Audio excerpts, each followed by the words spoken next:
Hello. It says I'm live. I'm using the Archangel Power cards today. Archangel Power Tarot cards. I'm missing 3 cards from a Mystic Mondays. How are y'all doing? I didn't even ask. I'm so rude like that sometimes. Yeah, the Archangel Power Tarot cards. Also, so what I'm going to be doing is the Major Minor Court. So I'm going to be running through the zodiac and I guess the elements and whatever else to get a message for. I guess we'll do one for all the majors. Hold up, wait. No, I was using the courts. Okay, so I'm using the courts. So the kings will be fixed. The queens are cardinal. The knights are mutable.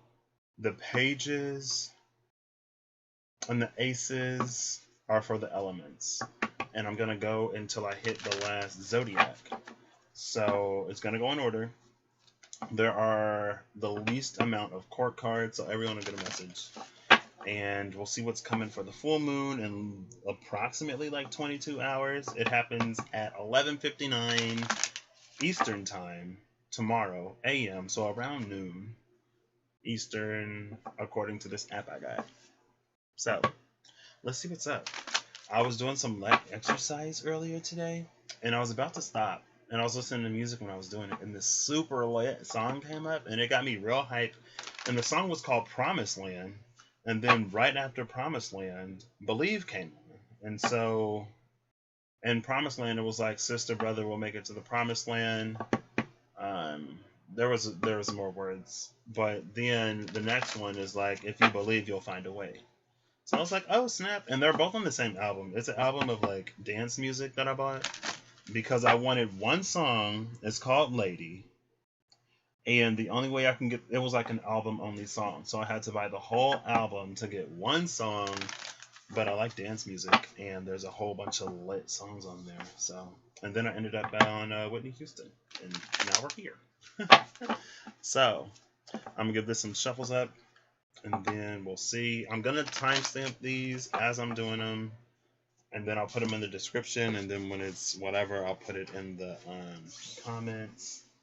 I'll do my best. They may be like 30 seconds off. Because again, there's a difference in like the time. Let me get my note open. And yeah, yesterday was a rest day for me. It was nice. It was lovely. Let's see, Aries.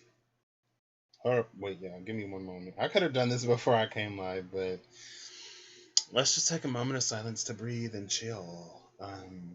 You know, there's a lot going on, I guess. So we had the full moon, and then the full moon is tomorrow. The Lionsgate portal is on the 8th. Mercury goes into Leo. Mercury goes into Leo around between the 4th and the 6th, I think.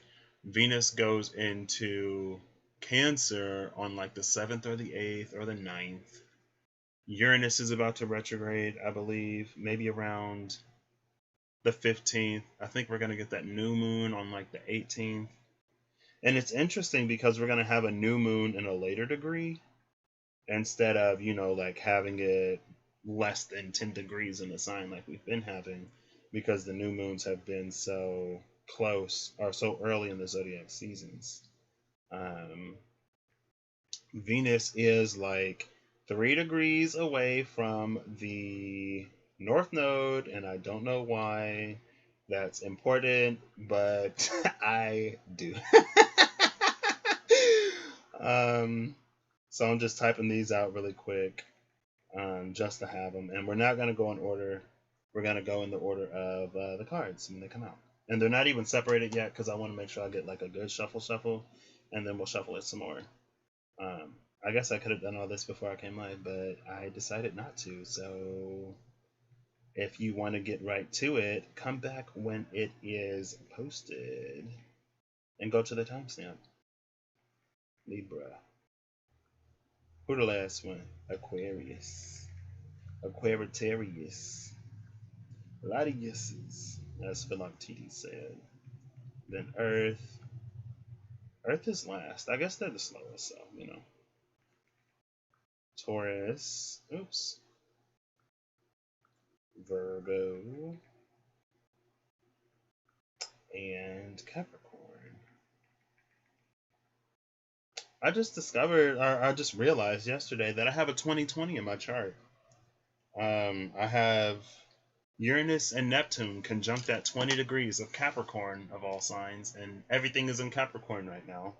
The moon is like 29 degrees in Capricorn, so it's about to slide into Aquarius. And that means we got like 4 planets in Capricorn. We got a nice little stellium between like 20 and 29 degrees. Saturn's done made its way back to the 27th degree. Excuse me. Okay. Oh, the star at the bottom of the deck. That's interesting because I just pulled out the Mystic Mondays.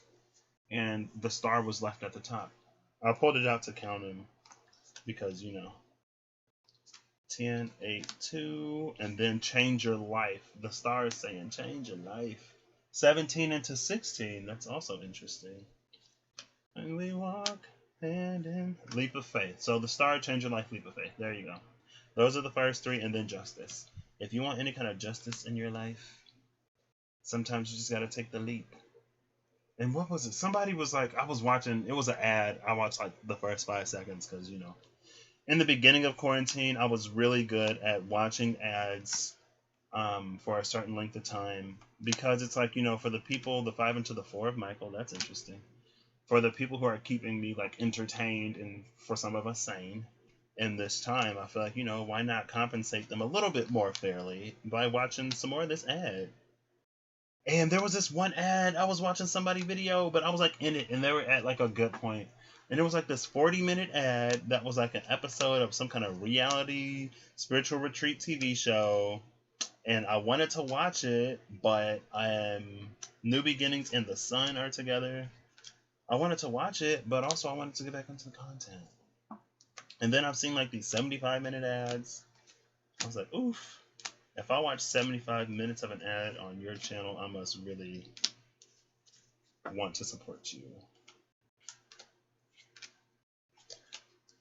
Hand in hand, the moon and the lovers. And Epiphany. The moon, the lovers, and Epiphany. Love that energy. So something, what's not inconspicuous? Something, not innocuous or whatever. Something, where's my OBS? Here we go. Something, where is that? They don't give me the time. Why don't you give me the time? What if I forgot to unclick my mic? Okay, I didn't. That would have been tragic. 1 second. Oh, it's down there. Okay. Alright, so we're going to do some reconfiguring up here really quick because I want to be able to see the time as I'm doing this.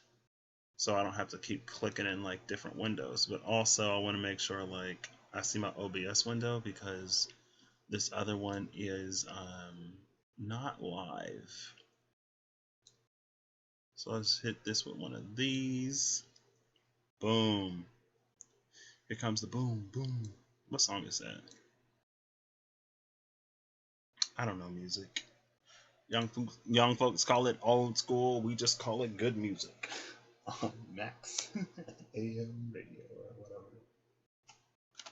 We walk hand in hand. The Empress, the High Priestess, Strength, and the Magician are all together. The Empress is about creation and being pregnant with being impregnated by something hopefully divine to make something happen, to birth something new into the world. It's an energy that predates that of something new. And it includes with it enough love and nurturing potential to care for it. Then we come into the High Priestess, which is all about knowledge, higher knowledge, higher knowing, maybe spiritual connection to the divine, one who is a diviner, like one able to perform some kind of divination either through just like straight up oracle or like orally through some tool. Then we have the Strength card, which is an 11 in this deck instead of the 8. And so with the Strength being in the place of, well, Strength and Justice is, interchangeable. But with the Strength being on the 11, it's like instead of Justice being like the big thing, Strength is the big thing, right? Us sort of coming into our own power and saying enough is enough.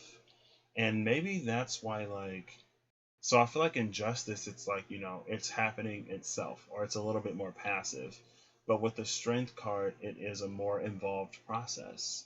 And then we come into the Magician, so we have 1, 1, 1, 11 into the 1, and the Magician is about making things happen. So here we have the potential with the Empress, all of the love, we have the know-how with the High Priestess, we have the will to make it happen with the Strength card, and then it's time to perform with the Magician. Interesting. Oh my gosh, the Knight and the Queen, the Knight of Wands and the Queen of Cups are together. Now, on the Crown Chakra video, when I was shuffling for the Crown Chakra video on my new channel, the Knight of Cups, the Knight of Wands came out with the Queen of Cups. And I was like, ooh, escandalo. Like, I wonder what the King of Cups thinks about the Queen of Cups being with the Knight of Wands. And then the King of Cups was with the King of Wands. So I was like, oh my gosh. And then we have Solutions and the Wheel together. I feel like that's, with us sort of making that trick happen, with us being in the space to utilize everything that we have within our ability, expand ourselves a bit, then it's like the rest that we need will sort of come from the outside, in a very collaborative way. I was just like, oh my gosh, and now the Queen of Wands is with the Knight of Wands again. I can't take it. I was like, this is so juicy. What is going on? The 9 of Ariel and the 9 of Gabriel into the 8 of Michael and then the 9 of Michael. So we almost had a 999, but then this 8 of Michael got the Strength, got another sword from Michael to come up to the 9 to be on par with Gabriel and Ariel, but Raphael is nowhere to be found. So then we have the Emperor, followed by the 6 of Gabriel, which is the card of victory. Let's see. When we walk hand in hand, brother, sister, we'll make it to the promised land. Oh my gosh, it did it again. This is interesting. So then we have Peace with the Chariot. So, so the King of Raphael is with the King of Gabriel now. The King of Wands is with, I'm looking at the wrong screen. The King of Wands is with the King of Cups, and the Knight of Wands was with the Queen of Cups. So I was like, I think the King and the Queen of Cups like kind of sort of split amicably, because the King of Cups is with another King of Cups, and so the Queen of Cups is just like, I enjoyed my time with you, and the King of Cups is like, yeah, same, and now I'm living my best life in all of my authenticity. And or maybe he's bi, the King of Cups could be bi, and the Queen of Cups could be bi too. Anybody worthy of this loving can get it. They don't necessarily, or like pan, they can be pan, right? Bi, pan, on the spectrum. So maybe it isn't like this huge scandalous thing. Maybe the King of Cups is just like, dude, I'm like pansexual. Anybody worthy of loving can get this good loving.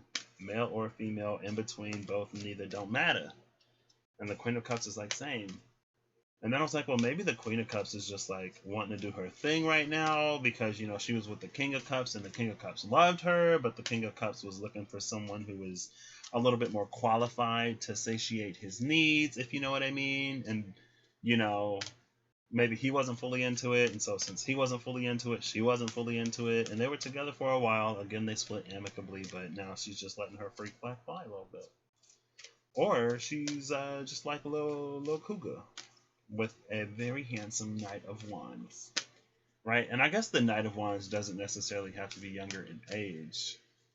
He could just be younger in spirit, right?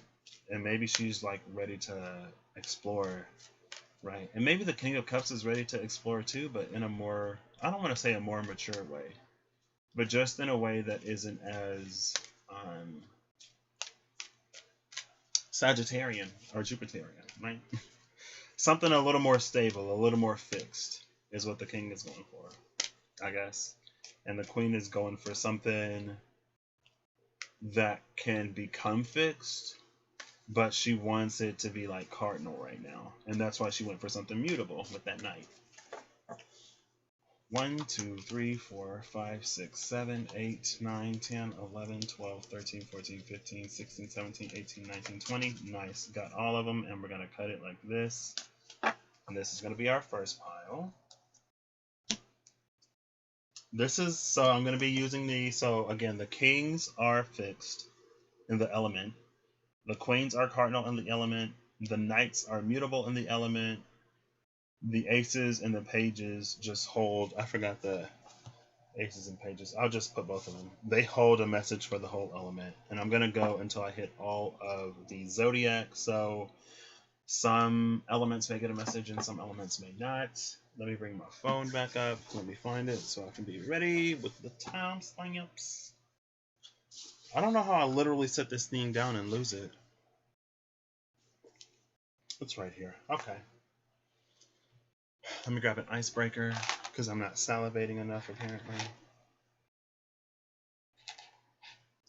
And we roll. That song is stuck in my head. It's not a bad song. Let me see. I'm sure you could find these. So the songs are...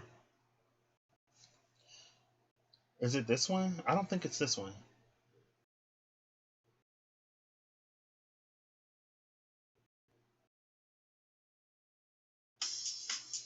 No, it's not that one. That's like 2 songs called Believe on this album. Hey, here's a song called Venus. Love and Happiness. Yes. What You Need. I got what you've been looking for. Here's The Light. So this is one of them. The Light featuring Michelle Weeks by Jamie Lewis. Hold on, wait. You see that? There you go. It ain't really focused, but that's fine. That's one of them. That's one I added myself after Believe, because it just fit.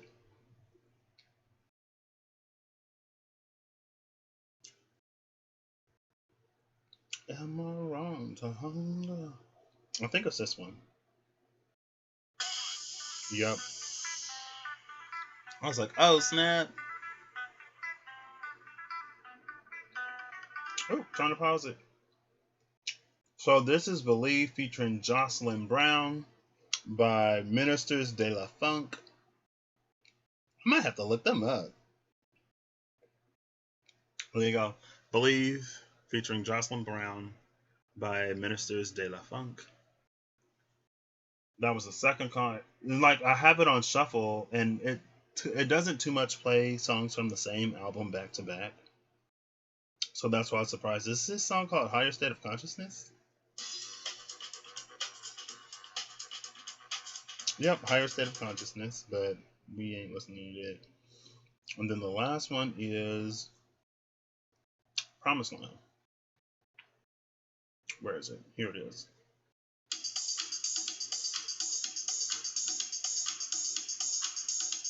I said it was lit and hype. Now I'm questioning. I was lit, okay?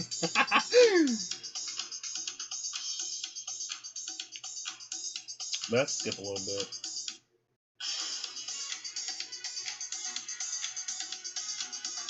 They just said brother, sister will make it to the promised land, or will walk into the promised land. But all you hear was the and. So, Promised Land by Joe Smooth. And again, I bought this whole album for one song because it was an album only exclusive. And it's the song Lady, Hear Me Tonight by Mojo. Okay, anyway, back to it. I was like, wow, we talking about walking into the promised land, brother and sister, no fighting, no violence, and then if you believe, you'll find a way. And it's like, I believe. And it's a Sunday morning. I was like, okay, all right. I don't know if y'all caught 11 or 111 on the time. I'm seeing 112 now, so I don't even know if 111 was on there. Okay. Let's see. And I'm going for just like, what am I going for? Some just like general guidance. That's why I'm using these cards, because I feel like I don't have to interpret as much, because they say everything on the card. I don't know how I necessarily feel about, I don't know. Ever since I had that dream a few months ago, and even before that dream, I'm like, but I like the cards because they give me a touching point. My Mercury is in Pisces in the 12th house, and I feel like the cards give me something to like anchor it to. Oh, the Three of Swords. All right, Michael, what you got to say? Well, let's pick one of these. Oops. The Three of Swords with the World. Oh. What's that Michael Jackson song? Heal the World. Make it a better place for you and for me and the entire human race. There are something. Make a better place for you and for me. Let me stop. Okay, a few more. And then we're going to count these up to make sure we got them all. And I'll count these too, because apparently I don't have all my cards sometimes. 1, 2, 3, 4, 5, 6, 7, 8. Hold on, wait. 1, 2, 3, 4, 5. Okay. 1, 2, 3, 4, 5, 6, 7, 8, 9, 10, 11, 12, 13, 14, 15, 16, 17, 18, 19, 20. Hold up. 2, 3, 4, 5, 6, 7, 8, 9, 10, 11, 12, 13, 14, 15, 16, 17, 18, 19. I thought I did that. 20. 1, 2, 3, 4, 5, 6, 7, 8, 9, 10, 11, 12, 13, 14, 15, 16. That's 36. And I should have 9 times 4, 36. Yep. This will be interesting, because there'll be a whole bunch of minors that don't come out. And a few majors, so we'll see what doesn't make the cut. Place your bets now for a minor and a major. Oh, well, ain't nobody really in here, so I guess I can't do that. Because after the video was posted, then the whole video was posted. I was going to be like, if you guess a major and a minor both that aren't here, then you get an hour reading from me. If you get one of them right, then you get half an hour. I don't even know if anyone wants a reading from me, and I don't even know how serious I am about that, because reading for people right now is kind of like, ugh, I don't know. Because there's so much. I feel like, honestly, divine guidance, number 5. Interesting. That's the Hierophant energy. I feel like, honestly, there's so much. Like, everything is so chaotic right now, and not even like the state of the world, but just like with all of the realizations and revelations coming, with all the information being revealed, with all of the dissatisfaction, or with all of the desire for movement or more, or for things to go over, with us sort of being given the information of what it is we need to do, maybe even for some people like an information overload. And then it's like, I personally feel like we're really in a space of choice right now, or maybe I'm just in a space of choice right now, and so I think everybody is in a space of choice right now, but we're always in a space of choice. And so it's like, I don't know. I feel like there are way too many unknowns and too many variables and things that need to be discovered within the self to get us to go where we want to go and where we need to be. But I don't know, 1, 2, 3, 4, 5, 6, 7, 8, 9, 10, 11, 12, 13, 14, 15, 16, 17, 18, 19, 20, 21, 22. All my cards are here. Woo, woo, woo. That's where it's celebrating. That's why I picked this deck. Okay. So, what I'm going to do is, we'll do it this way. We'll do the court and then the major and then the minor. I'm going to try to keep these fairly short, but also, it is what it is. So we'll see. We'll see. And, may the best guidance come out for the collective of each sign and each element. Now, you can be drawn to whatever element I guess you're drawn to. For this, I wouldn't necessarily recommend cross watching, but I guess you can. Because I guess I would like for, I guess, well, some people cross watch and then you just want to see where somebody is. I've done it before, haven't I? Yeah, I've done it before. It's confusing when you get like overlapping signs though, because then it's like, wait, who is this?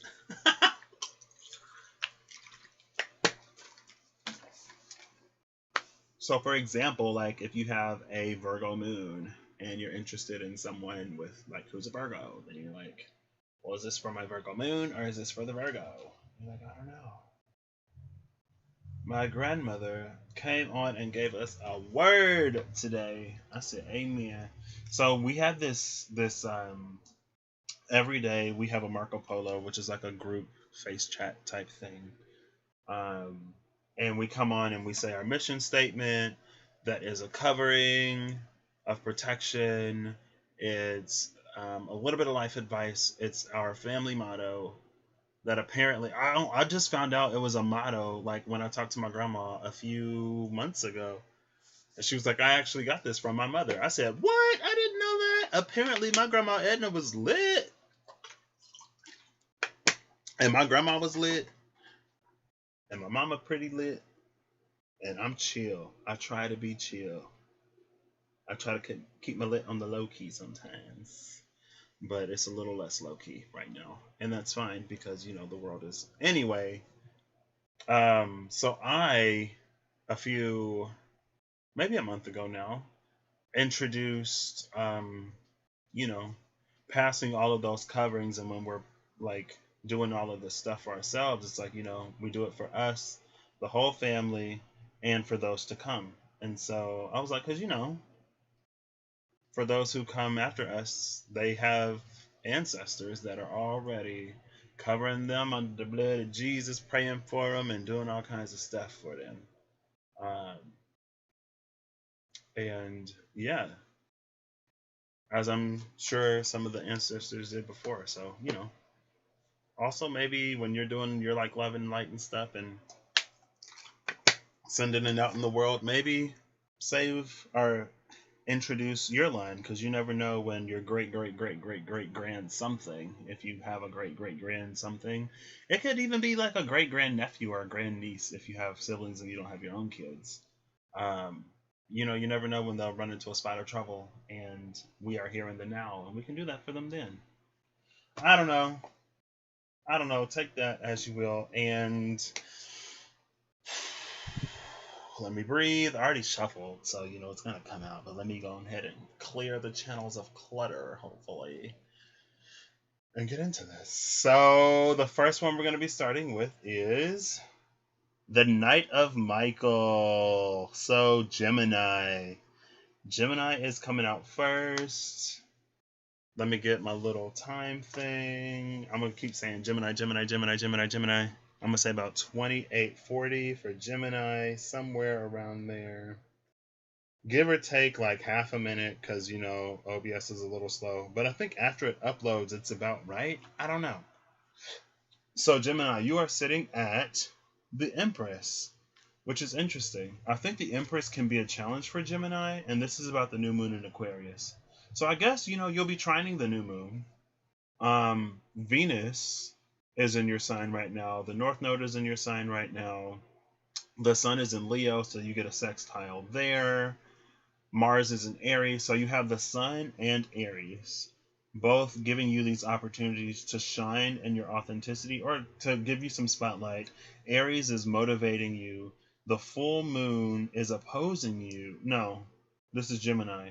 So the full moon is trining you, which is given like communication and like connectedness. And so if there's something that you really want to move forward, something that you want to create that like in something that you want to create in an Aquarian way, and I see Aquarius as technology, but more so than that, like humanitarian, right? Something that will connect us and move us forward into the future in a way that might be a little disruptive to how things are going now, but it's like it disrupts things that need to be disrupted. So that's blessed. The only sort of issue I have with that coming for a Gemini energy is that I'm a Pisces. And so I know what it's like to be mutable. And I guess my concern would be like how, sometimes it may be difficult to put a lot to focus on one thing. And so whatever this is, it may require a little bit of focus. Let's see what your minor is. You have the Six of Cups. So this is interesting. Oh wait, let me read this. I forgot. So the Empress, this is Archangel Gabriel. Gabriel is associated with the suit of Wands here, which is about action. And again, you have the Sun in Leo sextiling you, and you have Mars and Aries sextiling you, and nothing is in Sagittarius besides the South Node. So nothing really opposing you right now, which is good. It seems like you're in a really, really good position to make something happen, honestly. Time to act upon your plans. Exactly. Creativity is rewarded, luxurious or abundant resources. So this may be an idea that you've had for a while, actually, and you may actually, it may be the case that with the way that things are going right now, your idea makes more sense now than it ever has before. But again, it's like you're gonna have to really focus on it, or put something into it. Use all of that Mars and the Sun to your advantage right now. But then with the Six of Cups, with the Six of Raphael, it says embrace your inner child, new friends or rekindled relationships in children or childhood. So maybe it's a romantic endeavor, not necessarily super like, I don't want to say that not benefiting the world, but it could be something that's a little bit more romantic for you. Or it could be, again, going back to that Aquarian energy, something humanitarian sort of like focus, something that will benefit people, something that will bring value or ease into people's lives, something that will reduce stress in some way, right? And so, I don't know. Gemini, whatever you're doing right now, this is going to be something new, I feel, because this is the Empress and she's pregnant, right?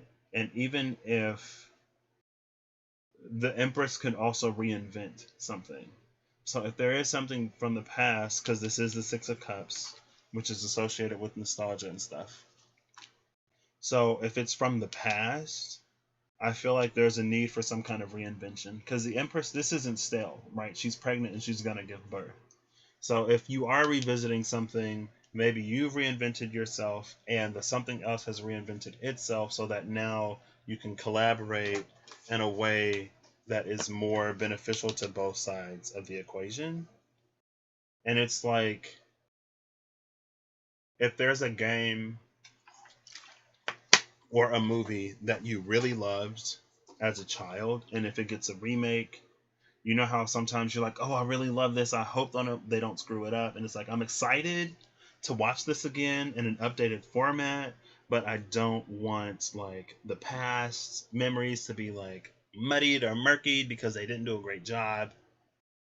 I feel like that's sort of the contention, especially with that Gemini energy, right? So, but I mean, ultimately, I guess at the end of the day, go for it. Maybe don't come on too strong though, because depending on who or what you're dealing with, this is a water energy, and it's 6 cups, so it can take a bit of fire, but you want to make sure that you don't like flash evaporate all of this water into vapor and then someone's just gone. Because again, you have Mars and the Sun sextiling you right now, and Venus conjuncting Venus in the North Node in your sign, so you may be coming on a little strong. But if someone likes that fiery energy, then it may be well received. So know what you're going for and know where you're coming from. All right. So what's next? Next we have the King of Raphael. And the King of Raphael is Scorpio. So we're going to see Scorpio, I'm going to say y'all about 3450.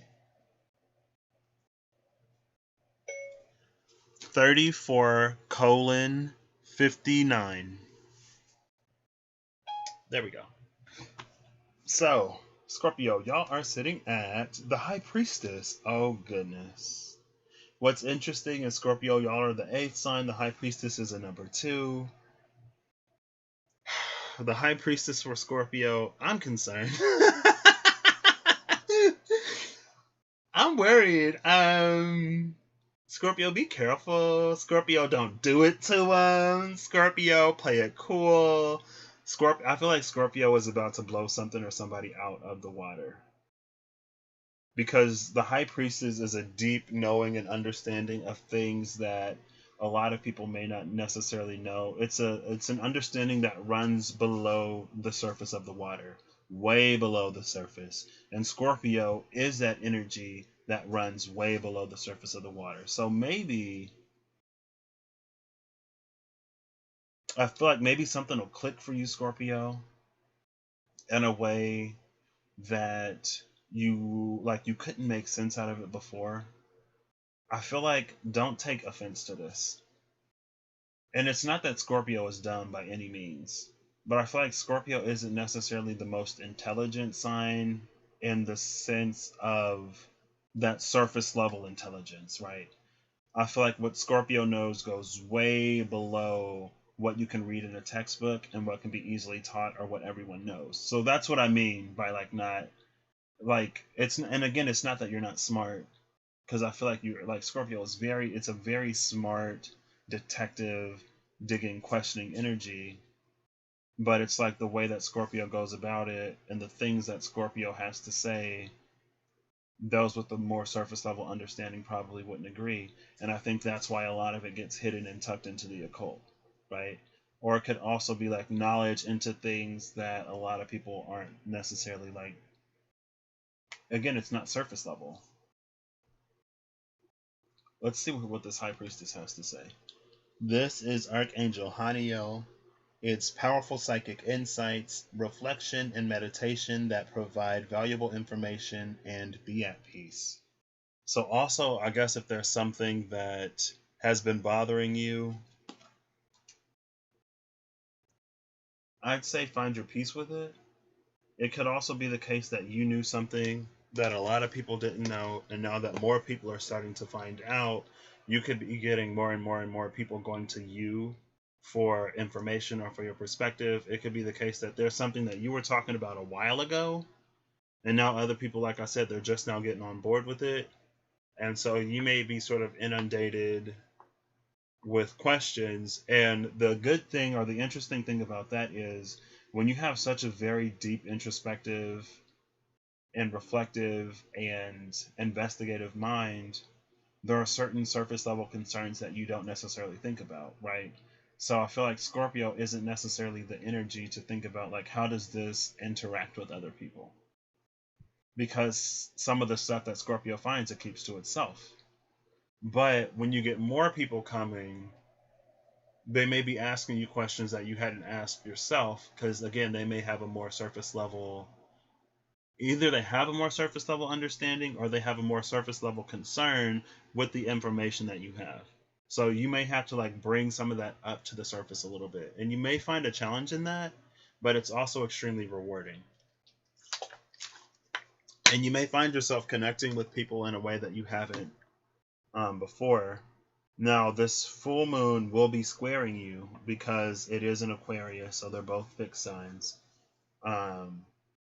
And let's see, Capricorn sextiles you, so all of that stuff. Pluto is sextiling you, your home planet is sextiling you right now, along with Saturn and Jupiter. So I think there's also going to be a need for you to not limit the information, but not overwhelm somebody with information. And that may be another challenge for you, is giving the information in a way that someone else can take. Because you're a water energy, which is very intuitive and about the feeling. Aquarius is an air energy. So not only is that communication, but it's also thoughts and logic. And something about this may be counterintuitive.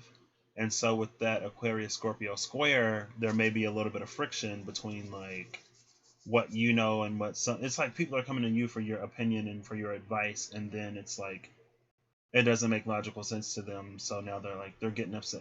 It can get a little heated. Keep you calm. Let's see what the minor is though.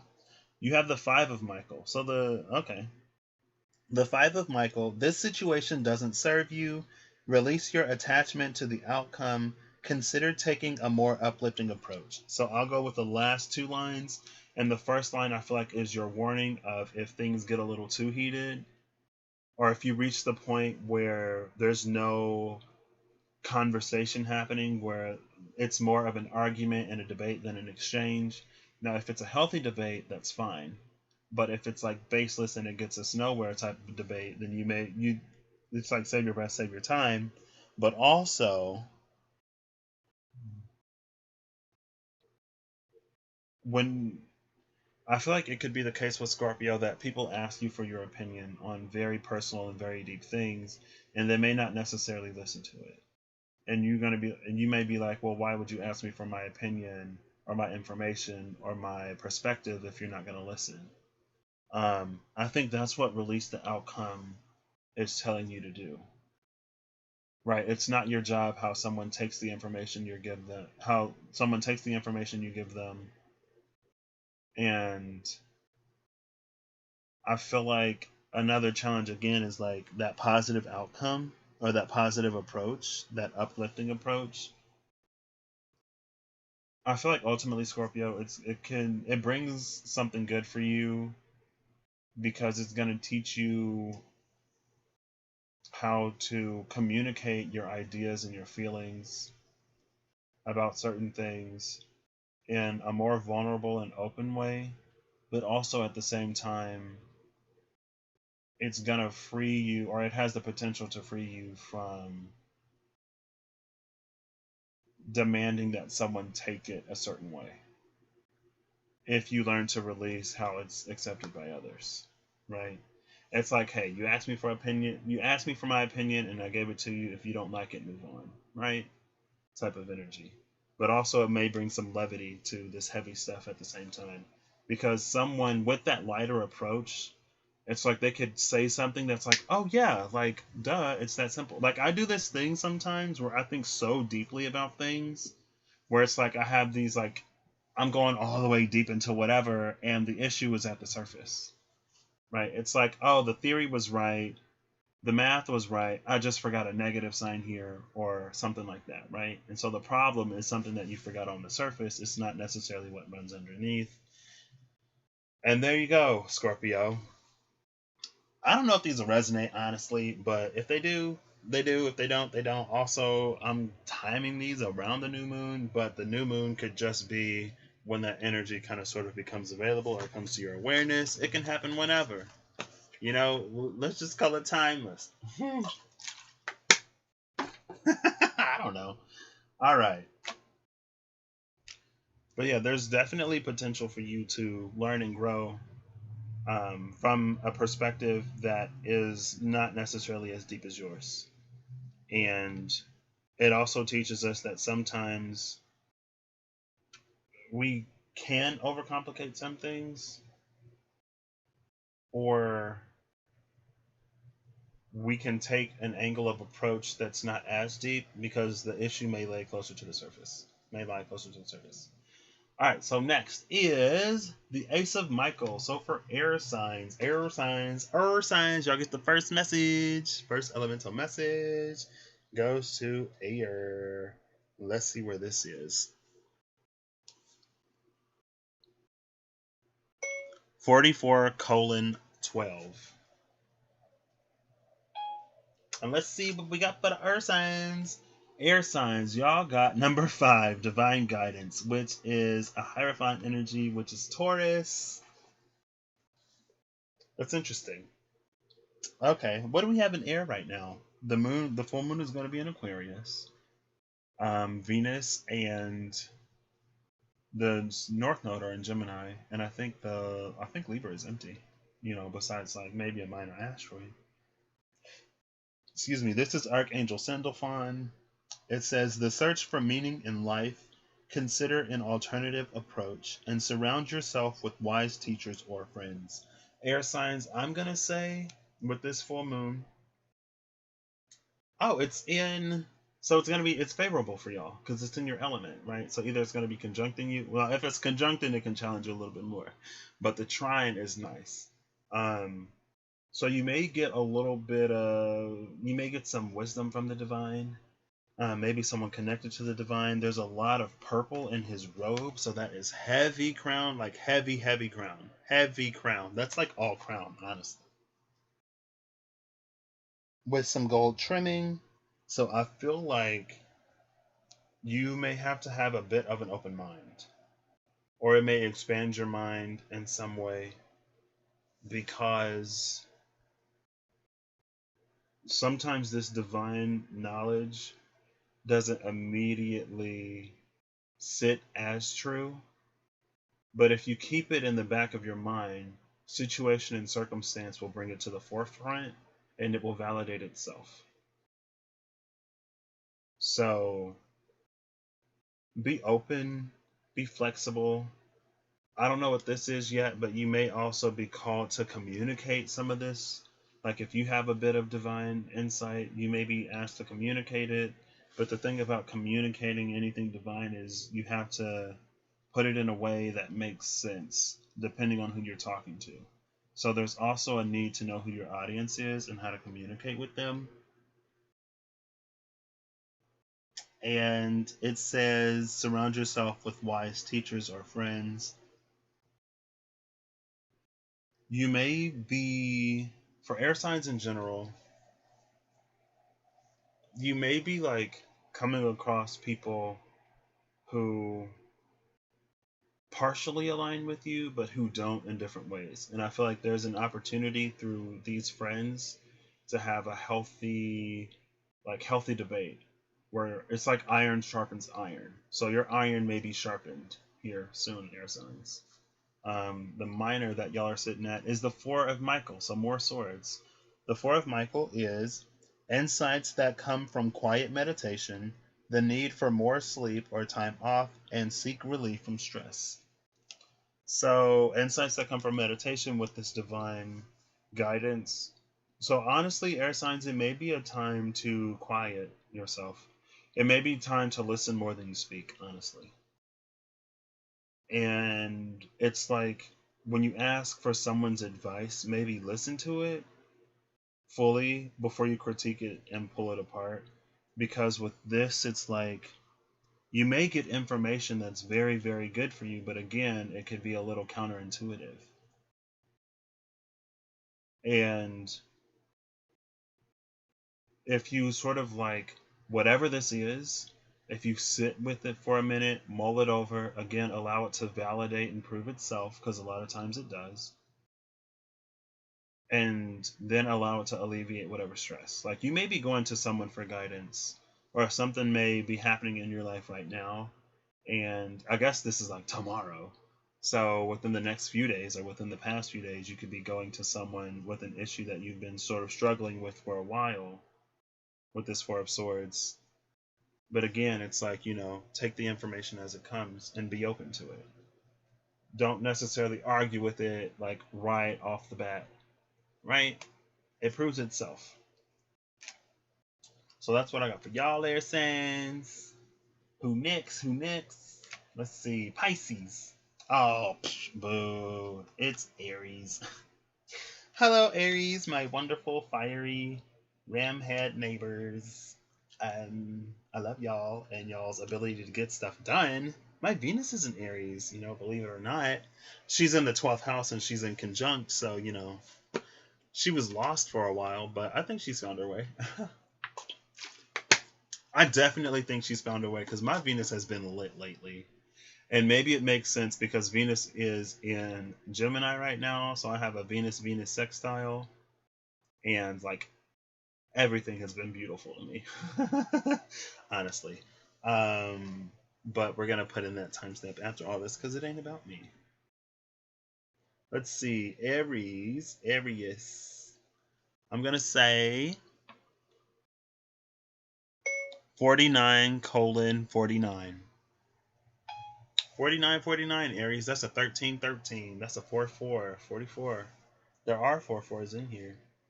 13:13 is a 26. Hold up. 49, 49. That's a 98. Right? Because that's 80 plus 18. 98. Yeah, 44 is an 8. I'm like, hello? 98 is one away from 99. I got 99 problems.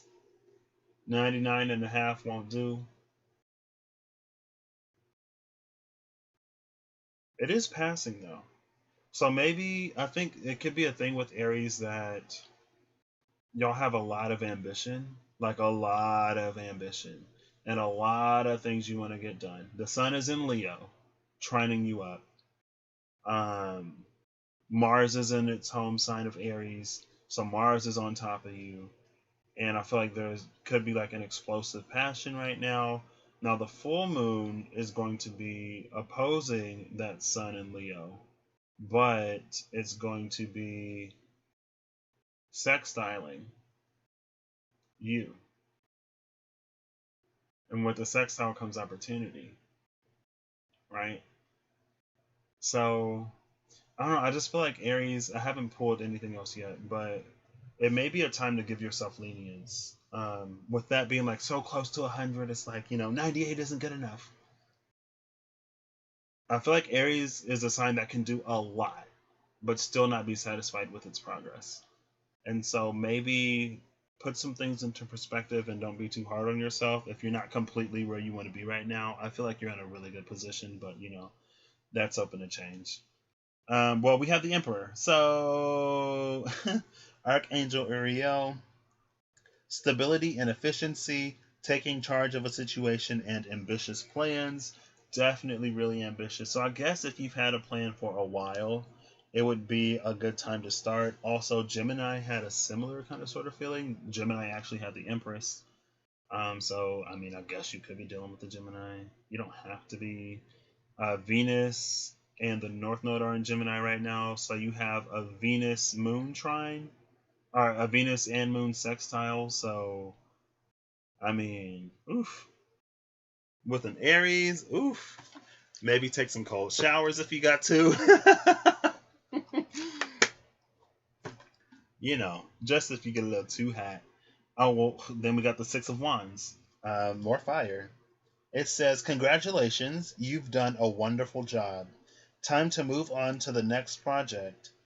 Awards, scholarships, or promotions. So with these two, it could be the case that you have like a multi-step plan, right? And if you're in Aries with a streak of perfectionism and you have a multi-step plan, I don't typically feel Aries energy as like, I feel like Aries can have a tendency to sort of like be running multiple projects at once, right? Because especially I feel like with Aries being like that prime cardinal energy, there's something about starting and something about beginning things that you're really good at. Sticking around, finishing them, maybe not so much. But so this, well, no, because this said like move on, and I feel like this is an ambitious plan for something new, taking charge of a situation. So again, like if you have this multi-step plan, I would say don't get stuck at one step and start the next one. I think also if you're collaborating with other people, you may find it difficult to trust someone, especially if this is your vision. So I would say if you are working with people that you can trust and you have effectively sort of dished out the roles, then it's like move on to the thing that you can do and allow the other people to do what it is that they do. Right? And again, it's like 98 is like really, like you're like really good. The Emperor is a 4. The Six of Wands is a 6, obviously. That's a 10. That means like one thing is complete sufficiently and you can move on to the next thing. And again, that's that move on to the next thing type of energy. So Aries, I don't know if y'all's getting a break right now. But you may be fine with that. Maybe you were in a period of rest or you were in a period of gathering a lot of ideas. And Aquarius is also like ideas. It can also be a lot of ideas, especially ones that aren't being done right now. Like future forward, like tech savvy, like advanced. It goes beyond. Aquarius energy goes beyond.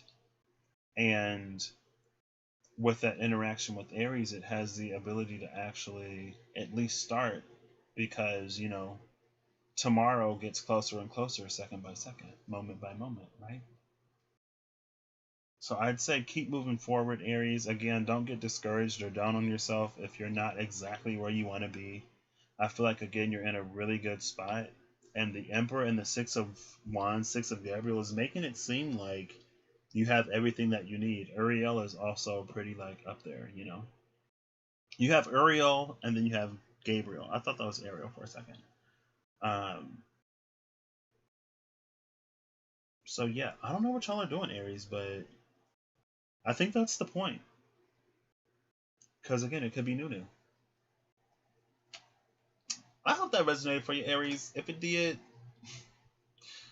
good. Because I'm starting to be like, what's going on? But also, I've been so disconnected from the collective, kind of. I shouldn't be surprised.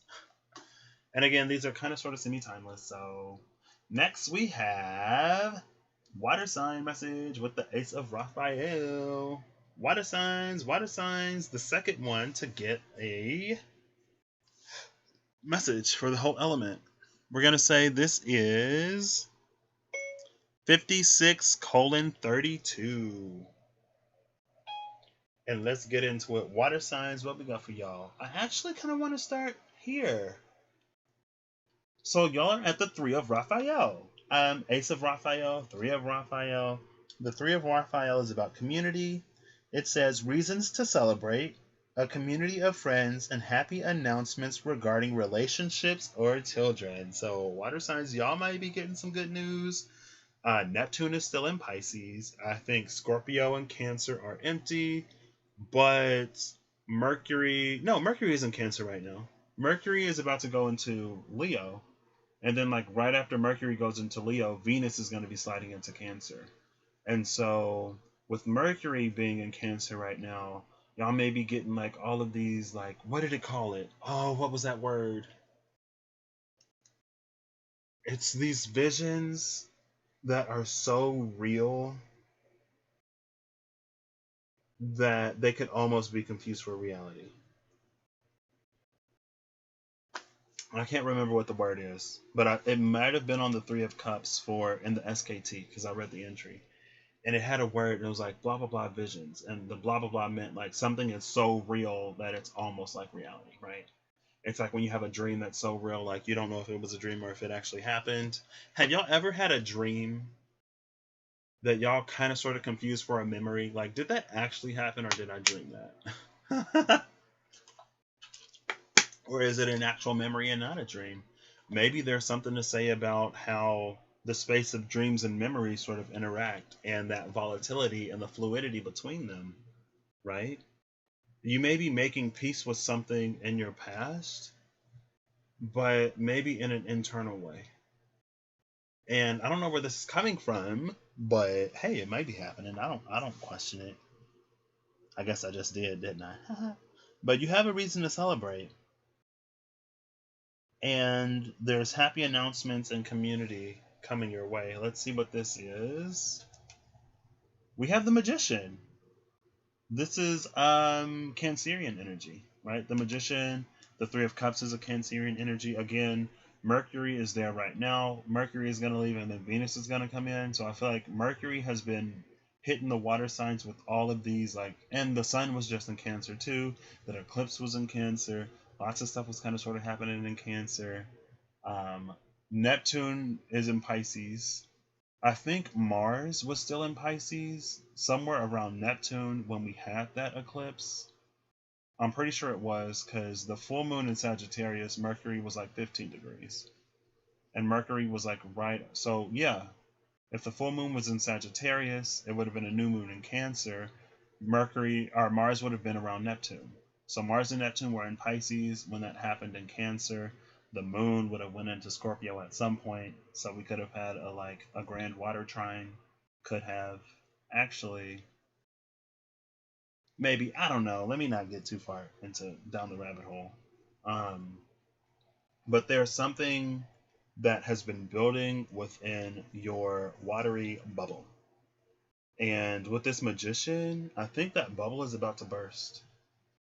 But it's like when the bubble pops, all of the water that was in that bubble falls onto the land.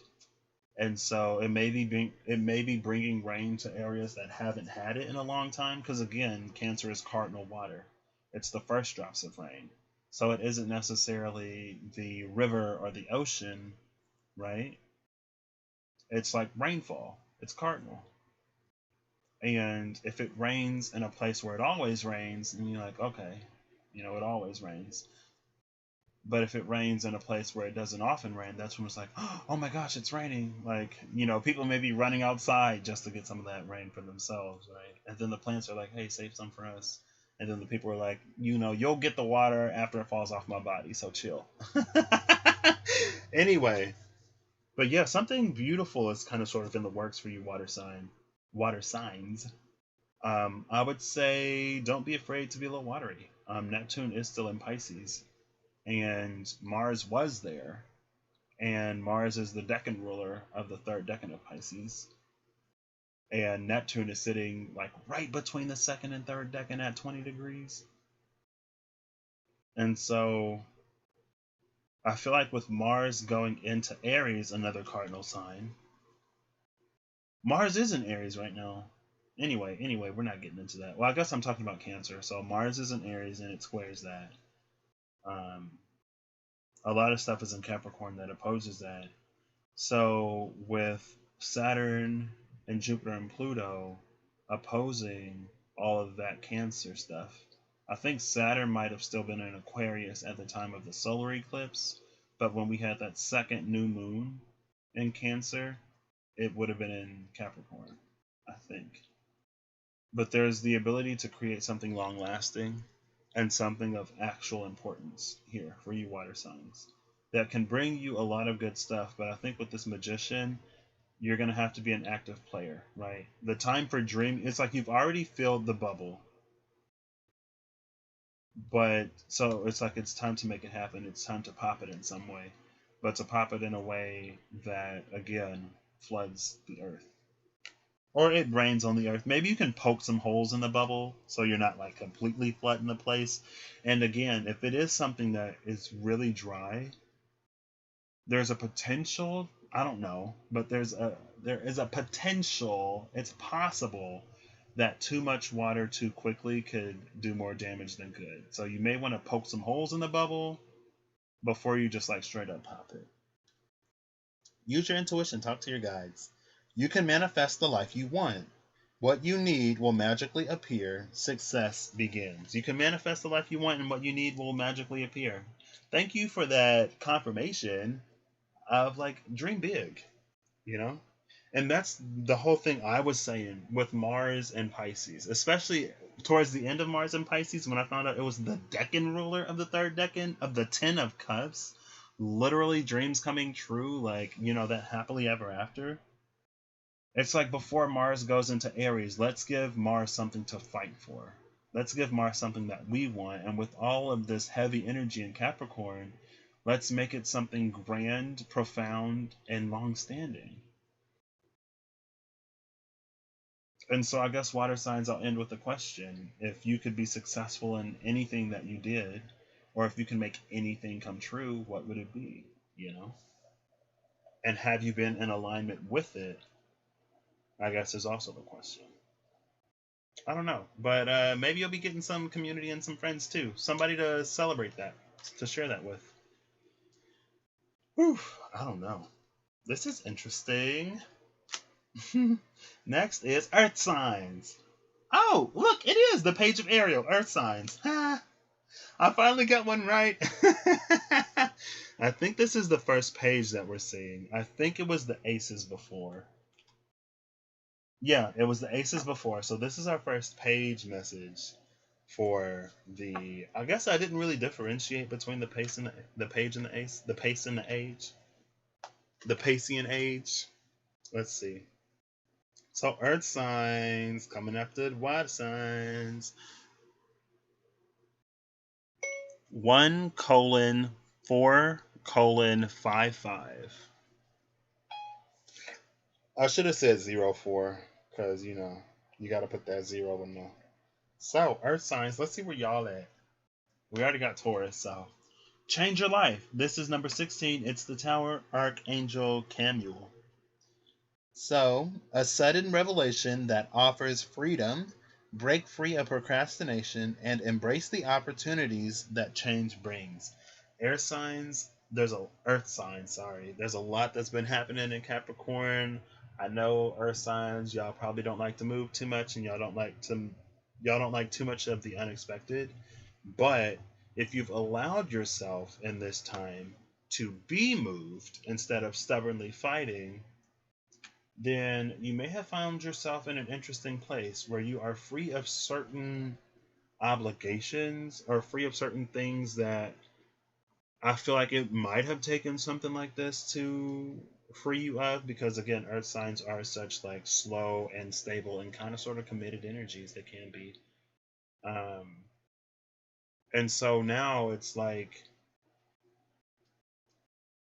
there's been room made in a way that you've probably needed it for a while,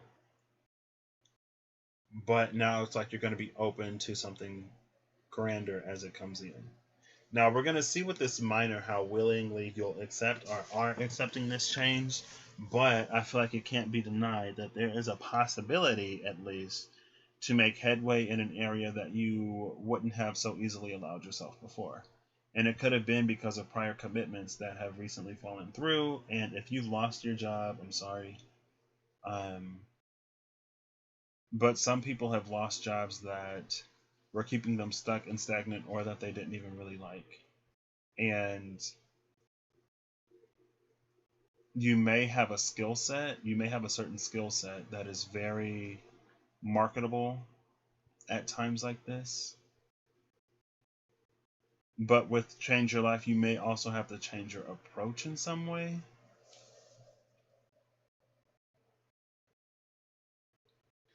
I don't know why some earth signs may be trying to like start their own business or something like that, or maybe going into business, like something new with business or new with work. And again, this may not necessarily be right now, but I would say start thinking about these things, especially with that moon in Aquarius. Um, with the full moon in Aquarius, it's like the sun is in Leo, right? So the sun is at home in Leo. It's where we shine. And Aquarius is kind of sort of like the energy of the light technician behind the spotlight while Leo is on the stage. But there's this kind of sort of crossover intersectional energy, right? Because Earth, you're not Aquarius or Leo, so maybe you can be both the technician and the performer, highlight yourself, and really elevate yourself. There may be a time for some introspection here, right? To really get to know yourself, get to love and appreciate yourself. Because I feel like when you really know what makes you great, you can communicate it. And when you communicate that honestly, authentically, if you communicate an honest and authentic truth that you fully believe in, it makes it easier for other people to see the vision as well.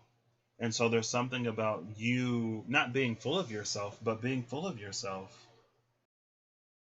where you can highlight it to other people too. And then it's like, who wouldn't want you to, help them in whatever way?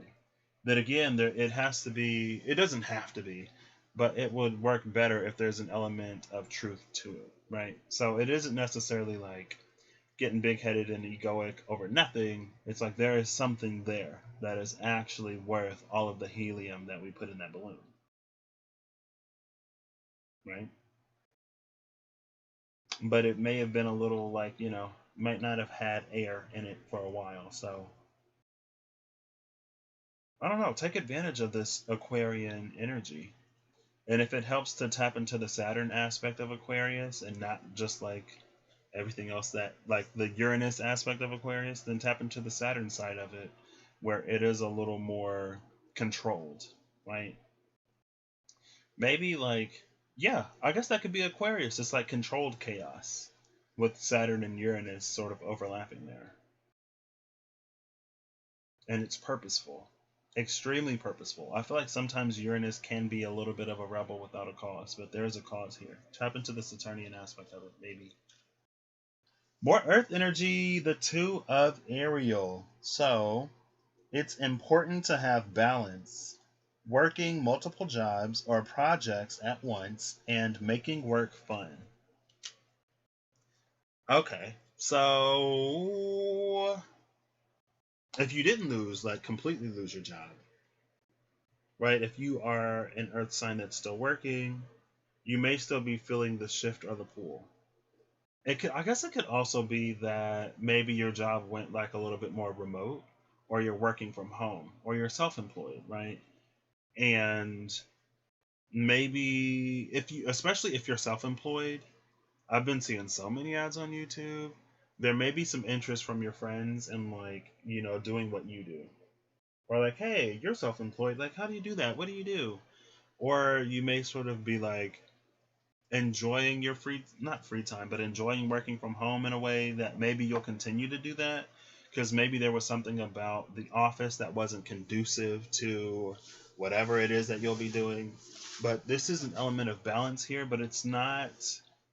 Um, it should be like something that you can enjoy. So maybe also introduce a little bit more fun.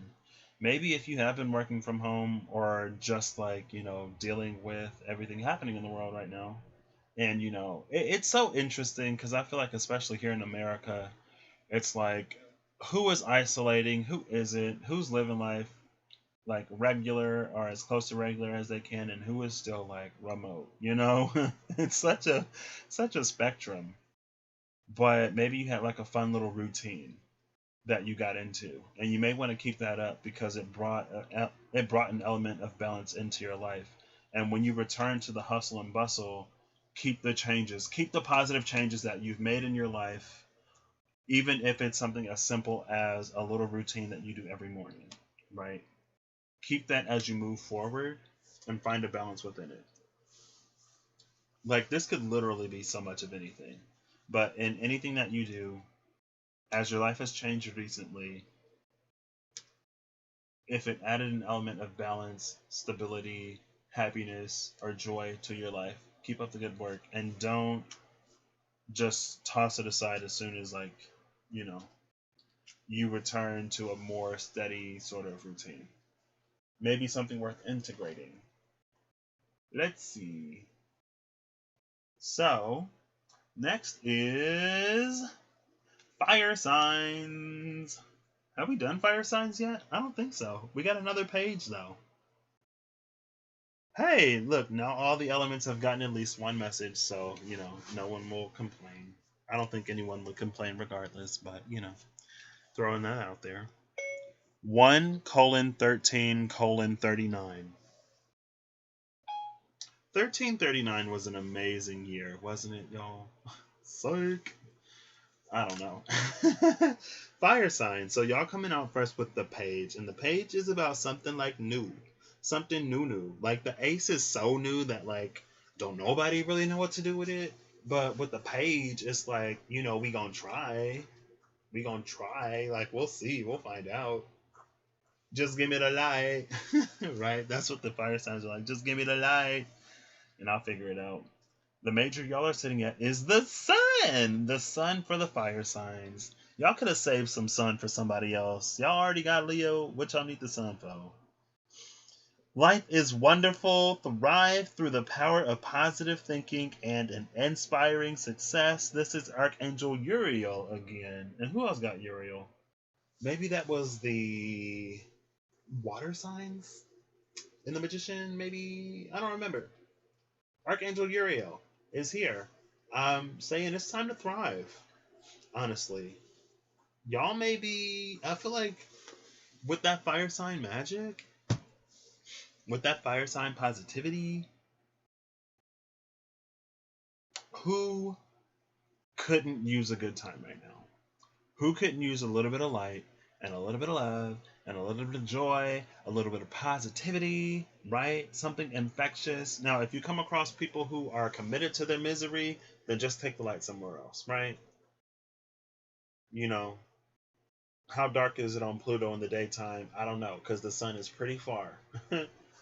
But, you know, if somebody want to be a little closer, well, also, I don't know why I want to say this, but don't let people dim your shine right now. If you're feeling good, I feel like it's okay to be sympathetic to the point, or sympathetic to, you know, the fact that not everyone can so easily find something to be appreciative or grateful for. Not everyone can necessarily find happiness and joy and positivity in a time that is a little dark and uncertain. And especially if you're doing it in a responsible way. Now, I ain't gonna put no more judgment on that, but doing it in a responsible and sustainable way. So it's like, you know, understand the fact that maybe not everyone can so easily get on board, but at the same time, I wouldn't let them like necessarily pull you all the way down either. Especially not constantly and consistently. You might have to be like, hey, I love you, but you know, you're down to me right now and I need to feel good. Right? Because if I'm as down as you are, when you come to me, we just gonna drag each other even deeper down. So I don't know. You may need to put some space in here. If the Six of Swords come out, it may be time to leave somebody behind. Oh, it's the Three of Pentacles, the Three of Ariel. So maybe, you know, bring somebody into your infectious light. Do what you love. A time of great personal growth in your career or artistic endeavors. Working with others in a cooperative manner. So, you know, cooperate more, compete a little less, maybe. Also, fire signs, y'all are creative. This could also be creativity. So maybe you're creating something that will bring a lot of light and love and positivity into the world. Or maybe you're finding that with someone else. Like maybe y'all are lifting each other up and lifting each other up. And I don't know, other people may be like, hey, I want to get in on that. And then you may have to like gate check the vibe at the door, right? Are you trying to get in on this so you can like drag it down? Or are you trying to get in on this because you want to be uplifted too? I would say work with, collaborate with, build towards expanding all of this bright, positive sunshine for you. The sun is in Leo right now, so that's good for all the fire signs. And a bunch of stuff is in Capricorn. So that is Capricorn would square Aries. It's right next door to Sagittarius, and it would be in conjuncting Leo. So I would say use that Capricorn energy to your advantage. It may be putting a downer on things, but you could learn how to turn it around. And if you can turn all this heavy Capricorn energy around, then what won't you be able to turn around, right? This could be, with the Sun card, like this could be your big break in life in some way. It's like if you can kind of sort of figure it out now, then it's almost like, again, like you're set for life. If you can find joy and peace and positivity in times this uncertain, like, you know, I don't want to tempt fate or the universe at all, but after this is over, when is it going to be this bad again? Like ever, right? When? And so there's something about, there's the power of finding a light in the darkness. You may also be coming into the power of being a light in the darkness. And as you are a light, you can be discovering more of your light through the light that you give to others. It's almost like, you know, when you give a piece of your light to someone and it lights them up, then your light shines back on you. So it amplifies you even more and it brightens them up at the same time. Fire signs, y'all might be our hope right now. Fire sign is bringing the light and making everything all right. We know it ain't all right, but the fire signs are making it all right because they're bringing the light, right? I don't know where these are going or what these are. Take them as they resonate.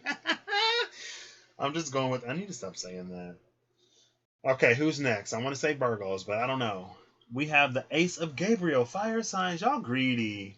Why y'all so greedy? Like, y'all literally got the sun. Right? Y'all already got the sun, but y'all want the star too. If the star come out, I'm quitting. If fire signs get the star and the sun, I'm done. I'm done. Fire signs, here we go with your second message. Back to back. Y'all were the last ones to get your first, but the first one to get the second. So there may also be something in that. And again, maybe for fire signs, y'all were getting hit like really hard in the beginning, especially maybe if you're like Leo or Aries. And even Sagittarius, yeah, y'all may have been getting hit hard, especially when quarantine got like heavy. Like in the beginning, lockdown got heavy in the beginning when everything was shutting down and everyone was more or less staying inside and not doing much, right? And so maybe you had to find ways to entertain yourself, or maybe that was the only time where you like slowed down long enough to make some real progress on your inward journey, because you couldn't as easily distract yourself with everything outside. And it isn't even necessarily a distraction, because if you thrive in those areas, again, I wouldn't necessarily say that's a distraction for you to go out and be doing stuff all the time. But we do still need those moments of rest and those moments of pause to check in with ourselves, see if we need anything, give ourselves the time to integrate it. And so maybe this light that y'all found is like you. And maybe this Three of Pentacles is like you working with that light that you found within yourself and building on it yourself. And because you're building on this light yourself, it's putting you in the space to kind of sort of shine again, no matter what. Because when, let me not even ask again, but, you know, to shine no matter what. So, loving it. We're going to say 121 colon, no, we'll just say 122. Girl, you ain't have to type all that. Colon 22 colon 12. There we go. So, fire sign, let's see what else y'all get. Oh, I hope it ain't the star. Please! Oh, snap. Okay. 2019 might have been a lit year for you, or 1920. Y'all remember the roaring 20s, girl? Right before the Great Depression? Let me stop. Y'all got number 20, New Beginnings. So the sun and New Beginnings, 19 into 20. There could definitely be some elevation going on in y'all life. And again, let me look at this, because where's this ball of light? Well, it may not necessarily... Well, yeah, hold up. No, it isn't, but I'm getting like this light, like right here, somewhere between like the solar plexus and the heart. I don't know if I've even been showing these cards, y'all. You got New Beginnings, which is the world, or which is the Judgment card. New Beginnings, this is Archangel Jeremiah. Starting a new life, finding your purpose, and a forgiving and compassionate review of the past. So maybe in all of this light that you've found recently, and this may be the most cohesive between both elements, because I ain't getting nobody else back to back, because we already gotten everything. So, you know. But anyway, it ain't about everybody else right now. It's about the fire signs, because it's always about Aries, Leo, and or Sagittarius. Now, maybe less about Sagittarius and more about Aries and Leo, but Sagittarius is like, hey, I'm a fire sign too. Sagittarius, I'm a water sign, leave me alone. I'm a fish, I ain't trying to fry. Come for me if you dare. Let me stop. Okay. Anyway, New Beginnings right after this sun. Definitely brighter days ahead. Better days are coming. The best is yet to come. Those two songs are just popped into my head. I don't know the title of either. And where did they sing that? I was at a funeral and they sung the Better Days song. Better days are coming. And then the best is yet to come was just like a lit church song in general. The best, dun, dun, dun, dun, dun, dun. The best is yet to come. Hold on, my brother, don't give up. Hold on, my sister, just look up. There is a master plan in store for you if you just make it through. So this is somebody looking up, not giving up. And now the master plan that was in store for you may finally be showing through, and a new beginning may be coming in a space where, again, something is so uncertain. But when things are this certain, I don't want to, well, when things are this dark, lights are even brighter. And when things are this uncertain and this sort of in free flow, maybe it also leaves more room for miracles. I got fire in my chart. Actually, I have Aries, Leo, and Sagittarius all trining around the 17th and 18th degrees.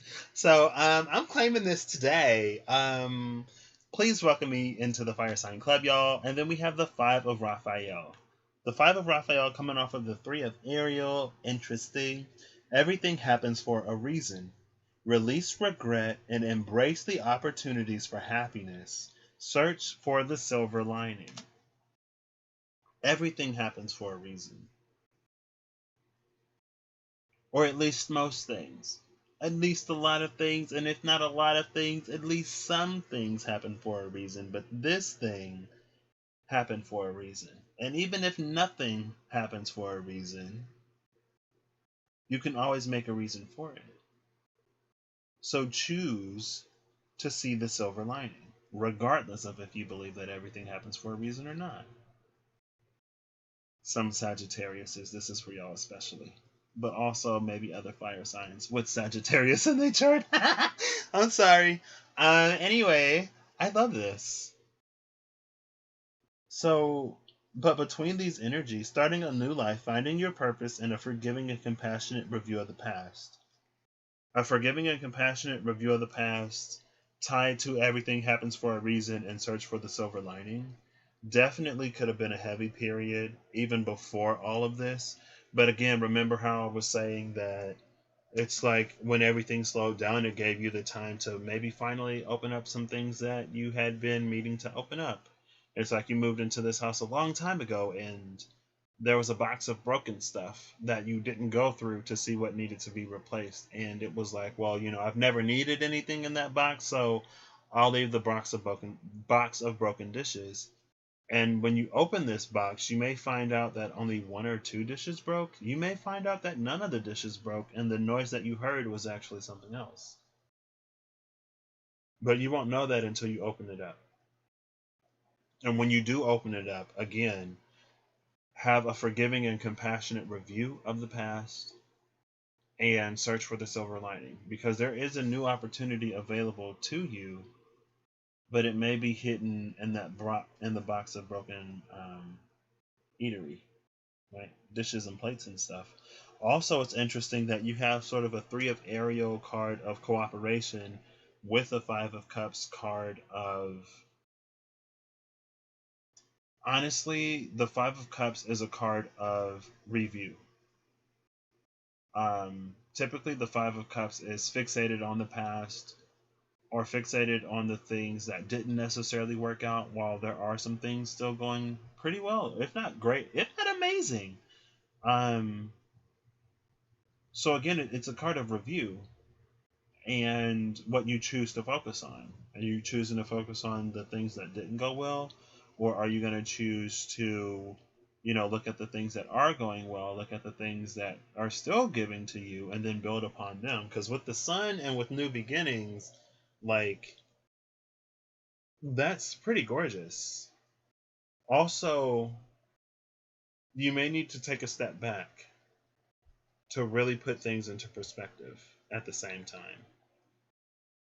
So that's what I got for y'all fire signs. I believe Aries, y'all like done, because I already got Aries, and I don't think I've gotten Leo or Sagittarius yet. Yeah, no, I haven't. So moving on.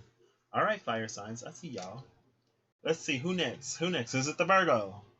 The Page of Raphael. Water signs. Y'all are getting y'all second message. Okay. Virgo, I'm trying to make y'all happen, but ain't nothing happening. I'm feeling that Knight of Pentacles for some reason, okay? And it's not just because I resonate with the Knight of Pentacles, even though I ain't got a drop of Virgo in my chart. Hey, it's 222. Look at that. 222. If you can see it. Oh, it's upside down. 222. Boom. All right. So, water signs. Y'all up again. I think water signs actually went before fire signs, if I am not mistaken. And I am mistaken, because it was earth signs that went before. It was water and then earth and then fire, fire, water. Water, earth, fire, fire, water. Ain't no air in there. Don't forget to breathe, water signs. Apparently, don't forget to breathe. You know, big breath in through the nose, breathe out through the mouth.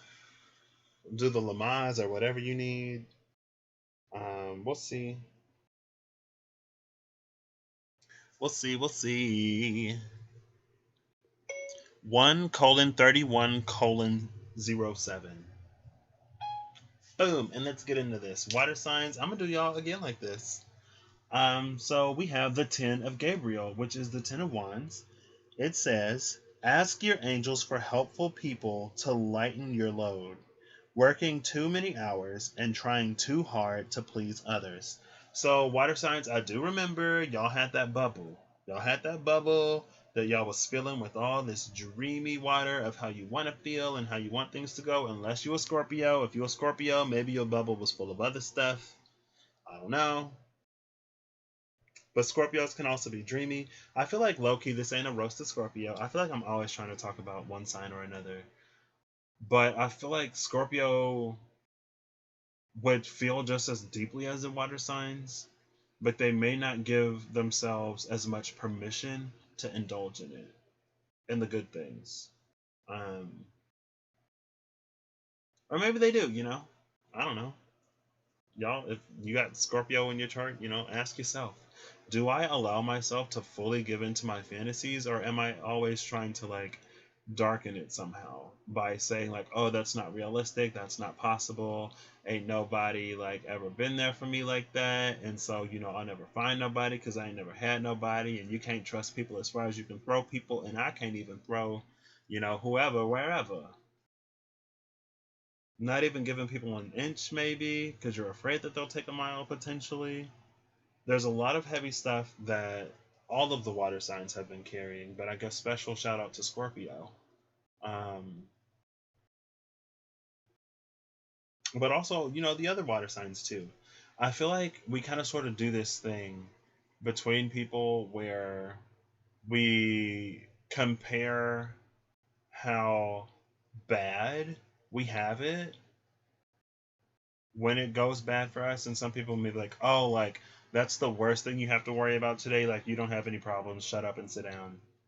And while that may be true when we're talking about certain things, I feel like we also don't look, or we don't take into account that it's all comparative anyway, right?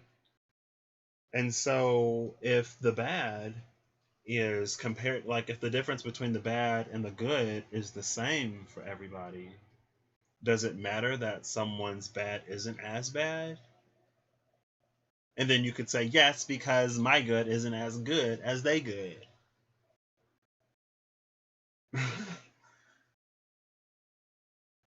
And at the end of the day, it's like we all go through things in life, okay? Regardless of how bad or how heavy the burdens are, we all go through things in life. And there are times when we need somebody to be there for us in a way where we're not judging them. And this is interesting coming out for water signs. Low key, no tea, no shade. I would expect that maybe for an earth sign or for an air sign. Even maybe for a fire sign, but not really for a fire sign. Because I feel like even fire signs could feel like, hey, you're not always on your game, right? I feel like with earth and air, when it gets a little bit more pragmatic or practical, that's when it tries to put it in this non-emotional context. But like for water signs, I feel like y'all should understand how it feels. But I feel like water signs can also dive into that, well, I have it worse. Someone has it worse than you, water sign. You know, and someone has it better. Let's see what this is. I don't know why that was feeling judgmental. Number 15, yeah, that's the devil energy. I was like, I don't know why this is feeling like so nasty and judgmental. Number 15, decision. This is Archangel Jophiel. It says, release yourself from that which holds you back. A need to detox. Unnecessary worry based on a lack of self-confidence. Based on a lack of self-confidence. And I ain't talking about Scorpio, but I'm talking about all the water signs right now. So I didn't even have to shout out Scorpio like that, but Scorpios, y'all can have it bad. Because it's only one Scorpio in particular that I knew like this, but also kind of sort of another Scorpio. And I think she was a double Scorpio. I feel like since Scorpio is an energy that is so deep and so hidden, it's like if y'all are down on yourself, it's really easy to project that insecurity onto other people. And again, that's general. When you're down on yourself, when you don't appreciate or love or like yourself, it is so easy to project that insecurity on other people.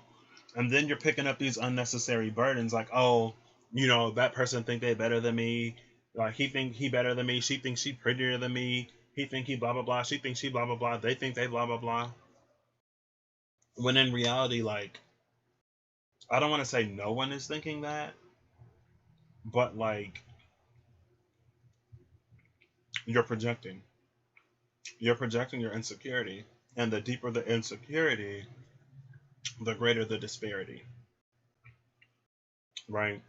And so you may really think that somebody else thinks, or other people in general think like this terrible thing about you, when in reality, like other people may not even necessarily be able to see or perceive that deep. Right? You could say that no one feels like a water sign does. And so it's like for other people, it may not even necessarily be that deep, but you come up with such heavy projections on other people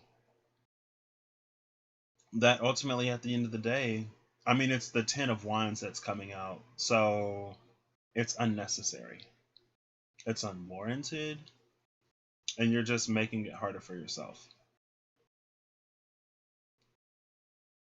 So water signs, we went from that bubble of dreams and everything else. I guess, it's water. It's always fluid. It's always in motion. Water can be shallow. Water can be deep. And run every space in between. Right? And I guess water and earth would have that in common. Because mountains can be really, really high. And valleys can be really, really low. Well, I guess technically, well, eh, we ain't getting into it. Because every element except for like fire is like, I can be in high and low too. Air is everywhere. Air is even in the water. Well, I guess if you go deep enough down into the water, then the oxygen concentration gets really, really low. But, there's precipitation in the clouds and there's water in the air. And fire is just like, fire is wherever you put it. And even when it's underground, well, I guess fire is underground, right? Because we have the molten core. Is that fire or is that earth? Who knows? Anyway, this is about water. I'm all over the place today. I'm sorry. Well, I'm always all over the place, so. But let's try to reel it in. Yeah, I was surprised that I went to such an energy for the water signs, but then that devil energy decision came out. Water signs, it's gonna be it's time. Water signs, it's time to make the decision and to put it away. It's been taxing you and burdening you and slowing you down and keeping you from pursuing everything that you're putting into these bubbles. It's like, what's the point of popping the bubble if you have a tarp underneath to catch all the water and to prevent it from getting to whatever area it needs to get to? What's the point of putting a tarp, or what's the point of popping the bubble if you just have this umbrella over the desert that's going to push the water over to the rainforest anyway, where it's always raining, and it's going to leave like the places dry that have been dry. Water signs, this is high key, like you're your biggest enemy, you're the only thing holding you back right now type of energy. And when it comes to decisions, the divine and the angels and the forces of light, they can make the decisions easier for us, but they can't make those decisions for us, right? If you want somebody to make a decision for you, you may have to turn to the dark side, and that's going to be a decision that you probably don't want. I mean, the card is here. Maybe y'all were turning to the dark side. And that's why y'all got all these burdens. I don't know. Water signs, y'all can smile in people's face and be all kinds of stuff in the back. It's water, it's fluid, it's moving. I don't know, girl. Y'all can miss me with this energy. I would just say it's time to make that decision and it's time to make that choice. If you want things to go right, you got to decide to act right. Right? Ain't no sense in popping the bubble. I'm glad this came out. Because ain't no sense in popping the bubble. Or if you do pop the bubble and then you're like, well, where's all the water? It's like, well, why did you have the umbrella up over the thing that you wanted watered? What sense does that make? None. But that's the thing about being a water sign. Sometimes you don't make sense. That's when we need the air and the earth. And even the fire, sometimes. Everything in moderation. What's next? The Knight of Ariel. Here you go, Virgo. Goodness. We had to get through the fire, through more fire, and then through a little bit of water, a little bit more water, and then the Virgo comes out. I was feeling that. I was like, I don't know, I'm feeling Virgo. So technically, it was the next specific sign. We just had to go through the whole element. Like, we had to go through the fire and then come back because we forgot something. And then when we were going back through the fire, we were like, okay, well, let's take like a little bit of water or a little bit of an extinguisher this time, right? Because we already went through twice, and we ain't trying to get, like extremely well done. We're not trying to be burnt to a cinder. So Virgo, take that for you.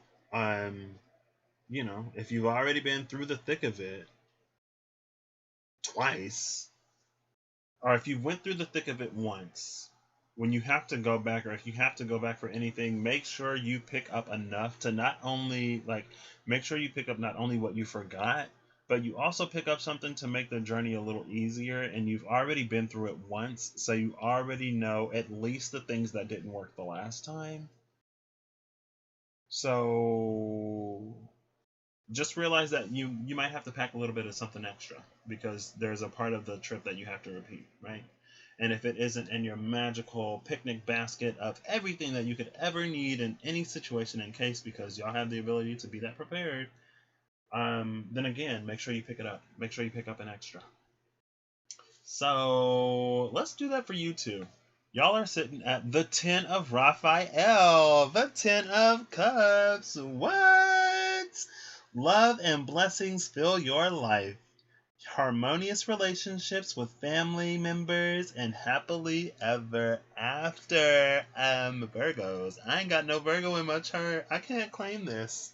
My Earth is in Virgo because my Sun is in Pisces, and the Earth is always on the opposite side of the Sun in astrology. So my Earth sign Virgo. We're getting. Let me dream. I'm a Pisces, okay? So for my Virgo brethren and sisterin on the other side of the planets, on the other side of the train tracks, when we grow up together but we go our separate ways, y'all got the 10 of Cups. That's actually Piscean energy. So that's the third decan of Pisces is ruled by Mars. Because, Scorpio. Anyway, Mars went from Pisces to Aries. So Virgo, y'all could have gone through a period of uncertainty. And it's a period of uncertainty that maybe actually made you want things that you wouldn't have given yourself permission to want in the past. I wouldn't be surprised if the number 12 is here for that Hanged Man. Also, maybe the Star would be here for coming out of that. But anyway, it's like there was this period of uncertainty, or a period where you were really, really wanting something that you weren't getting, almost bad enough to actually do something, Virgo. Maybe almost bad enough to actually go outside and put your bare feet in the grass, if that's what it took. Actually connecting to the earth, Virgo, with no socks or shoes. Do you know how many like germs and bacteria like are in the grass, girl? Going out barefoot, Virgo, what? Virgo is like, yeah, I'm doing it because that mess, it wasn't working. And now that Mars is in Aries, it's like you're coming out of that uncertainty. What are you going to do with it? Nothing is in Virgo right now. Uranus is in Taurus. And then you got Saturn, Jupiter, and Pluto, and the moon right now. Well, the moon might actually be in Leo, or might be in Aquarius now because it was like 29 degrees when I started this. But y'all got some heavy trines, Virgo, on both sides of the equation. You got Uranus, which is the planet of like change, and typically change for the better, but sometimes the things that we really need to change are the things that we hold tightest onto. And Uranus, and especially Pluto on the other side, y'all might have really been going through it. Might still be going through it, but all of that energy is retrograde right now. Everything in Pluto, or everything in Capricorn, is retrograde right now, and Uranus is about to go retrograde right now. So y'all may be on like coming out or on the other side of this dramatic transition. And when it's all retrograde, I feel like it gives you a moment to breathe and put stuff in perspective and to begin to build in a way that takes advantage of all of the freedom you found yourself in. And again, the card that came out for Earth signs was Change Your Life. I don't remember what the minor was, but the major was Change Your Life. So Virgo, you could be in a situation, you could be in a place to actually change it up for the better in like ways that maybe you were too tied down or too concerned about the neat outward appearance to do before. But like I said, like Virgo, y'all is the energy of like purity and the neat freaks. But the earth is your element. And everything comes from the earth. So good luck protecting yourself from that. Let's see. Let's see what major this is. Hold on. I'm gonna see myself first. Okay, girl, so not quite the star, not quite the number 12. But you know what's interesting is y'all get the moon, which is a Piscean energy. So 2 Piscean energies for the Virgo, which is very interesting. It's also interesting because I recently told a Virgo to be more Pisces. It's also interesting because the 18 is connected to the 12 through Neptune, right? The Hangman is associated with Neptune, and Neptune rules Pisces, and the moon is Pisces. So we're not quite out of this period of uncertainty yet. It's like we are, but we're not. I feel like you're more confident about what you want, or at least the way you want, like things that you want. You're more confident about that. You've had to change your life that could have cut ties to things that you weren't liking. But in this space of uncertainty, it's like, well, how do I get it? How do I make it happen? So I would say Piscean energy and 10 cups. I'd say in this moment in time, be careful to not overindulge in some things for some reason. Again, we have heavy Piscean energy, and that's one of the pitfalls of Pisces, being ruled by Neptune, having all of those dreams and fantasies, living in a reality that can't always match up. It can kind of sort of lead to a desire for escapism, escaping to fantasy lands through mind altering substances or through other media that is sort of fantasy based, and just getting lost in things like World of Warcraft. I did it. And then it was just like video games because it was something to distract myself from the reality. It's like Virgo is the reality, Pisces is the dream. But we're asking, or Virgo, you're being asked to loosen your definition of reality. Don't be afraid to get a little dirty, but like it's like getting dirty for Virgo could be just like engaging in the fantasy a little bit. The moon says it's the opportunity to improve your plans. Listen to your intuition for accurate guidance and face your fears and grow stronger. This is Archangel Haniel. It's an opportunity to improve your plans in a way that completely blows your mind, because there are certain things, there's certain serendipitous things in life that can't be planned for. So Virgo, my advice to you is to be more Pisces in what you dream of, but keep your mercurial way of getting things done.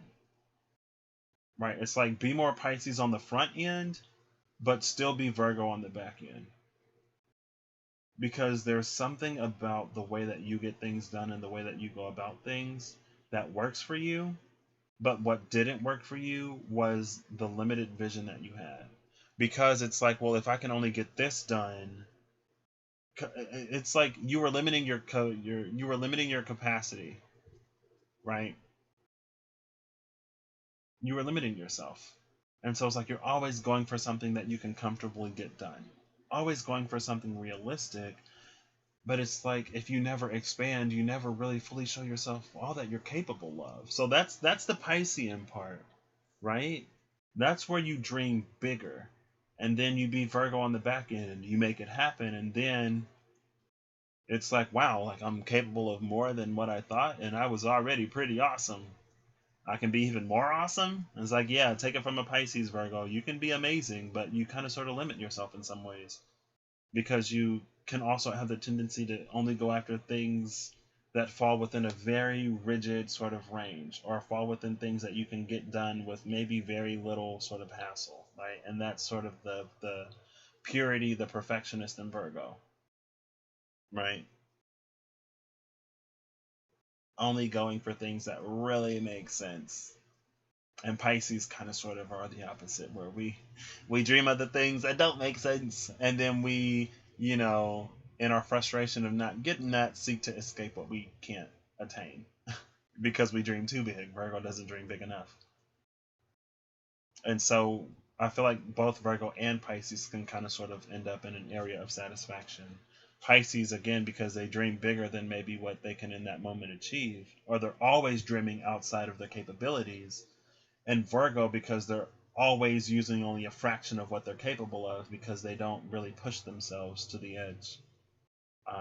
And again, this is just like straight up Virgonian energy. So you can have different energies in your chart that make you a little bit more daring than others. Particularly Pisces and Aquarius, maybe also Sagittarius. Like those Jupiterian energies are expansive, Pisces and Sagittarius. Aquarius is also out there because it's Uranus ruled. And even Capricorn, to an extent, would at least get you sort of like building outside the limit of Virgo up here. Now, Virgo is mercurial, so it's like, you're capable of a lot, but with Virgo being mercurial, you're the closest planet to the sun. So, really only things that you can kind of sort of see as happening, because, again, you're that close to the sun. If you can't see it happening, you may not even be like, it's not worth my time.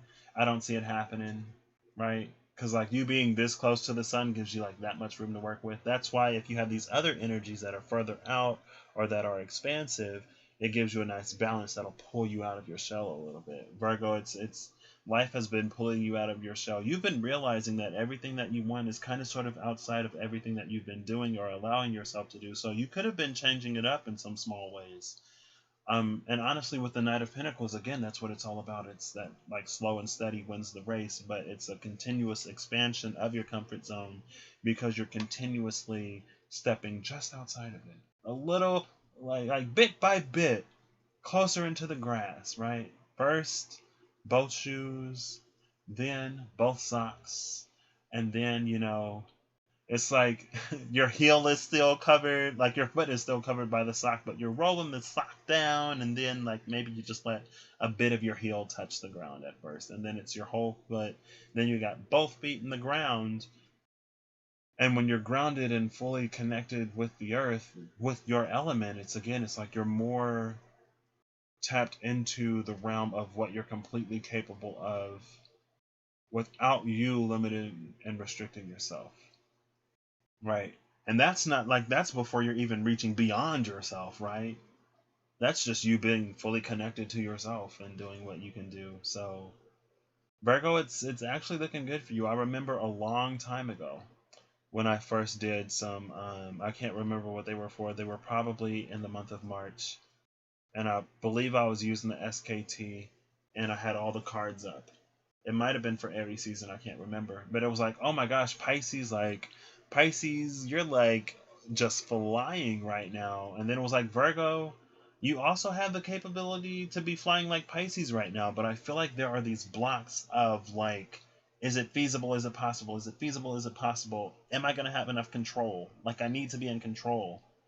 I need to be like manipulating the sort of levers and the soundboard in the back to make sure the pitch, like to make sure it comes out the way I want to hear it. And you're like, there are these constant adjustments that were really keeping you from flying. But at one point it was like, Virgo, I think you're actually flying right now, because maybe it was like when you lost control of certain things, you're like, well, I don't have control of anything right now, so might as well go crazy, right?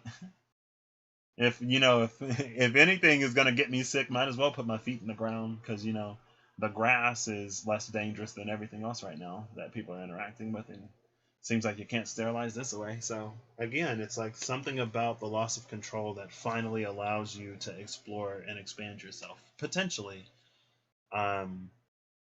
And again, it's like we had such heavy energies in Capricorn and in Taurus, Uranus, and then Pluto, Jupiter, Saturn, and then everything else that was passing through Capricorn. But now that everything in these signs are going retrograde, it's like it's actually kind of sort of loosening up on you a little bit.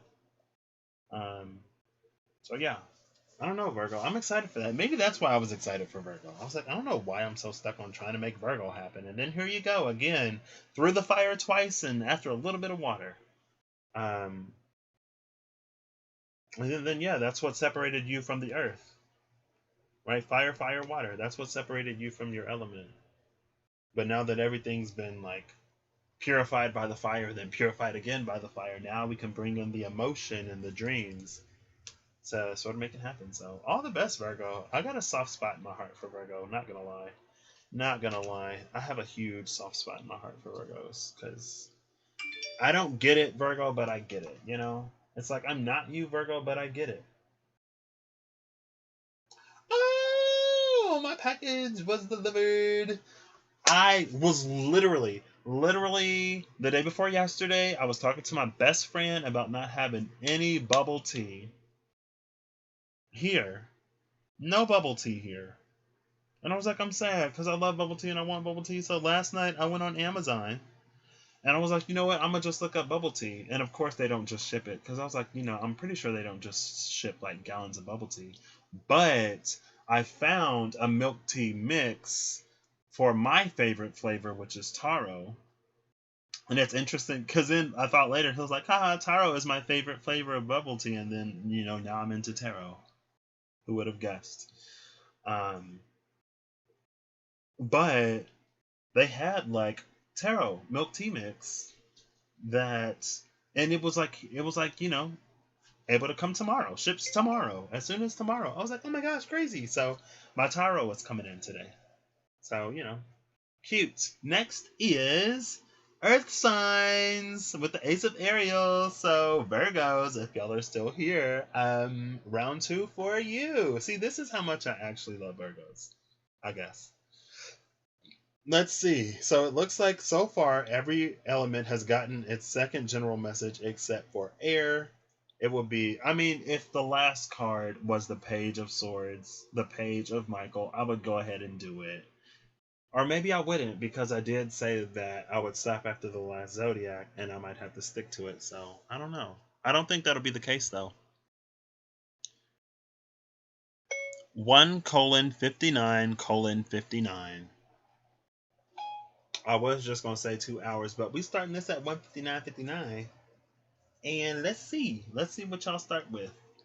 We have the world. I mean, I feel like that's very fitting for earth signs. The ace of Ariel, that one pentacle, that one coin, and then the world.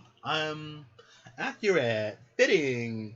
So let's talk about the world, earth signs.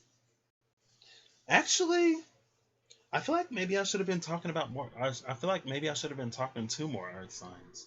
Like, how are y'all feeling, earth signs? How are y'all processing through everything? And how have y'all been feeling for the past, let's just say, few years? Because, I mean, the world is going through some pretty crazy stuff right now. Like, the whole world.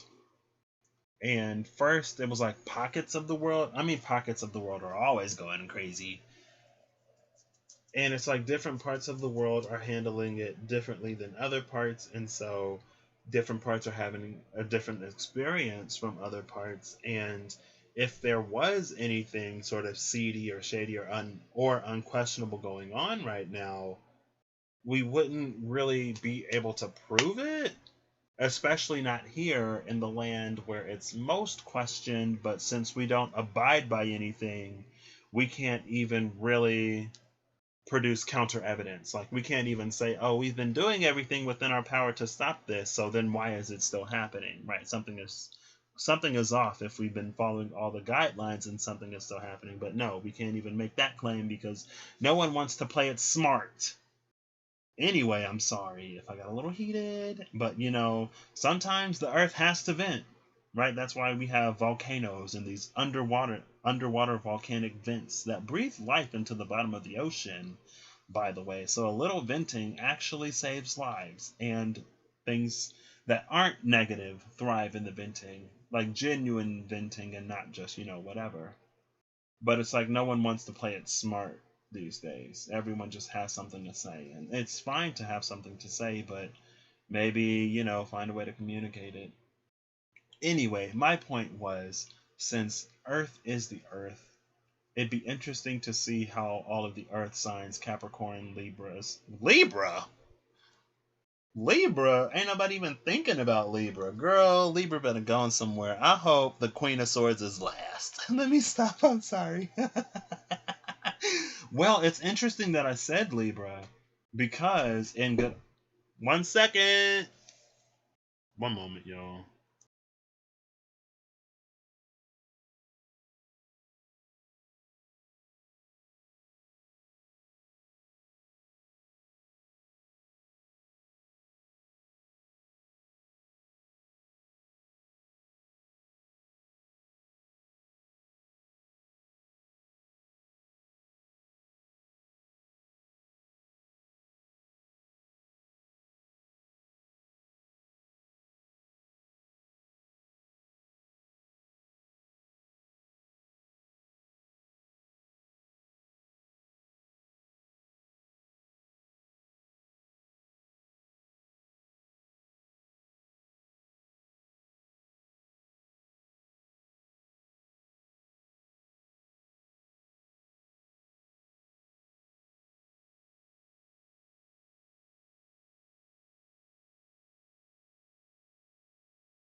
That was my mother. So interesting. My mom just asked for a light, for the light bulbs that are sitting on the desk. A desk is a space of studying, it's a space of working. The light bulbs provide literal light, but it depends on electricity to provide that light. And electricity happens because of duality. because of positive and negative and how they interact, we get electricity. When we tap into the natural flow, we allow it to do what it naturally does, but it also works for us. Just like, let's say, hydroelectric power, right? When you take sort of the flow of water in a river and you attach it to something kinetic to make things move, and then you turn that into electricity. So there's something about tapping into the natural flow of things, maybe even turning a wild or unpredictable force into something positive, right? Again, going back to those underwater vents, but you're not turning it into something positive by changing what it is. You're turning into something positive by tapping into what it is and converting it on the back end into something that you like, or something that you want, something that is desirable, right? And especially when you're talking about hydroelectric power and those water wheels, it's like, how much are you taking away from the river by strapping this wheel to it and having that turn something that generates power. Also, she gave me this paper towel holder back.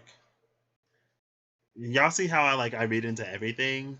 Pisces, get into it. Sun and Mercury. Mercury in the 12th house, Sun in the 11th house. So at least I'm not completely lost in the 12th house, because my Sun is getting some air in that house of Aquarius. Also, Aquarius rules my 11th house, and my Saturn is also there. So my Saturn and my Sun are like buddies. One in Aquarius and one in Pisces. But anyway, so what's the thing about paper towel holders? I mean, it's metal that is fashioned into a shape that we can use. And the thing about metal is it's like purified earth. And that also takes me to a certain show where metal was seen to be something that no one could beat, even the people of the earth. But when you take into account that metal is nothing but purified earth, all of a sudden it becomes something that you can work with. So for earth signs and the world, for the world in general, this may be for everybody, or it may just be for earth signs because I didn't make anything else super general. But if anything resonates, it can be for everybody because we all got these elements in us, right? To various degrees. But it's like, so there are some things where we tap into the natural nature of what they are.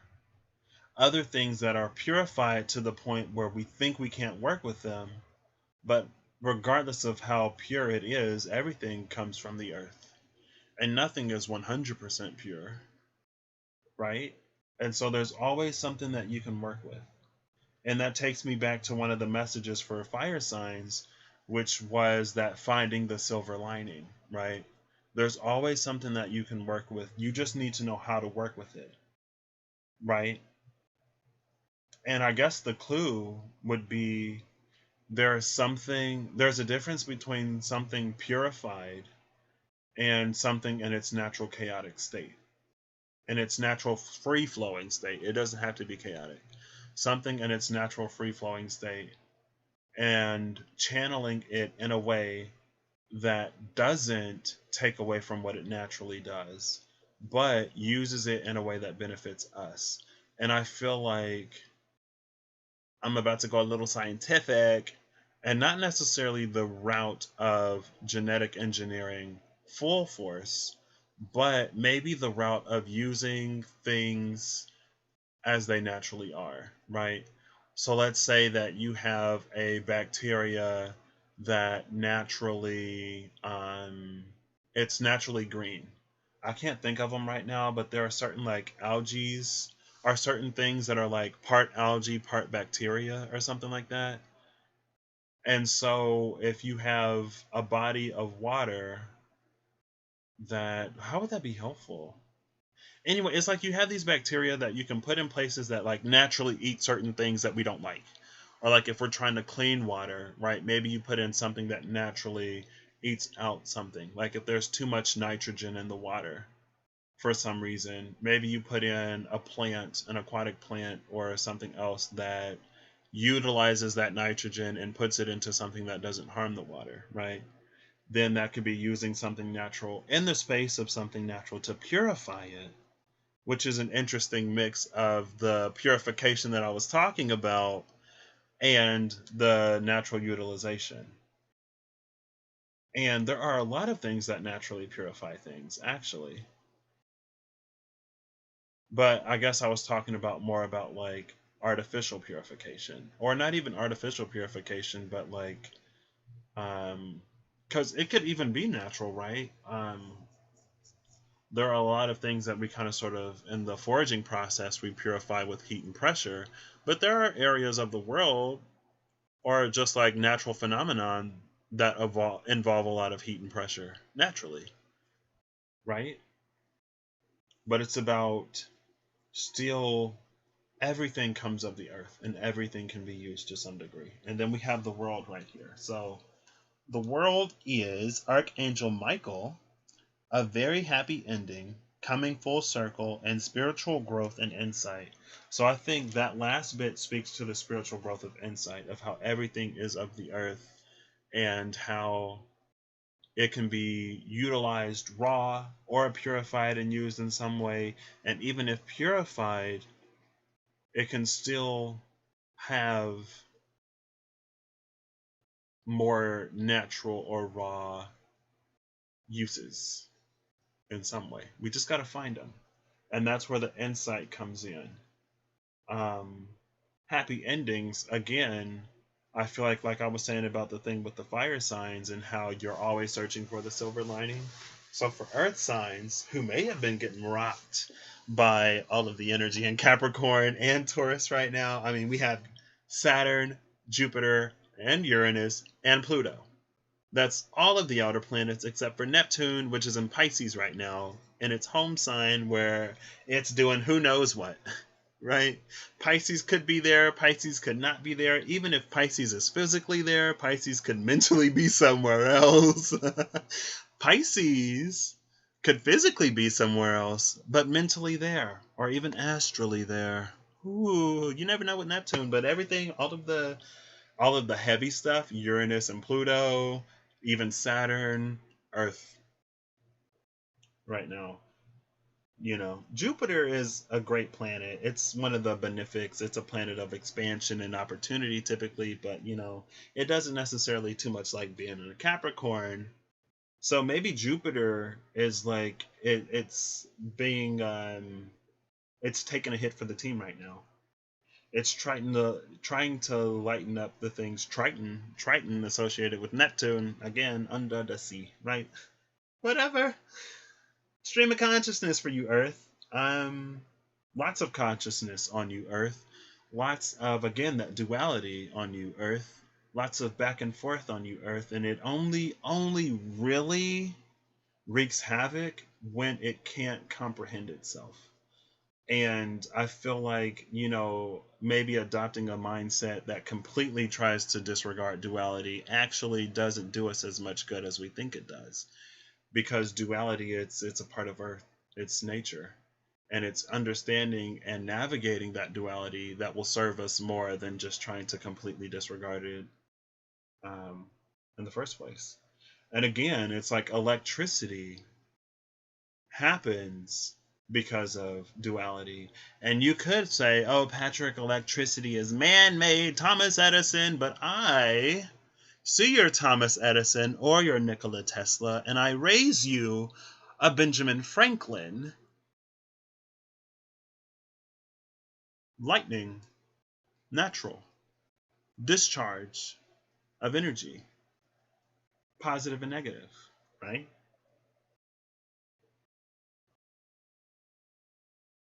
Again, it's still natural. Just because we found a way to harness it and use it to our advantage. And again, there's something about the heavy purification where we can get something done. And again, some of that purification is even natural in certain parts or in certain areas geologically, right? But something also about the utilization of a natural phenomena itself. Specifically with those with hydroelectric power and using the force of a rushing river to spin a turbine, right? Even, I mean, the windmills, right? Wind turbines use the force of the wind, solar power. It's becoming more and more a thing of using nature as it naturally is. And when we can use it as it naturally is, and when we understand duality, and when we operate within the framework of it to give us what we want, give us something desirable, still come out on the positive or good aspect, or even maybe even, like I said, use the bad but in the correct situation or in the right ways to make an overall quote unquote good outcome, right? Like, it could be bad for a certain thing to naturally exist or to pop up in a certain area, because if it puts too much nitrogen into the water, it kills the fish, right? But if you got some natural goldfish, let's say, that put out a lot of nitrogen in the water, like that's why goldfish die, or that's why they can die, especially if you don't filter the tank or clean it regularly, because they put out a lot of nitrogen to the point where it kills them. And goldfish can be huge, but the bigger they get, kind of sort of the more nitrogen they put into the water. But if you have something that can eat that nitrogen, or that turns that nitrogen into something else, then boom, you put it with the goldfish, and now they form this natural harmonious cycle, right? So again, there could be an element of pairing things that takes advantage of nature. And it's not even taking advantage of nature. I mean, it kind of sort of is, but again, it's about harmoniously aligning things and understanding things with that spiritual growth and insight to come up with these happy endings. Excuse me, that benefits everyone, right? No, earth signs, I feel like I must partially apologize for, making your message a little, even though it is general, like more like rambly and collective. But hey, we all live on the earth, so maybe y'all should have been born under another sign. And then, oh, okay, I kind of sort of love this. So it's the Two of Raphael, the Two of Cups. Two hearts dedicated to creating something wonderful, kindred spirits, and don't give up on those you love. It's really taking that harmonious aspect. And when two people come together, they don't necessarily have to completely sacrifice everything that makes them an individual. They can be two individuals together that form a unique thing that is a combination of both of them, but also in and of itself something completely new, right? Like Garnet from Steven Universe. When two things come together and there's something better and new in and of themselves, that it is again like a child, something that is both of its parents, but something that has its own heart, mind, soul, body, consciousness. So definitely a call to harmony with this world card. Harmonious endings, harmonious new beginnings, spiritual growth and insight, and like real growth, insight, and maturity. And it's a maturity that allows one to show up as they are, good and bad, and that complements it and finds a way to make things work out better than you could ever even imagine. So earth signs, if y'all have been getting it the hardest, y'all may also have the most to learn right now. And again, all of that heavy energy is retrograding. Now, some of it is going to be going direct at some point, but Uranus is about to retrograde, and then it'll all be retrograde. And so y'all may really get to breathe. And if it hit y'all first, if it hit y'all hardest, y'all may get some of this goodness first, and y'all may get some of the best, right? But again, with the world and with the Two of Raphael, it's about finding peace within it and working with it so that it also works for you. That's what I got for your earth signs. I'm starting to get real hungry, so let's not sort of whatchamacallit. I actually am in OBS. Oh, hold it. Hold it, y'all. I want to see something real quick. Give me one moment. So I will timestamp when I come back. Oh, I hope this doesn't. Ooh. 1 minute. I'm doing laundry, okay? I'm doing laundry today because I slept all day yesterday. My underwear clean. Goodness, don't judge me. Don't judge me.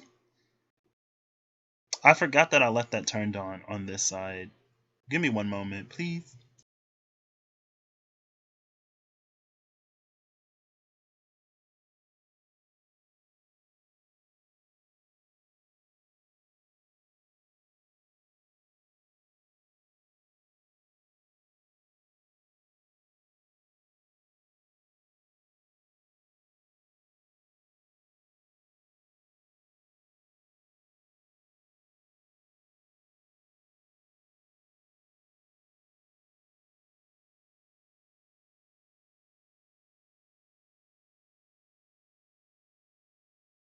So the next card out is the Knight of Gabriel, and I'm gonna see if maybe, okay, maybe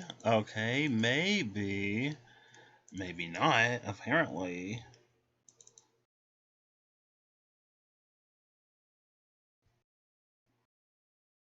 I don't know why this is not working over here.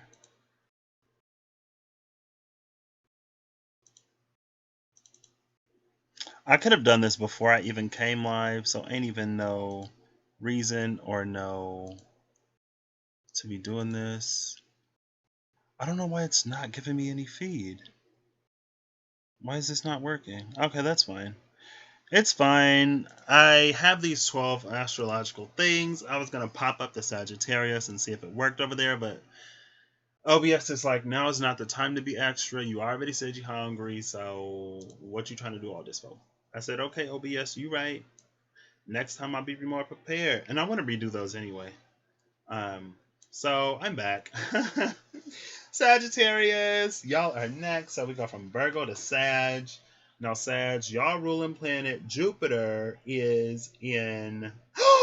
No! My Tauro isn't coming today. Girl, I was ready. I was ready. I ain't got no tapioca pearls though, so maybe I'll go to the store and see if somebody got some pearls. Also, I would need them thick straws. Y'all know. Virgo! I was so excited for Virgo that I didn't even timestamp it. Are you serious? I didn't even timestamp Virgo. But I did timestamp the second Earth sign. And so I know it's somewhere between Earth and water. Sagittarius, y'all are the second of the fire signs to come out. So, Sagittarius, y'all are giving fire signs the advantage. There's been one element for earth, air, and water. There has been both of the general messages for water and earth, but Sagittarius, y'all are giving fire, both generals, and now the second element. So I'm gonna say Sagittarius is somewhere around 222.22 because it's 222 or it's 223 now. Well, 222.50 now. And it would have been somewhere around then. Well, I was gonna give it to y'all Sagittarius, but I'm not. 2:23:09. We're gonna say 2:23:09 Sagittarius, because then that would have been like a whole minute of me just rambling. So, Sagittarius, let's see what energy y'all are starting with. Y'all are starting with solutions. I like that. Sagittarius, this is your energy. This is 14. This is temperance. Sagittarius, y'all are starting out with your energy. So, Sagittarius, y'all are starting out with your energy. How many times am I going to say that? This is Archangel Zadkiel. It says success that comes from objective compromise, Sagittarius, self-control and patience, Sagittarius, and forgiving and healing energy, Sagittarius. So this is y'all energy. But it may be a tall order for Sagittarius. Compromise, self-control, and forgiveness all at once. I gotta embody all of my great characteristics at one time. It's like, yes, you do, right? Be a little less judgmental right now. Be a little more forgiving right now. And also allow yourself to sort of, do that Jupiterian expansion thing. I feel like Sagittarian energy is very expansive, but it's like a unidirectional expansion a lot of times. I feel like Piscean expansion is omnidirectional, right? We expand in all directions in all kinds of ways. But Sagittarius is more like it's the archer. It's a single point that it propels into the world to hit a mark. And so I would say, because which did it say? With the objective compromise, I feel like, again, it's about maybe, it's like when you play tennis and how sometimes, I only know it because of ping pong.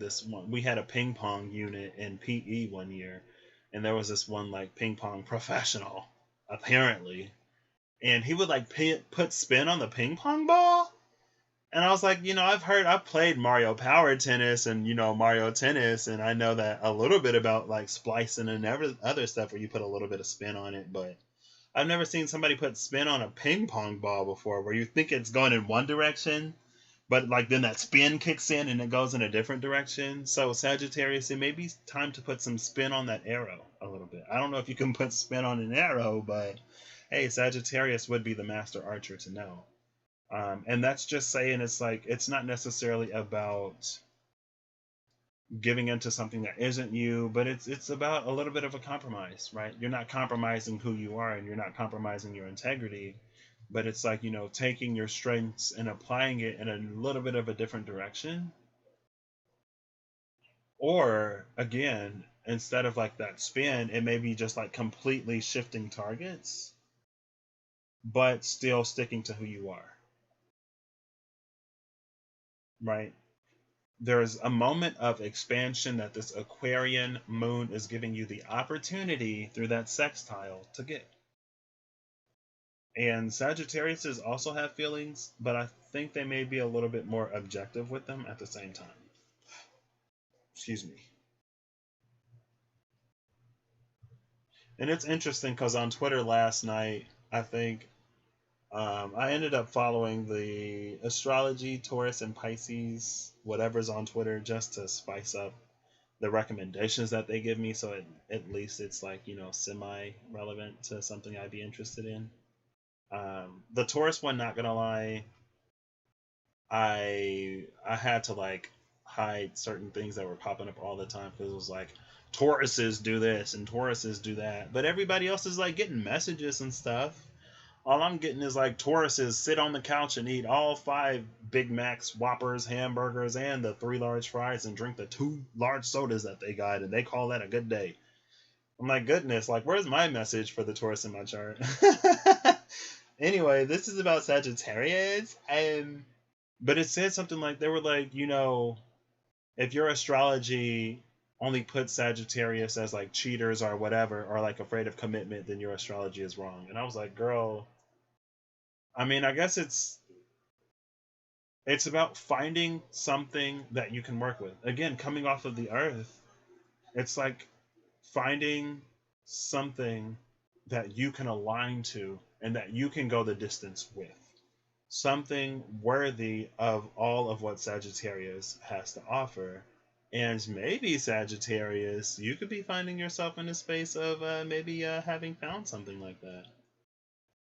But now, what it could be teaching you is, again, through that Aquarian sextile, it could be giving you the opportunity to relax a little bit, expand a little bit, and get a little bit of flexibility in that arrow, right? So maybe instead of always shooting straight for the target, you factor in the wind. Again, from Aquarius, thank you for building this. Because, like naturally you have to adjust for the wind anyway to be an archer worth its salt. But it's about really taking advantage of the wind to the point where maybe instead of shooting straight at your target, you go off course a little bit, call for the wind to like, and again, that's how you put spin on an arrow, I guess. You increase the wind. And so maybe Sagittarius, you are also getting a gift associated with the element of air. It could be communication, it could be speaking, it could be listening, I guess, also. Anything more, one of the clairs, maybe one of your clairs could be improving. Because again, it's like instead of shooting straight at your target, you're going to take the wind into account and you're going to go slightly above, slightly below, slightly beyond, and allow the wind after you release it to carry it. So there's also an element of release here, Sagittarius, that I feel is important. And so, like, if we get an 8 of Raphael, 8 of Cups, I'd be saying, like, I'd be like, release. Let's see. First, we get the color. The color is orange, so it's not Raphael. The color was actually pink, and it's the 6 of Ariel, which is about give and take. It's the 6 of Pentacles energy. It says, materials get fulfilled in magical and unexpected ways, acts of kindness, and giving or receiving with a grateful heart.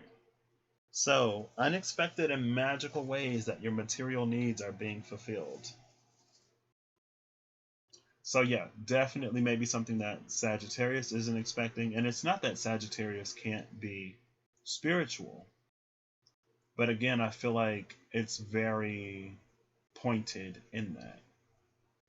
And again, it's not that they're not open to different things, because you are still ruled by Jupiter. It's still expansive, but it's typically more unidirectional. Unless you knock multiple arrows. And I don't want to say it's still not as omnidirectional as Pisces, but it isn't. But you can knock multiple arrows at once and have them hit targets that are like near the main target. So it gives you a little bit of a breadth, a little bit of expansion when you hit one if you knock multiple. So now may actually be the time to knock multiple arrows, Sagittarius. Not too many, not more than you can manage. But again, the South Node is in your sign. So with the South Node being in your sign, now may also be a time to be more open to adjacent possibilities and expanding, because the North Node is in Gemini, and Gemini is like your local community, and it can also rule siblings. So that's why I said adjacent possibilities. And again, if we're knocking multiple arrows and we're firing them all at once, they're not necessarily going to hit, things on completely different sides of you.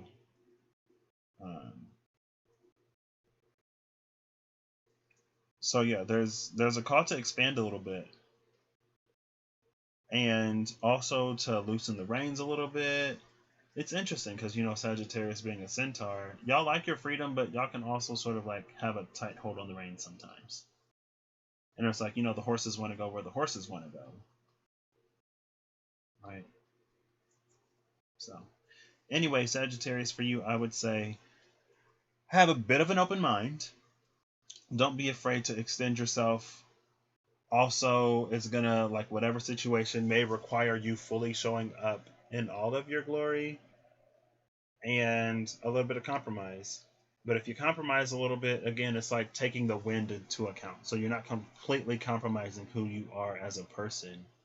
You're just accommodating for external factors. So don't be afraid to accommodate, especially with the 6 of Pentacles, giving and receiving. Don't be afraid to accommodate, because if you accommodate a little bit, something else may accommodate for you, and it may happen in a way unexpected. So next, let's get into Pisces.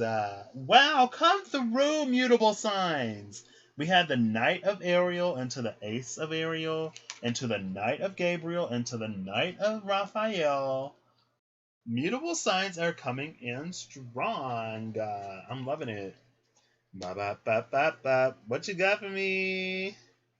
I'm a Pisces. I've already said that. Y'all know that. I'm a Pisces, but y'all knew that. We're going to say 2:34:10. Shout out to Pisces to the 2341. If only we could have moved that 10 to the beginning, maybe we could have got a 1, 2, 3, 4. So Pisces, it's like you got it mostly together, but there's something that has been furthest from your mind, something that you've ignored the most. You've gotten everything else in order, but that one thing actually comes before everything else. And I know for myself, I've been feeling that I'm going to be modifying here soon. Something is going to happen that's going to change the way I do things. It's going to change what I do, why I'm going to do it, or where I'm going to do it.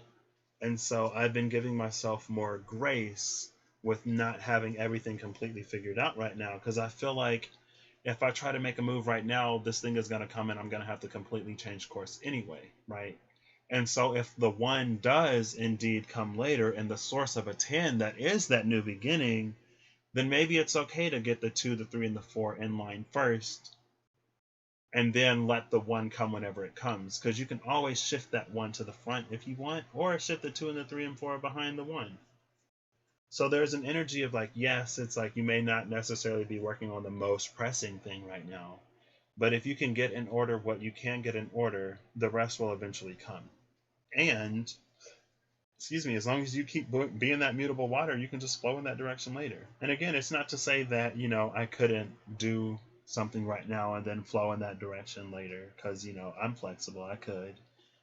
But there's also the space of like, if you could save your time, if you can save yourself time, energy, and effort by doing it in the way that it is meant to happen, then there's less hassle and heartache. I don't know why heartache. I was going for headache, less hassle and headache, but heartache ended up slipping its way in there.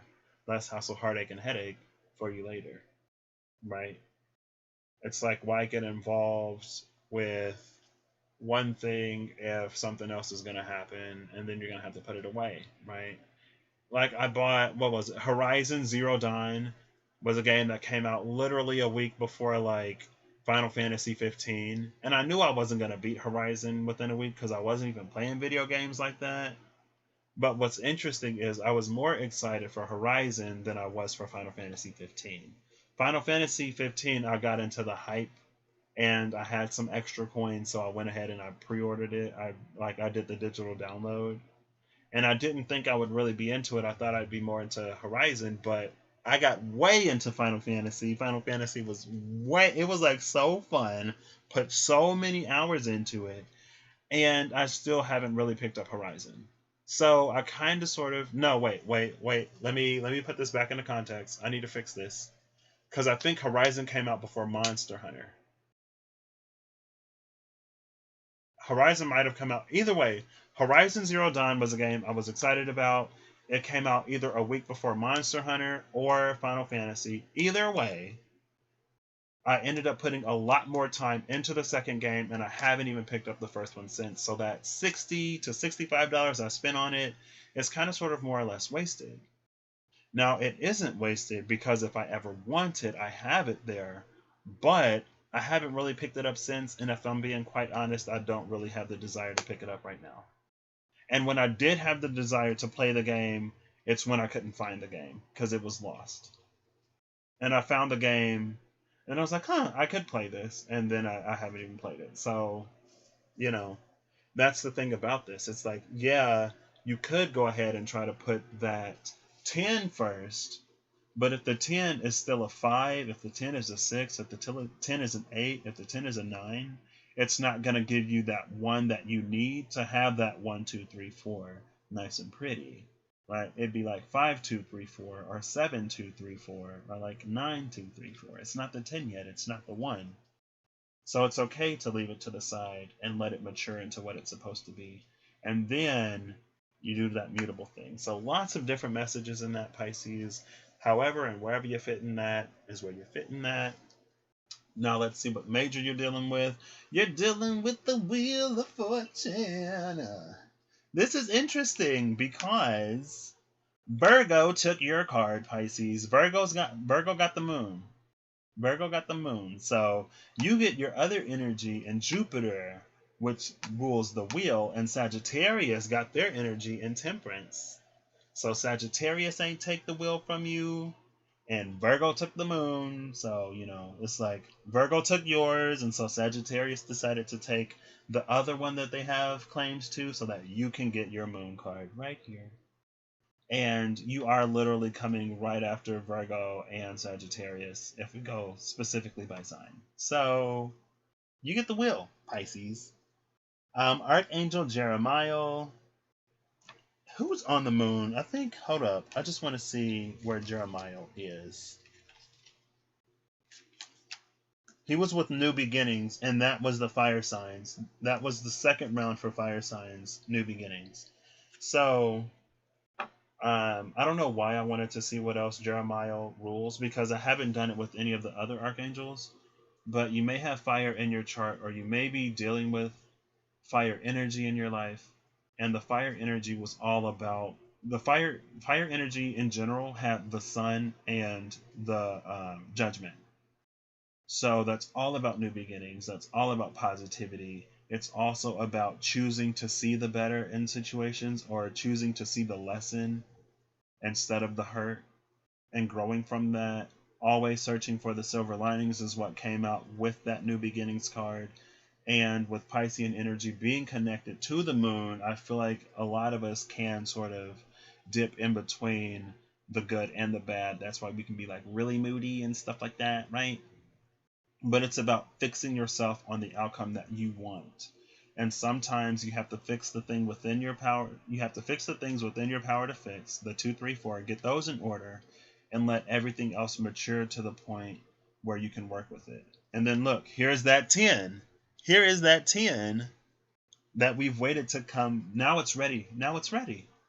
Pisces, now it's ready. What we got over here? We got the 7 of Gabriel. Now it's ready. You've done everything within your power to do with the 7 of Wands energy to put yourself exactly in position for when this wheel comes. And that's why a lot of times in the 7 of Wands, you have the high ground, right? So it's like you have to fight your way to the high ground so that when the hot air balloon comes by or the helicopter comes by and they drop that rope, you can grab it, right? And not necessarily have to fight off the people around you because you've already won the high ground and they can't reach you up here. But the helicopter can, and then boom, all of this mess, everything that you're concerned about right now, Pisces, everything that you may be 9 of Swords in, 3 of Swords in, 4 of Swords, coming out of that 3 of Swords, maybe not necessarily ready for that 5 of Swords, everything that you've been preparing for, it's also been preparing itself for you. And if you've put yourself in position to receive it, it's just going to whisk you away from all of your worries. Like I said with the water signs, you've been building this fantasy bubble in the first water sign general. You've been building this fantasy bubble, and it's about to pop and rain down all of that nice life-giving water to you. But do, again, like I said with the searching for silver linings with the message from the fire signs, also with the second round of the water signs where decisions came out. So the second round was the devil and the 10 of wands. Here's the 7 of wands with the 10 in the wheel. And the devil is a 6 because it's a 15. This is the 7. So it's like you've elevated yourself from that devil energy. Again, it's all running right now. So wherever you fall in the spectrum, which is, I guess, it's nice that we have these sort of overall messages, 2 overall messages to kind of sort of put all of this together within you. So wherever you fall within the spectrum. So if you've elevated out of the 6 from the devil into the 7, because again, I did literally just say you had to fight to get to the high ground in the 7 to be in a position where the wheel of fortune can pick you up and whisk you away to that somewhere over the rainbow way up high, right? So again, like if you've let all, and it isn't even like all of it, because there's only a difference of 3 between the 10 and the 7, but the 3 is a catalytic number. And so if you've let go of the attachments that you had to things that kept you from getting all that you want. And again, it's like it's the case that there is still some stuff that isn't necessarily like all completely gone through. But if you've done everything within your power, if you've gotten yourself right as much as you can, if you've cut the toxic ties, and if you're still healing, that's fine. But when you cut the toxic ties, you allow that healing process to continue. So it's like now the healing is running in the back because we're not siphoning off that energy for something that doesn't serve you. And again, that's the three. It's like that devil energy was the three that kept you from doing all that you want to do. It's like that three was actively working against you instead of the three building with you. You know what I mean? And so now that you've cut out the three actively working against you, with this wheel, you can really take off. Like boom, just like, ooh, I love it. It didn't come easy, Pisces, but you did it. And if you didn't do it, if you're a Pisces that hasn't done it, well, here's something to look forward to. If you needed something to motivate you, because a lot of times the Eight of Cups can be hard. Walking away from something that you have emotional attachment to, walking away from something that is comfortable, even if it isn't good for you, with that attachment, it's hard, especially if you don't know what you're going towards. You still don't know what you're going towards, Pisces, but I'm here to tell you that you're going to love it. You're going to love it. The wheel, again, Archangel Jeremiah. New beginnings, like what literally, well, maybe that's why he's on both cards. There's that decision, Pisces, coming right after that new beginnings. We're starting with new beginnings. So maybe check out the fire sign generals, potentially. New beginnings, end of delays, and a change in direction that offers happiness. Like I said, just whoo, right out, right out. The Seven of Gabriel. Stand up for what you believe in, have confidence, and claim your personal power. That's what fighting to the high ground was. You claiming your personal power by, again, cutting out those toxic things that were holding you back, actively working against you, getting that high ground, dropping the, I don't want to say the garbage, but dropping the weight that wasn't yours to bear, freeing yourself up enough to take this. It's almost like this helicopter, this hot air balloon, has just enough space to elevate you and the things most dear and most important to you. All of the extra baggage, it would make you too heavy, and this hot air balloon can't afford to go down. This helicopter isn't going down, so if you're too heavy, it's going to drop you off. So, you know, I'd say go with it regardless if you can. And that's what I got for you, Pisces. Short-ish, very sweet, and like Sagittarius, to the point. Next is the King of Gabriel. Leo energy coming hot up off this Pisces, as we were just talking about. So you could be a Pisces with Leo in your chart, or you could be a Pisces dealing with a Leo or dealing with somebody with Leo in their chart, or you could be a Pisces dealing with the energy of Leo in general. And the energy of Leo in general is the energy of the sun, which is, again, that confidence that the Seven of Wands is trying to give you. And the Seven of Wands is second decan of Leo, which I believe we're in right now. I think the sun is 10 degrees Leo. So when we come into this full moon, it will be 11 degrees. We'll officially be in the second decan of Leo, and the Seven of Wands energy will be in full effect. So it could be a very ripe time for you to, I don't know, do something. I mean, you got the wheel here, so maybe things will move for you. And the Lion's Gate happens within that time frame. So, for the Pisces and for anybody, but especially for the Pisces who have been doing the work, like that hard work, like that work,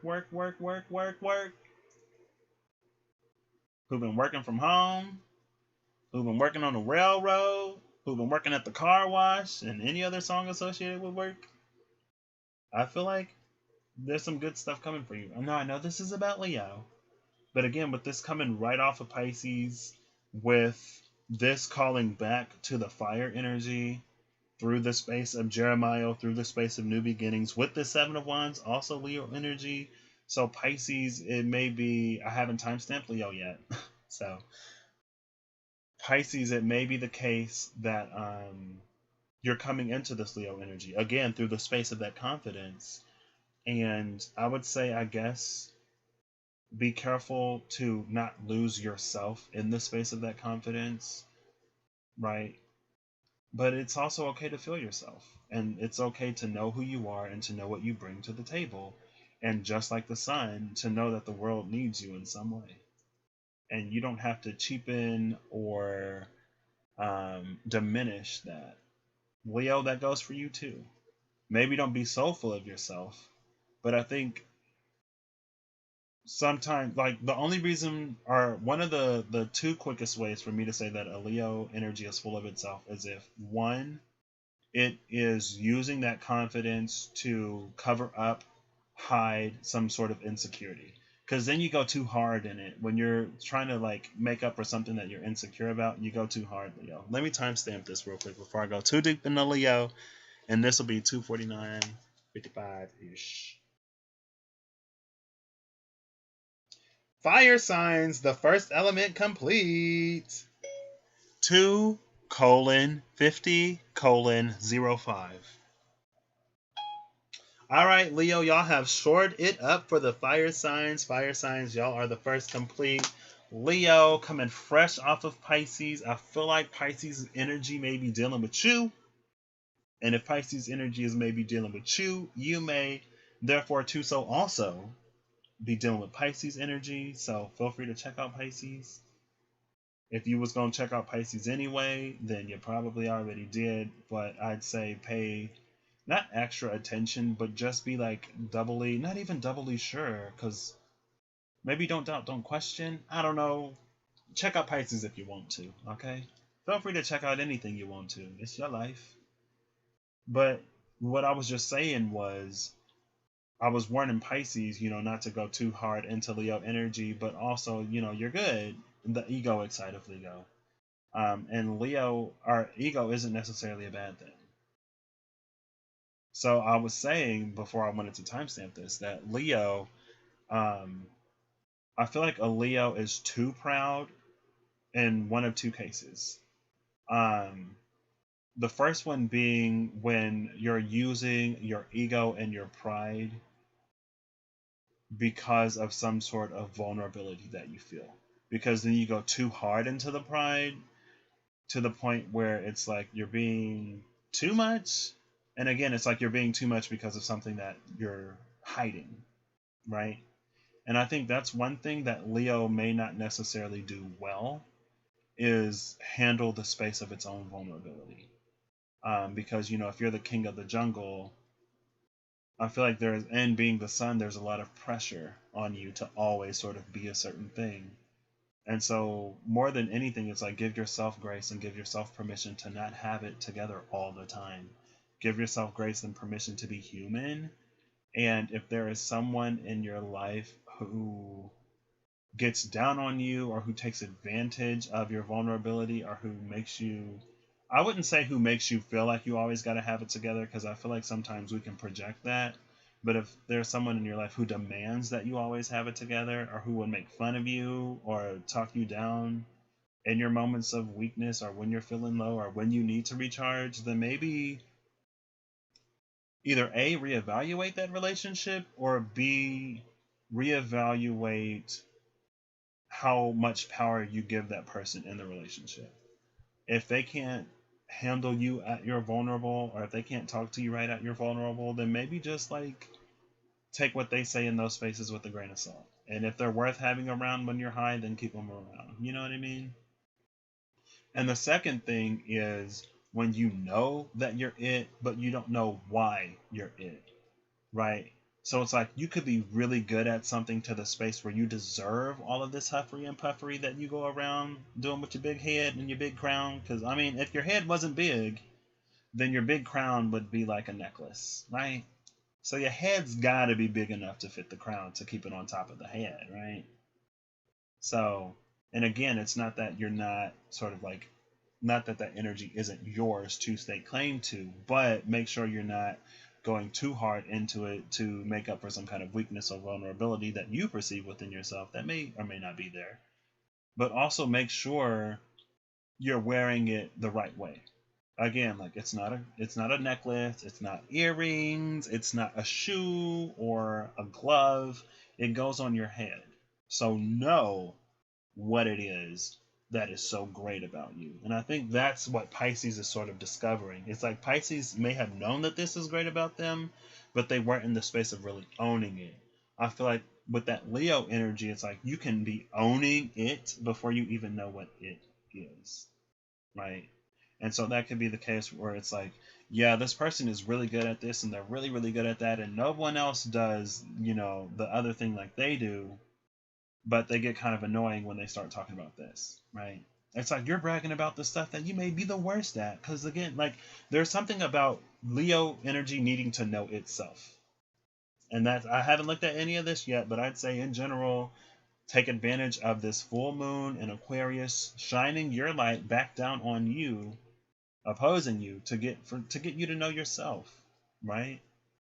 I feel like sometimes Leo kind of sort of puts on for other people, and it doesn't, but it kind of sort of does. But it's like, Leo, it's time for you to put on for you in a way that makes you proud, not in necessarily the way that you think will make you look the best. And again, there could be some overlap between them, but it's something about Leo, you needing to know and recognize that within yourself. So let's see. Knowing that, I wouldn't be surprised if there's a number 12. It's the number 0. Girl, fine. I be trying so hard to make these work, y'all. Leap of faith, Archangel Metatron. Believe in yourself. Well, there you go. It ain't necessarily the card I was looking for, but it was the message that I was. I think that's another thing. I don't use this deck enough to know what messages are actually printed on the card, so I just kind of go for the energy. I went for the Hanged Man, the number 12, because I thought maybe you weren't believing in yourself. But this card is saying, right off the bat, believe in yourself. Believe it. And by it, I mean in you. Believe in yourself, listen to your heart, and do what gives you joy. Leo, like I said, it's time for you to put on for you. It's time for you to shine for you. And it's time for you to shine on the things that you love in a way that you love to shine. But again, it's like there's something about you getting to know you. It's almost like you've been eclipsing yourself. Either eclipsing yourself or allowing yourself to be eclipsed. And with that eclipse, it's like a partial eclipse. It's not a total eclipse. Because it's like, you get, it's like a crescent moon, but instead of it being the moon, it's an eclipsed sun. So we get like a fraction of your light. And again, it's like, because you are eclipsed, you're trying harder to shine. You're shining brighter and brighter and brighter and brighter because you're eclipsed. And, you wouldn't have to shine so bright if you just removed whatever's blocking your light. And that's the first point I was talking about, right? When you're like using that to cover from some kind of like vulnerability or perceived weakness within yourself, then you do too much. And then instead of addressing the blockage and healing that, you just burn people, right?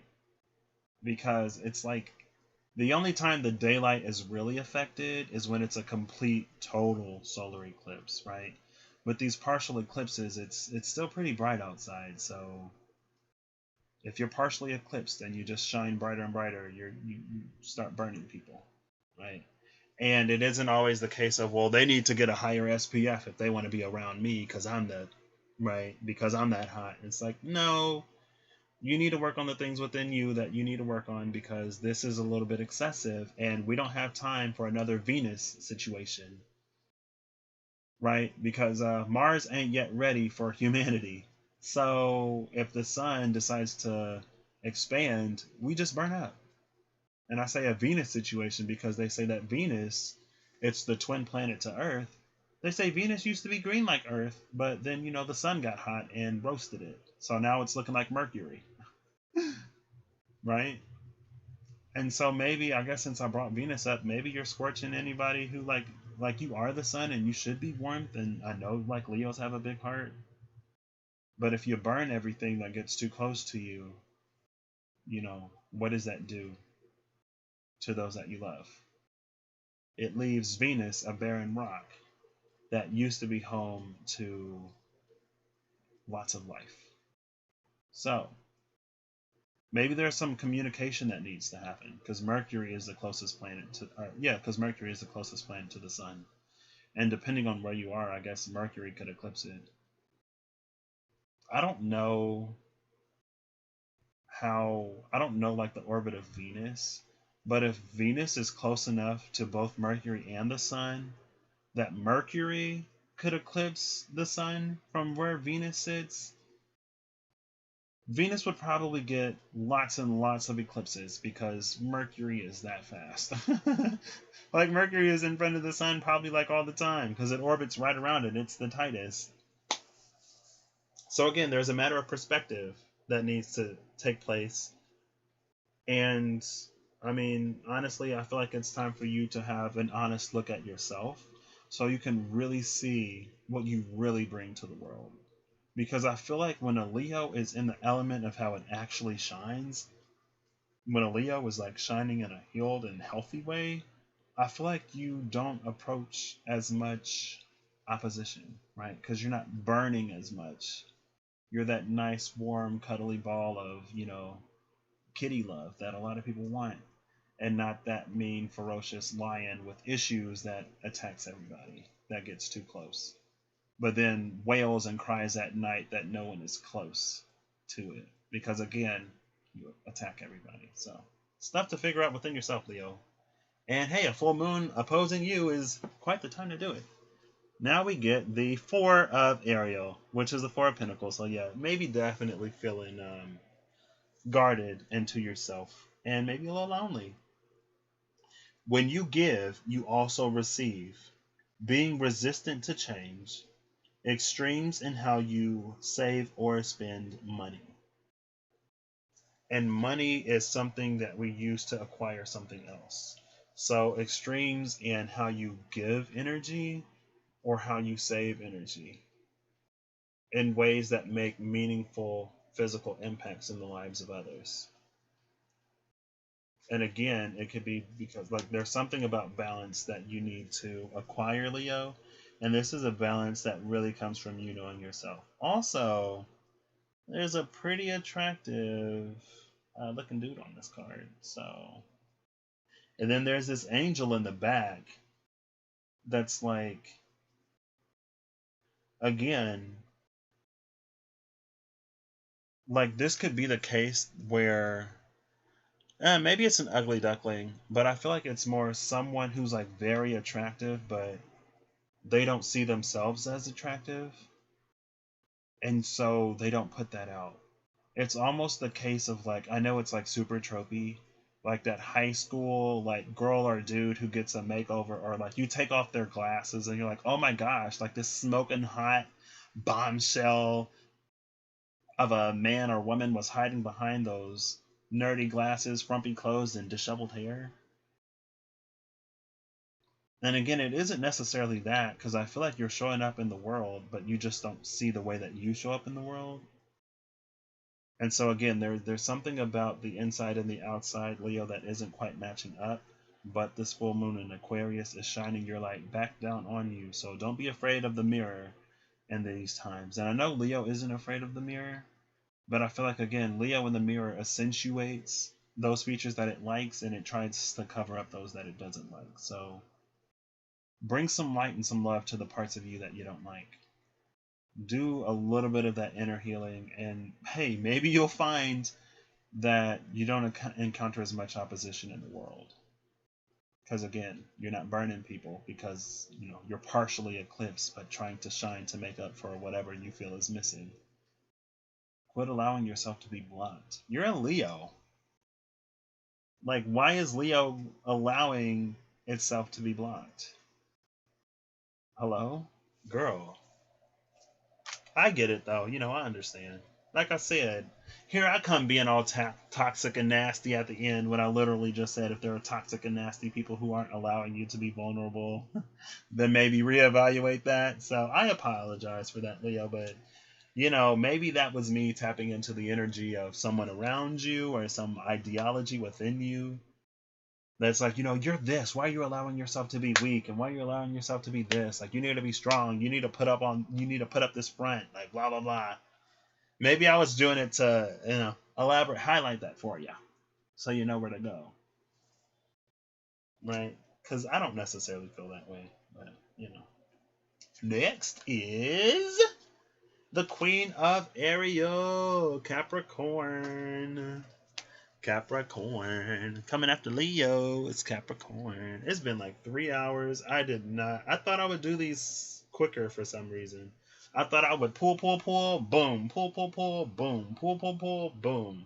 That's another reason why I use these cards, because I was just going to go off of the message, but I'm not going to cheat anybody either, you know. So, Capricorn, you are shoring up the race for Earth signs, and Taurus would be the last Earth sign to come out, wouldn't it?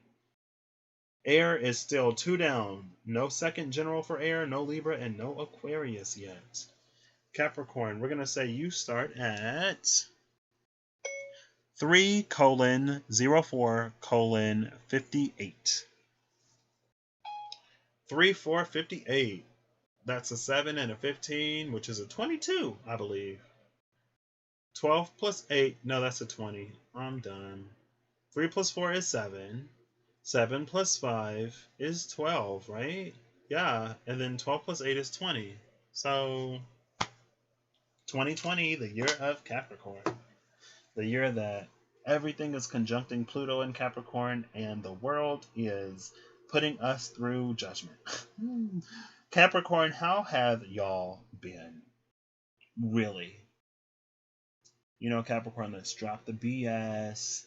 Let's drop that huffery and puffery. Let's drop that I'm fine, you know. I'm a Capricorn, I'm always on my grind. Capricorn, stay about that money. So, you know, I've been making money because I'm a Capricorn. And, oh my gosh, I'm not making money. Like, who am I? I can't do anything in the world because everything is so uncertain and I don't know anything. And I'm supposed to be Cardinal Earth making sense out of nonsense to make something happen. But everything I try to make happen right now falls apart. So again, Capricorn, I ask, how are you really? You know, have you cried lately, Capricorn? Maybe you should try it. A little bit of release. You know, I haven't looked at these yet, so maybe I'm all the way off, Capricorn, and you're fine. But I'd say, you know, in these times, I feel like Capricorn, these are extraordinary times, and you can allow yourself a little bit of emotion. Because honestly, if you keep it bottled up, it'd probably do more harm than good right now. So it isn't necessarily like you don't have to be extremely down, Debbie. But, you know, allow yourself a little bit of emotion and allow yourself a little bit of reprieve if you found yourself not on top of your game as you would have been in the past. I feel like by this point, you know, it's August, all of that started happening, like March, really, like April. By May, it was like, oh my gosh. By June, people were on beaches in America. I mean, people were on beaches in America, I think, in May too. So, you know, no judgment, even though it might sound like it. Let's see, Capricorn, where you sit. Capricorn, you're sitting with the Chariot. So maybe, Capricorn, y'all have been biding y'all's time.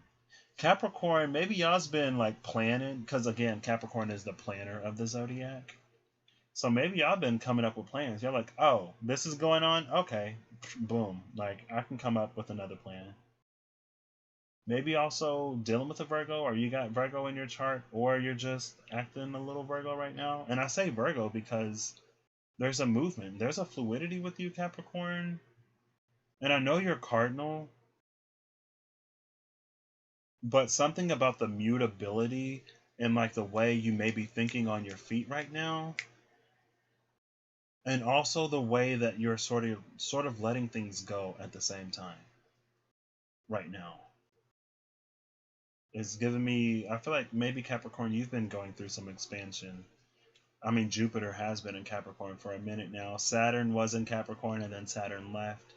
Pluto's going to be in Capricorn for, you know, whatever. Also, America's Pluto is in Capricorn, so that return is coming up for America. And it's interesting how America has kind of sort of found itself as the go-to country for the world. Like, everyone's looking at America for some reason. And everyone was looking at America with a certain sort of frame, with a sort of state of mind, but then, you know, you get to see the truth of what America really is in these days when everything else is slowed down. It's like, oh, like, is that really what America is? And I read on Twitter, somebody was like, I bet the world is laughing at America right now, or the world is seeing the truth of America. And then somebody from outside of America was like, some of us are really concerned about America right now because we thought that it was whatever. And it's like, girl, y'all bought into the story that America was telling itself and telling the world. This is what it really is. But anyway, Capricorn, they say that the Earth is a Libra, but she's the Earth, and you're cardinal Earth, and Libra squares you. What's going on for you? Got a lot of planets in your sign. Uranus is in Taurus right now, so that's trining you.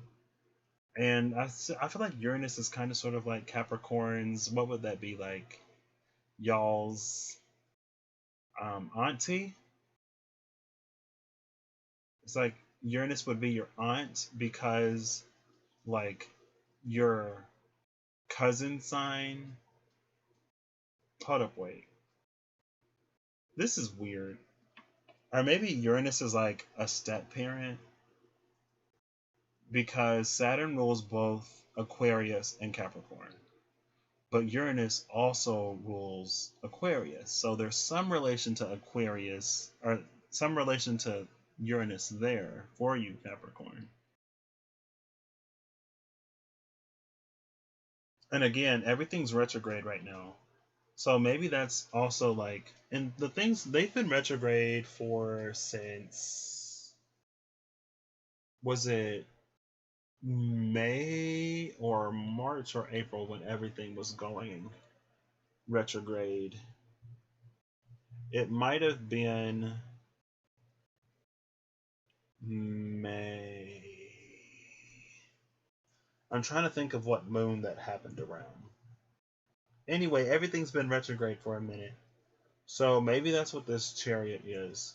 Maybe, especially with Uranus about to go retrograde, with the 8-8 portal coming up, maybe you're going to be in the space of moving if you haven't been.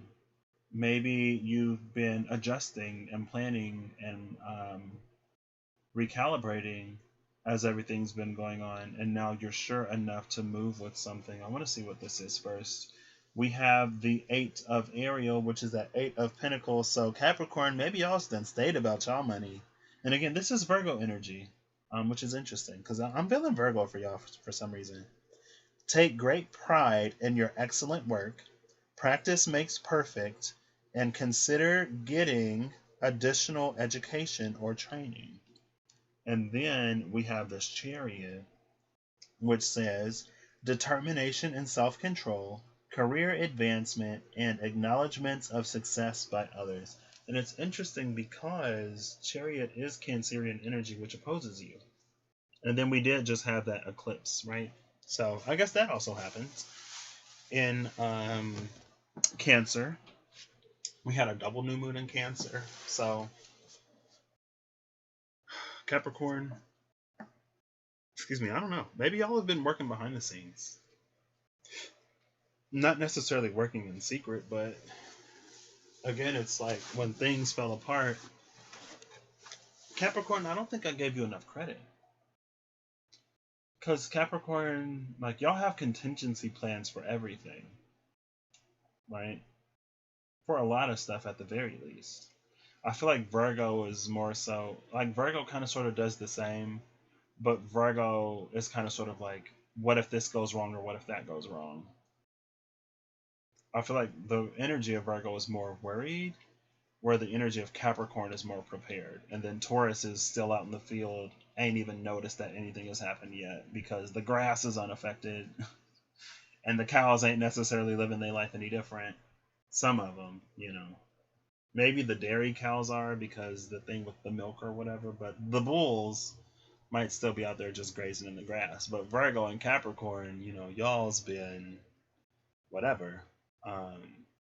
Anyway, so with the chariot and with the 8 of Pentacles, it may also be time to roll something out. And somebody else, it might have been Aries, that got an energy like this. So yeah, with the 8 of Pentacles, the 7 into the 8, you could be actually growing and expanding in some way. Capricorn, y'all are double energy, so that's the 6, the 7, and then the 8. So definitely a progression, definitely an evolution happening. Definitely maybe taking advantage of all of this heavy energy in your home sign, really allowing it to purify and cleanse and push and propel you beyond your comfort zone. There are so many different forms of business that are booming right now. All of these, everyone's got a master class right now, right? And that was more prevalent in like that April, May sort of time period. So by this time, if people took advantage of it then, they'd be a few months into it, right? And so maybe really now gaining or getting comfortable or beginning to get more and more comfortable with the information that you've been acquiring to finally move out. Capricorn, you may be rolling something out, and now may be the time to roll it out, honestly. The market is wide open for a whole bunch of stuff that, if they aren't just straight up temporary fixes, may become the new normal, right? Because it seems like here, especially, we may be coming up on a second wave or a second round of quarantine and lockdown, or maybe not, because at this point it's like, oh, hopefully we decide before like schools really open, um, because then that would just make things infinitely worse. Capricorn usually has the energy of foresight, and that's why it's prepared with all those contingency plans. So, Capricorn, I feel like you're good either way. So while you are moving on some things, also, keep that storehouse stocked. You may have a lot of ideas, lots of ways to kind of sort of get by right now. If you aren't necessarily moving, again, it's okay to give yourself grace and maybe look at what you do have and see if there are a few pennies that you can rub together to make something happen in the back, right? Maybe time to capitalize on other assets that you've kind of sort of been sitting on for a while. Maybe you have other skills that you weren't utilizing too heavy that would really shine right now. So potentially get into that, Cappy. Y'all got this. I like Capricorns. I know I'm super watery, but I'm also pretty earthy. And I feel like, if a Capricorn loves me, then I'm really doing something right. you know? Capricorn is like that. Ooh, they don't really like anybody, and they like you. Ooh, it's like the Miranda Priestley. Was that her name from The Devil Wears Prada? When Andy thought that Miranda hated her, but when Andy like learned how to speak Miranda and got really fluent in Miranda, and when Andy was so fluent in Miranda that even when Miranda tried to even when Miranda was taking it out on Andy, Andy still found a way to make it happen. Andy impressed Miranda, and that's when Miranda already knew that Andy was the one. And I think that's why, that's when she really knew that Andy was the one. And I think that's why Miranda wasn't as upset when the other girl couldn't go to Paris or whatever, right? And when Andy ended up going to Paris, because she was like, okay, I know I'm in good hands. And Andy was actually looking out for her, and Miranda was like, "Oh, you don't think I knew? You don't think I knew that was happening?" So, and then Miranda did what she did to Stanley, or maybe his name is just like Stanley Tucci in real life, and I don't remember what his name was in the movie. But Miranda was like, "Oh, Miranda's good." No, yeah, she ended up doing what she did to him to keep the place that she had. Okay, yeah, that's what ended up happening. Um, But also, at the end of the movie, we found out that Miranda really did like Andy. If, we didn't already know it before by giving her that recommendation. So, again, I feel like that also speaks to something, maybe a gem that you've kind of sort of been sitting on it, or a gem that you kind of sort of been sitting on. And as you've been sitting on it, it's like the pressure from your, I don't know, your tuchus has turned it into a diamond that can really thrive in the world right now. So, I don't know, Capricorn. I mean, it kind of sort of all starts with you in a way. Cardinal Earth, right? the execution starts with you. The idea might start somewhere else, the feeling might start somewhere else, and the feeling might start in a different place. But when it comes into the world, it starts with you. So, what's new with you? Now we get the King of Aries. So, Taurus is coming up right on the heels of Capricorn after I just said that the bull was grazing in the grass. What is that? I know Raven Simone sang it in a movie. And so she was on Disney. Na, na, na, na, na, na, na, na. In the grass. Everything is so na na na na na na na na na na na. You can feel it, and it's real, so real. So can you dig? Shoot it up to the baby. Yeah, oh, let's dig it. I don't know what that song is. I thought it was gonna take me somewhere, but it didn't. So Taurus, you have come. The bull has charged at the last minute. It was just grazing in the grass for a hot hour, but it went bull mode and it's coming into shore second place for Earth signs. And I'm gonna say Taurus starts at, let's see, 3:20. That's Taurus season, ain't it? That's like the last day of Taurus season too.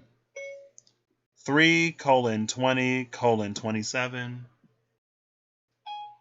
5:20 is Taurus season. 3:20 is the last day of Pisces. I'm a Pisces, and I got Taurus in my chart. So, Taurus. What have y'all been up to? I kind of want to start over here for y'all. Oops. Y'all are at the 7 of Ariel. So the 7 of Pentacles, Taurus, this is your energy. It's the first decan of your energy. Actually, it's the last decan of your energy because the five is the first.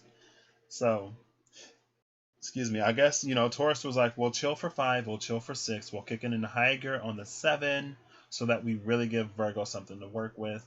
Because after all of that Capricorn hard work, you gotta take it easy, right? You have invested wisely, Taurus. Have patience and wait for the harvest. Review your progress and make plans for your next endeavor. So, Taurus, the card is saying y'all is winning. Y'all invested wisely. Everything that you needed to do, you've already done. Now is a period of waiting and relaxation. So, this is a smart Taurus. This is a smart Taurus. This is a bull of a different breed who handles the field in a different way. This Taurus is like, I'm going to do all the work up front. So then I can chill and take it easy. So this Taurus may be chilling right now, while maybe the other energies, the other bulls are now trying to kick it into high gear. And this Taurus is like, well, I'm already ready. And so, when the farmer come to, I don't know, let the cow into the bullpen, the cow is going to encounter the Taurus that's already ready and not the ones that are, getting into whatever that cows are attracted to. And just like I said for Pisces, because I think Pisces was also a 7. Pisces was the 7 of Gabriel. And for Pisces, it was like, finding the high ground, working through the darkness so that when the Wheel of Fortune turns, I wouldn't be surprised if the star is here. So that when the Wheel of Fortune turns, like, you're ready. And I think Taurus kind of sort of did the same. But it's like, you did all the work up front, so now you're just waiting. Now, if you're not a Taurus that did the work up front, well, then this probably wouldn't resonate for you if you're not a Taurus who did the work up front, right? But if I had to make it resonate for you, then I would say there's a lot that you have within you that will get you where you need to be. You might just have to do a little bit extra to really get there. Because either way, like the 7 of Ariel, the 7 of Pentacles, it's a tending, cultivating, farming energy where the seeds are already planted. We're just tending to it, right? So let's see if I was right. Number 17, the star. I am glad to be right this time because I was feeling it. I was really feeling that tide of Pisces, and not just because I'm a Pisces with a lot of Taurus in my chart. But because the 7 of Ariel was like, you've already done the work, you invested wisely, now you just sit back and relax and allow it to come to fruition. And again, it says plan your next endeavor. So the primary one, again, you've already done it, and then here's the star. So hey, Pisces got the Wheel of Fortune, so Taurus, you're getting the star. This is Archangel Jophiel. It says, a dream come true. Believe in yourself and the end of a difficult situation. So like I said, this Taurus did all of the heavy lifting up front, so now they can take it easy. And it's not that you're going to be coasting, but it's like you're going to be planning for that next endeavor. So when you're planning for the next endeavor and when you've done all of the work up front, you are kind of sort of running two things at least at once. Um, but instead of doing all of the heavy lifting and hard work, it's like you're just making sure that what you've already done is like it's still good, right? You've already planted the seeds. If you have an automatic system, then you just have to check the computer log. Okay, did the automatic sprinklers run today? Yes. You check the weather. I mean, the weather you can kind of sort of figure out, is it sunny today? Yeah, then they're good. It said that they get enough water. If there's some other things that like maybe you don't trust the system, so you go out there, you look at them, it's like, yeah, they're looking pretty green, they're looking pretty healthy. The plants aren't telling me that they need much right now.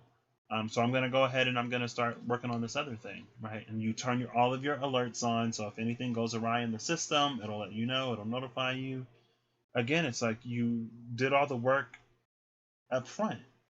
You invested wisely, and now but the one thing about this is though that like you don't really get to sit back and enjoy it too much. You are sort of taking it easy right now. I feel like in this interim moment of rest, things are really about to take off. You did a really good job of planting your seeds, of tending to them. You worked hard up front, but that's the thing about farming, right? You work hard in the planting season, but you also work hard in the season of harvest, right? Because now they're all about to shoot up and you got to be ready. So, and I think that's the part of having confidence in yourself with this star card. You've already built it. Have confidence in your ability to reap it and to harvest it and to move forward. So, Taurus, it's looking lovely for you. You have officially brought Earth signs to a close. What better way to end it than with the Taurus, with that good Venusian energy? We are still missing 3 air signs, or 2 air signs and an air general. We'll see if Cancer comes and snatches the win for water, or we'll see what's next. I'm kind of sort of feeling that Queen of Cups Cancerian energy is gonna come out, and then we're just gonna end it with a bunch of air. But we'll see. Yeah. Oh nope. Sorry, we get the second general for air signs. So the Page of Michael is here. I saw that blue. I thought it was the green. I was like, yep. I don't know, because I don't know if a lot of communication is being had right now. So maybe that's why all of the air is lagging, or it may not necessarily be that communication isn't happening, but it's like there's a lot of confusion and not maybe too much clarity. So that could be another reason why the air signs are lagging. And also because it's a full moon in Aquarius, and so the full moon is backing everything else. So air signs. Let's get into this. I'm starting to get real hungry, y'all. We got a little bit of spaghetti left. I'm excited to tear into that after I finish this. So excited. 3:27:52. Okay, so air signs. Let's get into it. What am I talking about? The lack of communication, the lack of clarity, some cloudedness. We've already seen 16 change your life. We may see a high priestess. I don't think we've seen the high priestess yet. Actually, I think we did with Scorpio. Maybe that hangman. Maybe that number 12 finally. Over here, we could have an 8 of Swords type energy. Maybe something that isn't necessarily clear, but we'll see. Well, it's on the table. I mean, it's on the floor. It fell on the floor. Let's see if I pick it up in reverse. Oh, it's still face down. Number 13, peace. This is death. So, yeah. I think the High Priestess was with Scorpio. And so you get the card of Scorpio. Not that the High Priestess is your card by any means, air signs. But I was feeling like, something not necessarily super clear. And the High Priestess can be a little bit vague. But you got transformation. But transformation is actually peace. Archangel Azrael. Release the past. There is a more enriching future coming, and let go and let God. And I actually love this. I feel like this is what communication has the power to do right now. Clear communication, honest communication, and again, communication is both speaking and listening. So, air signs, y'all can bring the peace right now. I mean, y'all do have Libra. Nothing is in Libra. Why is Libra empty right now? Who did that? Who set the stars in the sky so that we have all this energy in Capricorn, all this heavy transformative energy in Capricorn, that the nodes would shift from Cancer into Gem, Sag? We're about doing something right now and questioning the ideology, right? You have the Gemini idea and then the Sagittarian idea. And there's no balance. No balance in Libra right now. Maybe that's why everything is so extreme right now, because nothing is in Libra. We get a little bit of Libra when the moon is there, and then the moon is gone after like 2.5 days. So, Libras, where y'all at? Libras, we might need y'all to really to stand up right now. And to honestly, not to be like that dismissive, wishy-washy Libra, but to be the like the judge, right? The mediator, right? The peacemaker, right? And to make peace in some situations, there needs to be some accountability. So it ain't about just straight up dismissing. It's about making actual peace. And air signs page of Michael. Michael is bringing the peace. Now I feel like the Michael that peace brings. What is the Michael that peace brings? Because Michael holds the sword. We see Michael as a warrior, and I feel like a lot of times Michael is the protector, is that fighter. So who is the Michael that peace brings? Who is Michael when Michael isn't fighting? What is Michael at peace? I think Michael at peace is when we fight for ourselves. When we show up to be active participants in this peacemaking instead of leaving it to others to do. And I think that's one thing that's actually happening right now is people are standing up to make peace. Especially, it was more in the news and more heavily talked about in June, but protests are still happening. You know, thank goodness for social media to inform us that in other places people are still protesting, even though it's not in the news right now. And we're talking about opening up schools in America when we didn't follow anything in America. And honestly, it's like some children will die, and that's okay. It's like, is it? I guess as long as it's not your child, then yeah, it's okay. Ridiculous. And then that some of these people who can afford homeschooling or who can not send their kids back to school. I guess that's also interesting. Like, are people? I know some people actually are sending their kids back to school, but I feel like it's happened so many times where it'll be like a governor, a mayor, somebody else that'll be like, oh yeah, we can go ahead and open back up, but I'm gonna be quarantined. I'm gonna be in isolation. I ain't going out there and getting sick. And again, I think let's talk about Libra. Let's talk about justice. I don't necessarily find it wrong because it's a choice. And so I think it is an interesting question of, regardless of if it's real or not, how much choice should the people have? And should the government stop people from throwing their lives away for the sake of whatever pleasure? Or should it step in? If it's real, right? Let's treat it as if it is real. Let's take that stance. Because I think that's something that we don't necessarily think about because I feel like a lot of people approach it with the perspective that it is fake, COVID-19 and the pandemic, or that it is planned or whatever.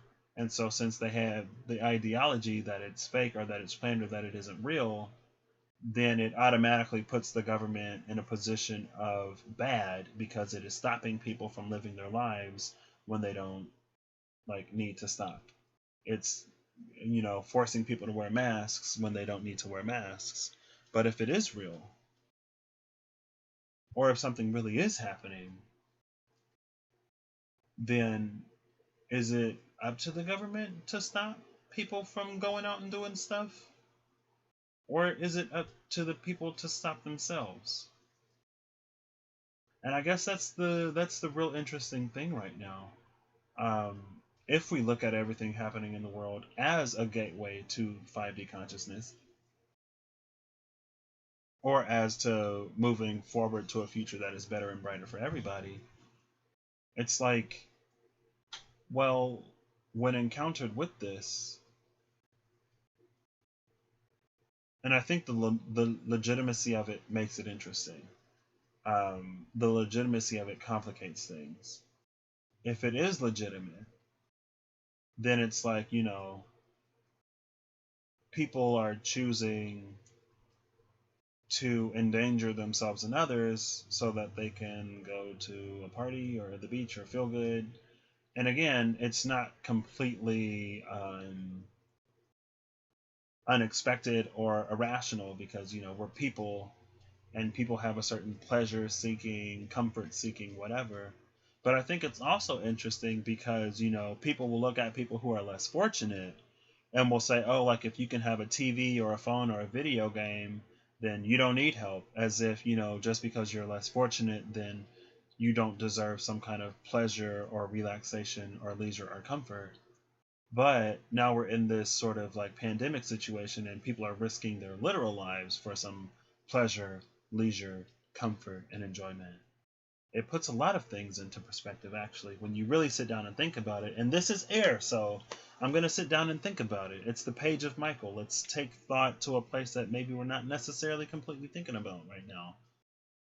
And so, again, if this is legitimate, and if people are choosing to go out and do whatever anyway, on one hand, it's like, we still have those desires. But on the other hand, it's like, well, can we not curb our own desire for the greater good, for the sake of, at least until we have somewhat of a handle on this, on what's really going on, then doing something? Or are we just going to choose a perspective that most benefits us in the way that we want?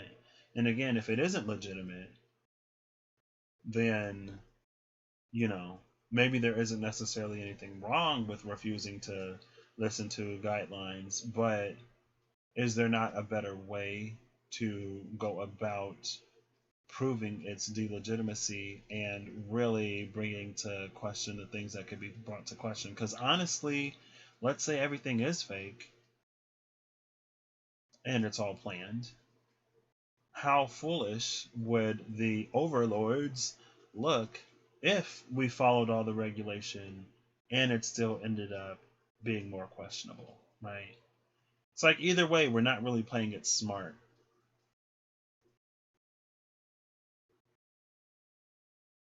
And so I feel like in some ways the question is, or isn't, is humanity really ready for what it's asking for? If we're asking for more freedom within ourselves, like, are we really ready for that? If we think that there are some lizard government reptilian running the planet right now, can we run it any better? And that question isn't to justify, if that is the case, that we continue to be sheep or controlled, but it's like, if you never raise somebody to do anything, it doesn't matter if they turn 18, it doesn't matter if they turn 21, it doesn't matter if they turn 50. If you've never had to do anything for yourself in your life, and we just throw you out into the world on your own, how much success are you going to find? Not much. So I don't know where this is going, air signs. I honestly don't. Like, I took a bit of earth signs to talk to the collective. Now I'm taking a bit of air to speak again, and for that I say it is what it is. But yeah, it's like, I mean, I guess that it's fair. The North Node is in Gemini right now. We need to be asking every question from multiple angles, from multiple points of view, and always asking ourselves why and but what if. But what if? But what if? I don't think we're but what ifing enough. Because it's like, I feel like we also need to be devoting resources. Like, if you're going to say that the government is bad and everything is fake and blah, blah, blah, I feel like you also need to be like devoting energy to thinking of how we're going to replace those systems when they no longer are. And again, I'm not saying that to keep, corruptness in place, but let's also like we have enough brain capacity within us to also be coming up with the alternative, to also be coming up with the next thing to smooth that transition so that we don't encounter a period of 10 to 50, or I guess 1 to 2 to 5 to 10 to 50 years of global lawlessness, if this shadow world government reptilian whatever is exposed. And again, I mean, I guess we're not even working towards exposing them in a way that is actually beneficial if that is the case, or at least it's not very smart, right? Like, the way to reveal someone else's hand isn't necessarily by playing the game. You play smart. I don't know. Anyway, so back to Earth, our air signs. The Three of Michael. More air. All right, Earth signs. And who was this? Peace. That's Scorpio. That's Mars. That's Death. That's Scorpio. Release the past. You will grow from this situation, and time heals all wounds. I think both of these literally say release the past. Both of these say, like, literally the first thing is release the past. So, air signs, there's definitely something in the past that you need to release. Release the past. There is a more enriching future coming. Let go and let God. Release the past. You will grow from this situation. Time heals all wounds. Definitely major release going on. Major release happening. Air signs. We have death and we have the Three of Swords. It's like the pain and the heartache and the nightmares and the trauma will continue as long as you keep it alive. Air signs, I think it's important for you to see what you're breathing, or to take stock of what you're breathing life into. And if there is something in your life that has expired, and again, how do you go about how do you go about that release, I guess?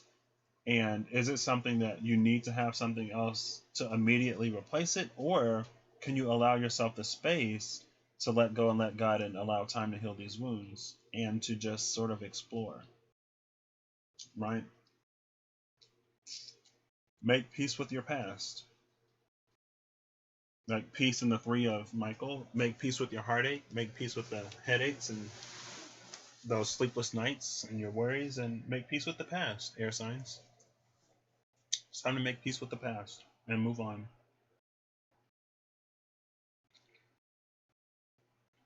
And you might have to be a little bit smarter about the way you do some things, especially if you're like in a toxic-ish situation, or if you're in a space that you can't neatly separate yourself from. Have courage. Definitely, pray. Whatever you do to seek spiritual source, or maybe not even source, just spiritual sort of advice. Not even advice, but more like counsel and comfort. Do that.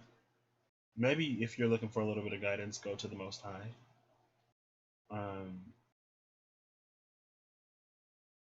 And allow things. I was thinking about this last night for some reason. I was thinking about devil energy and attachment to toxicity, and how in the past I literally thought like it was like I didn't necessarily have a person that I was attached to, but I did have this mindset of like there was this in between period, in between when I decided to take charge of my life and when I was just like, woe is me, where I was like, if I put away all of the heartache and all of the things that I've been like depressed about for pretty much all my life, like if I put that away and if I seek happiness, like part of me feels like I would be betraying the part of me that suffered with that. Like, I guess part of me thought that I would be betraying my shadow by seeking the light. As weird as that sounded. Or maybe it isn't that weird, but it's like, I was like, I feel like if I choose to seek happiness now, it betrays not only my shadow, but it's like, it invalidates all of the time that I've wasted being upset by something, being tied to something, allowing something to hold me back and keep me from living my life. I feel like it would betray all of the dreams that I had let die because I wasn't living my life.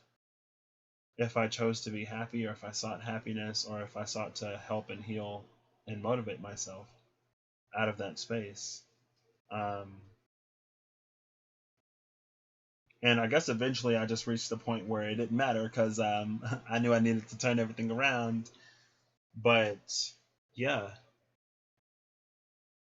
it may be time to free and release yourself from stuff like that too. If you have like toxic attachments to certain ways of thinking. Next is Scorpio. I mean Cancer. Nope, it is King. King. Who's the king? Who's the king? Aquarius. It's Aquarius. King of Michael. Aquarius. Okay. So air signs may be trying to come and snatch this from the water signs. Cancer, y'all better not slow us down. Taurus already beat us. Goodness. Oh, if Libra come out before Cancer. So this is going to be 3:54:56. And that is incorrect because that was 45 and not 54. So we're going to redo that. 46:12. Wow. 46:18. It didn't even record the first time. Okay, so Aquarius, how y'all doing today? Full moon in your sign, Aquarius. So that's interesting. It's like you have the sun shining on you, Aquarius, but not really, because it's moonlight. So it is the sun, but it isn't the sun. And I guess at this point, Aquarius, with the sun opposing you, you take what you can get, right? So I guess it's like taking a piece of what is yours out from, but it's not yours. Let's see. It's like finding your niche, finding the space where you can shine, and turning the scraps into, it's like you're polishing the scrap metal, and then you're finding maybe bits of gold and silver somehow, or some other valuable metal that's ended up in there. Or you are calling a bit of what stands against you to your side. I'm trying to put, an analogy or whatever to the full moon, because the full moon, it opposes the sun, so you get all of that sunlight in the night. And so maybe Aquarius, it's like you get last pick at something, but you might still get what you want. You might get the thing that you were gonna like, even if you would have gotten first pick, you would have picked it anyway. And honestly, Aquarius, you are like quirky and unique enough that could very well be the case. With this full moon, you may be feeling like you're like the last person to the table. You're the last person to pick because you forgot to call dibs or you were too slow, right? But it's like you end up with what you wanted anyway because you're just that unique to where no one else would have wanted it. And I don't want to say no one else would have wanted it. I do want to say no one else sees the value in whatever this is the way that you do. No one knows how to accentuate it like you do. No one else knows how to speak to it, how to whisper into this tiny little candle flame's ear and have it turn into a roaring bonfire just because you have the ability to really hype it up like that. And you are like Aquarius energy is typically well connected, right? And very resourceful, but also fixed. So let's see where you are, Aquarius. You have the Lovers. Come through, Gemini. Now, if if this is the two of Michael, because we've already seen the three of Michael and the four of Michael. If this is the two of Michael, Aquarius, you would have the energy of Gemini and Libra with you. So the Lovers, this is Archangel Raphael. It says, make choices from your heart, deeply emotional commitments, and the power of love. Now, Aquarius, how do y'all feel about love? I don't think I have too much of a context for Aquarius with love. It's fixed air, so it may not necessarily be able to communicate it super well. It's Saturn and Uranus, so maybe the bad boy, bad girl type. Maybe into something bold and adventurous. Maybe not necessarily into traditional sort of like Taurian systems of, one man, one woman, married. It's like you could be monogamous, but maybe you don't like marriage. Or you could be like polyamorous, or maybe you just don't want to settle down. Or maybe you just want to do something your own way, right?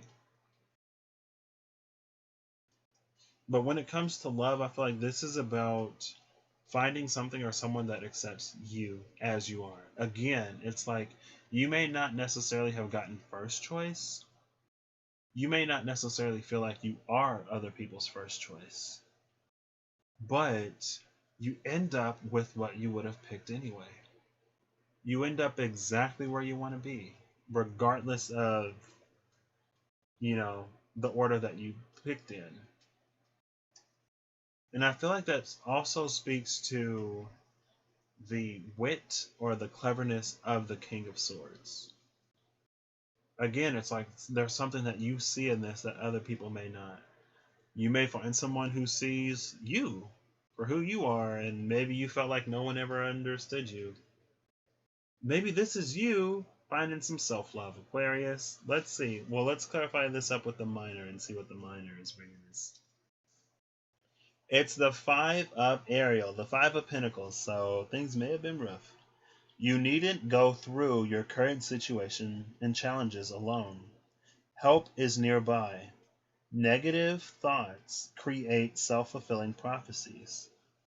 So Aquarius, this is solely like this is a you thing. And again, I guess that's sort of like trying to pick the light out of the dark. Like being the oddball out, but still finding a way to shine in your own unique way. I think your mindset is going to have the biggest effect on whatever this is. And it's a full moon in Aquarius. So it's a full moon in your sign.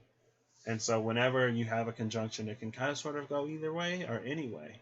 You don't know if it's going to collaborate or if it's going to fall apart. A conjunction can kind of sort of be the energy of when you spend a lot of time with somebody and you can't get away from them. Some people, they can gel really well and never get tired of each other. Some people, you really start to get on each other's nerves, and the smallest things start to really annoy and upset you. But like I was just saying, like this is about self-love. I feel like this is also about your outlook on love and your outlook on life and your outlook on more than love is just acceptance and finding your place in the world. I feel like a lot of Aquariuses can kind of sort of fall into that sort of like weird, interesting, niche, cliquey, like small circle type of thing, or maybe you don't have a lot of friends because you're too weird. And again, that's going off of the stereotypes of what Aquarius is. But I mean, you're Uranus. Aquarius is ruled by Uranus, and so what it does is it shakes things up. It is rebellious. It is progressive. More progressive than rebellious, just like really progressive. And like, when things are quote unquote ahead of their time, they often don't find much acceptance or acclaim in the time that they came. But I feel like this is telling me that like as long as you think that you're ahead of your time, as long as you think you're weird and you're not going to find love or acceptance, then you won't. I think the Five of Pentacles is really saying, coming with this Lovers, whatever mindset you put yourself in, that's what you're going to attract. So more so than a decision, I feel like this Lovers is like what you're attracting to your world. So with this full moon, Aquarius, maybe take some time to sit back and reflect, do some honest reflection on who the biggest blockage or what the biggest blockages and challenges have been in your life. And if you are the one that's standing in your own way, and if you are, how long are you going to continue to do so? And how can you start to work with yourself instead of working against yourself? Because the mind can be your greatest ally, but it could also be your greatest enemy. It can be your greatest challenge or your greatest contributor. And there's an opportunity to kind of sort of clean that up right now. Let's see. Aries is sextiling you. So you got Mars and Aries to give you some opportunity. Sagittarius is empty. And Leo has the sun right now. And Mercury is about to be coming into Leo here fairly soon. And Venus is going to be leaving Gemini, going into Cancer. So you have that opportunity in the drive with Mars, but it's like you're losing an ally in Venus as she goes into Cancer, and then you're gaining a challenge in Mercury when it goes into Leo. Now, Mercury is only going to be in Leo for like 2 weeks, and then it goes into Virgo. So it's not going to be in there for that long.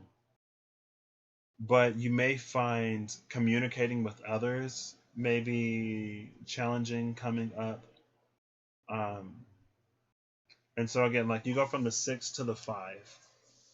And so you may want to like take a step back and not take things super personally.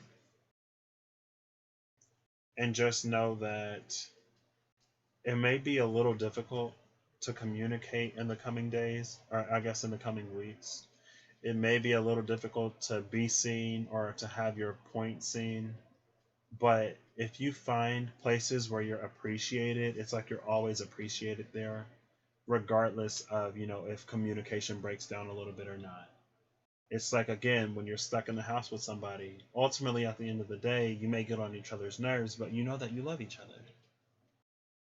And so I guess if things get a little rough, Aquarius, I would say really retreat to those safe places where your difference is celebrated and appreciated. And if you don't have a place outside of you where you are celebrated and appreciated, then celebrate and appreciate your gosh darn self, right? And I think it'll really serve you coming out of that if you do. So yeah, I don't know if that'll resonate, Aquarius. Y'all will have to let me know. We'll see. A lot of these have been like really interesting, and I'm like, I don't know who this is for or if this will resonate, but I'm just putting it out there for whatever soul happens to find their way to this video or just to the message in general. Next is Cancer. Okay, so Cancer did not let us water signs down. Cancer did come out before Libra, so air signs, y'all ass, suck it up.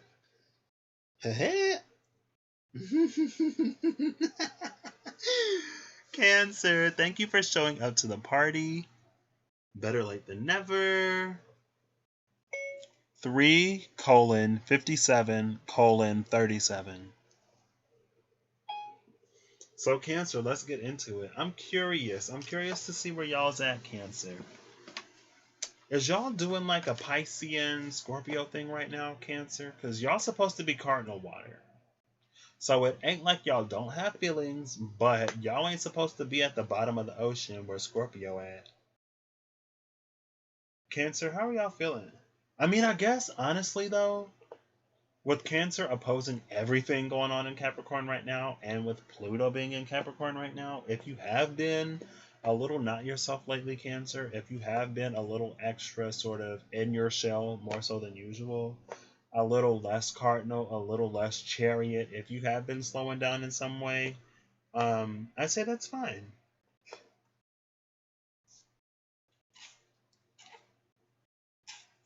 I mean, all water signs can hide things below the surface of the water.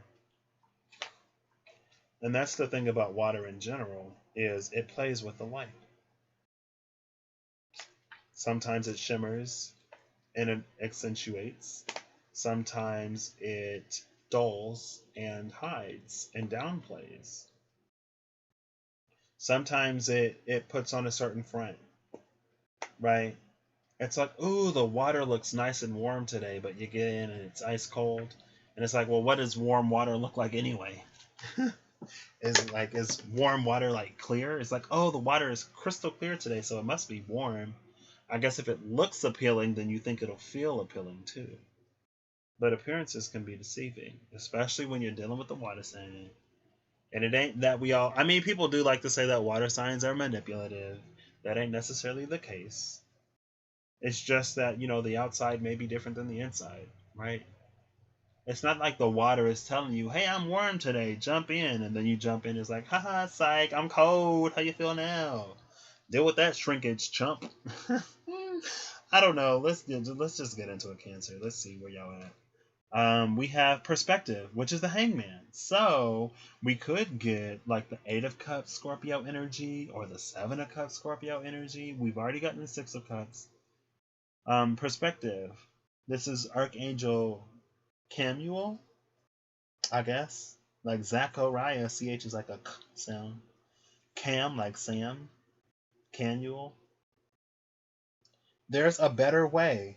Pause for reflection and insight and dare to be different. Cancer, y'all just had that solar eclipse too. Y'all had 2 new moons. And if a new moon is about manifesting, well, I'm not necessarily going to take that route.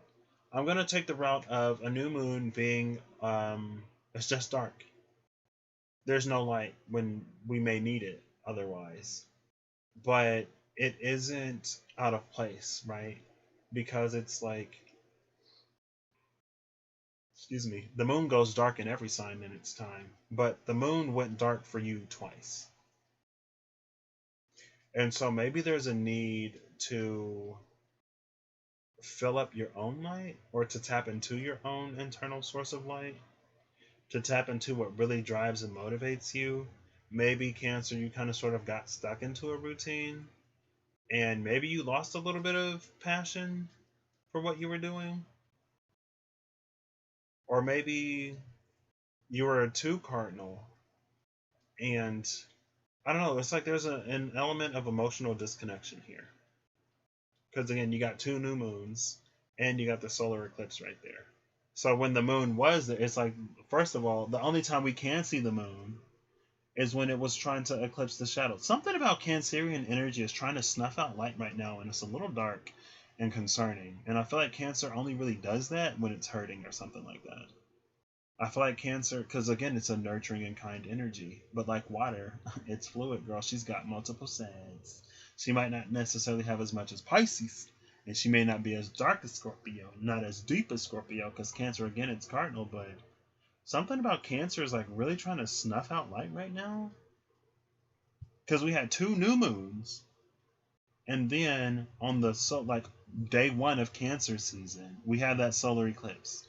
It's like the moon, which rules Cancer. The moon, which rules Cancer, is like, oh, son, you think you about to shine on Cancerian season? Ha! Take this, eclipse. Day 1, 0 degrees. We blocking everybody's shine right now.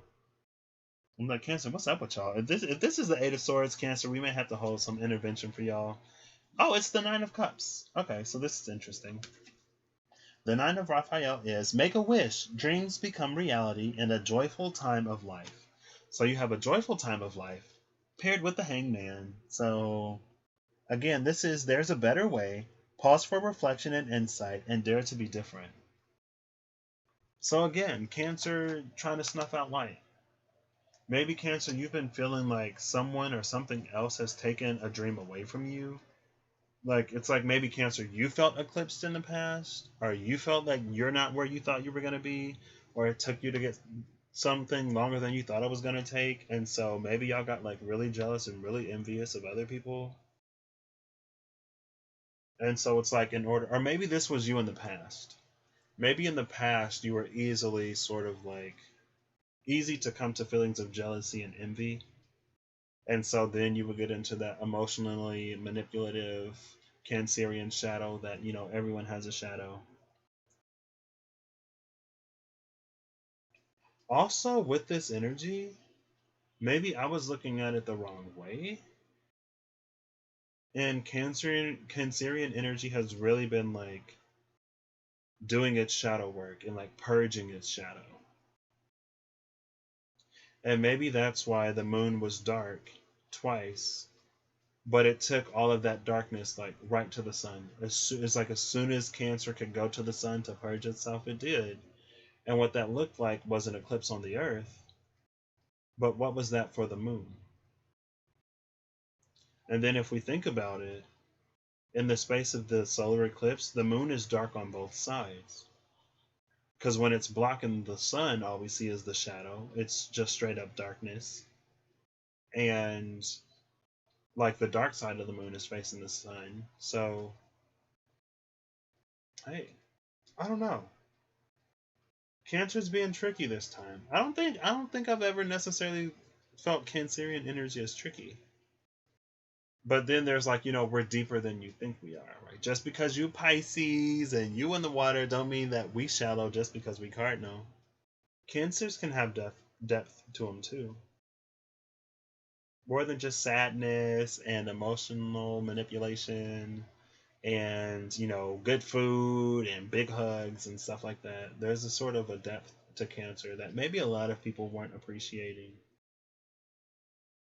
But now you're in the space of this wish fulfillment. But this hangman is telling me that you may not necessarily be able to go about getting this wish fulfilled in the way that you did in the past. And so if you are a Cancer in the energy of snuffing out people's light because of what you're going through right now, again, a lot of things opposing you in Capricorn. So if you're going through a rough time, Cancer, it's completely understandable because everyone's going through a rough time. Excuse me, but if it's especially hard for you, again, it's understandable. And so it's understandable if you'll react in a certain way. If you're upset, you don't feel like you're being listened to, seen, or validated in some way. But at the same time, the way to get your wish fulfilled is not by trying to take someone else's or trying to dim someone else's, right? It's like that's not how luminosity works, right? It's like one star doesn't get brighter by trying to dim other stars. The sun doesn't get brighter by trying to dim other stars. You get closer or you shine brighter. You put more fuel into the fire and it gets brighter. It's like we're not dimming the world around us to try to look brighter. That's low vibrational, that's old news.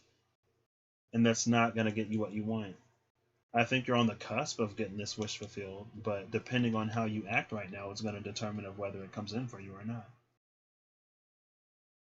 But if you've been working in the dark to make something happen, if you've been hush-hush about this, then maybe it's like, oh snap, where was Cancer at? Like, oh snap, Cancer coming out with all the goodies. Cancer been doing work in the back, and Cancer's like, yeah, I am cardinal. I do stuff. Hello. I feel like people forget that I'm a cardinal sign sometimes. I know I do, Cancer. It's been like, in my mind, I'm like, okay, Aries, Capricorn, Cardinal. Cancer, and Libra? I'm like, But then you also have to look at their element, right? I feel like it's easier for fire and for earth to be cardinal because those are things that we see, right? It's like we see them. So, of course, right? Fire is the vision. That's your eyes, it's your sight. Earth, you can feel. Air, you can also feel, but you don't really see it. And it isn't really tangible. Water, you can definitely feel, but again, it's not tangible and it's more personal. So, I don't know. That was interesting, Cancer. I feel like Cancer is definitely in its shell, if nothing else. And do crabs even like fully go into their shells, or do they just live in them? I don't know. You're a turtle crab. And last but not least, we have the Queen of Michael, Libra, bringing it up. I feel like that's a very Libra thing to do. Libra's like, oh, you all go first, and I want to make sure that everyone gets 2 general messages, because, Patrick said that he was going to stop, and we don't want one element getting 2 generals and not all the other ones, so I'll volunteer to go last, just to make sure everyone gets 3 turns, I guess. They get their element and both of the generals. So let's see. This will say 4 08:54. Girl, I did not expect this to be 4 hours long. Libra, hi. Thank you for being my last today as the sign that I get along with the least. I am honored to give you all of my time, energy, and effort now because I honestly don't like not liking signs. And it's not that I don't like Libras. I just feel like with me being a Pisces, I do interpersonal relationships one way, and I feel like Libra being that cardinal air that is also Venusian balance does interpersonal relationships in a different way. And honestly, I think there's something that I can learn in Libra, and I know like Libra energy to the extreme, Libra energy in its shadow can be martyry, where it's like you sacrifice everything for other people, but you kind of sort of like don't leave anything left for yourself, and like in that way, hey, we can be the same. But in some of the Libras that I've encountered, it's like you also make sure that you're good. And that's the thing about Venus, right? It's like Venus can be nice and Venus can be like doing other stuff. Venus isn't always just like getting pampered on her throne. She can do other stuff. But it's about that balance. And I think that's one thing that I hadn't quite accepted. If honestly, if I'm being like completely honest, that's actually one of the lessons that I have been learning for the past few months, especially, and that I'm coming to now.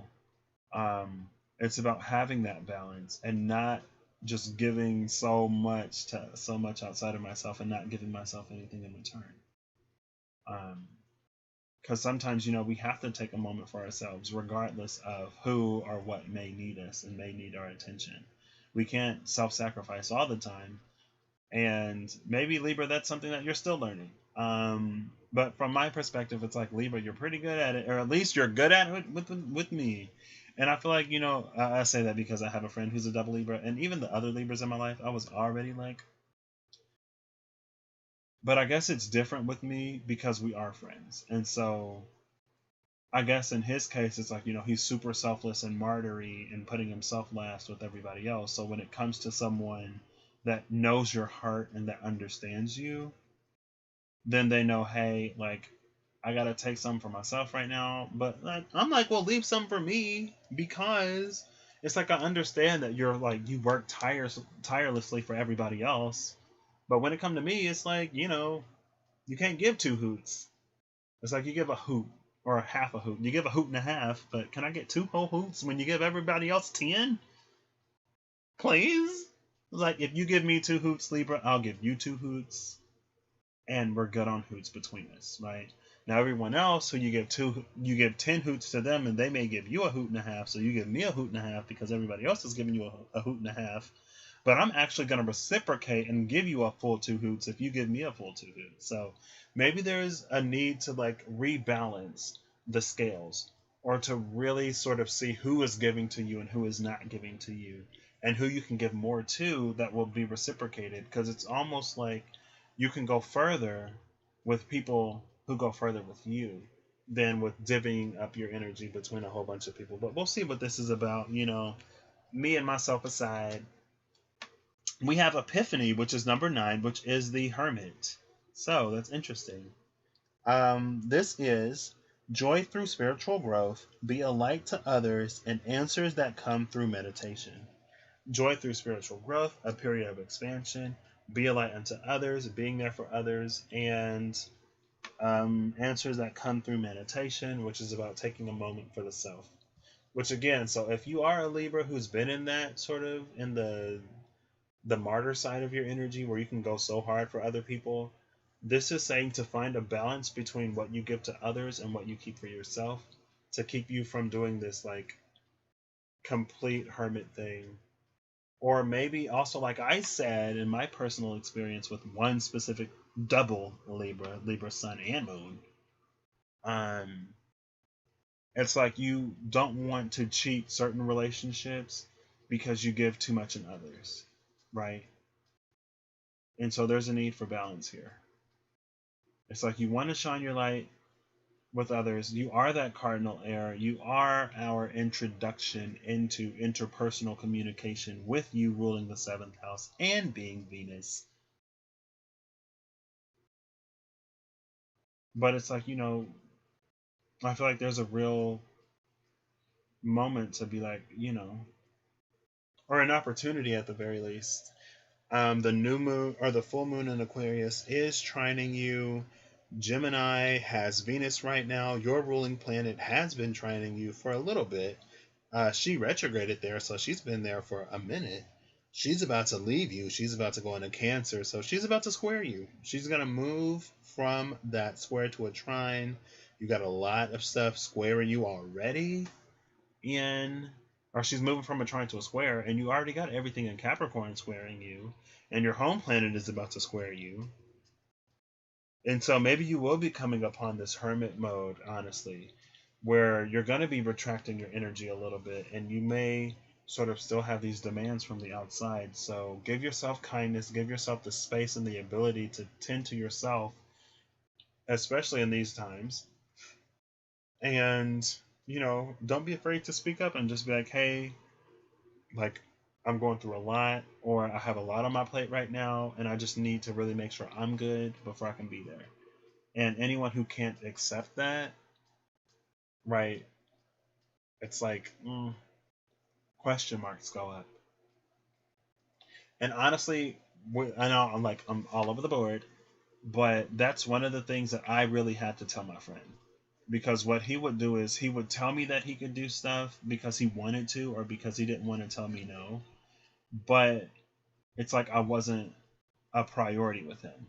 So what would happen is I would just end up hanging out with him while he was doing other stuff. And I was like, well, you could at least tell me, like, hey, this is what I'm going to be doing. So I might not be able to hang out today, or like I'd like to, but I might not be able to. There's an element of honesty and openness that also needs to happen, and communication, open and honest communication. And that was my thing. I was like, I don't mind that you're busy, but at least tell me. Like, don't be like, hey, we are going to do this, and then we don't end up doing it for several times, because then, like, that's disrespectful and rude to me in my time, right? And I wouldn't do that to somebody else. You wouldn't want somebody else to do that to you. Also, you may be getting a bit of your own medicine. If I'm just thinking about, it's like I'm using my own I am projecting a little bit, but I'm trying to build from my own experiences, and I'm checking it against this, so I'm not like completely all the way out there, you know what I mean? And then we end up with the 3 of Gabriel, which is the 3 of Wands energy. It says prosperity arising from wise planning, time to take the next step, and optimistic plans that turn out as expected. So not necessarily better than expected, but your optimistic plans turn out as expected. So if you're not making optimistic plans and you don't get that spectacular outcome, honestly, Libra, this is telling me you kind of sort of give in. You get out what you put in. And this 3 of Wands is saying if you approach something with great energy, you're going to get great energy back out of it. But this challenge is the Hermit. The challenge is going to be shining that light in a way that doesn't deplete you beyond what you're comfortable, beyond what is acceptable. Not personally acceptable, but just like energetically acceptable to your body. But it's like if you enter this hermit phase and you don't get anything out of anybody, then don't expect to get anything either. Because I feel like Libras can also kind of sort of create and cultivate those relationships where they do stuff like that. Because I don't know if Libra will too much necessarily. You can, but it's like there's still a bit of exchange there because Venus is still there, right? And so it may not be complete and total.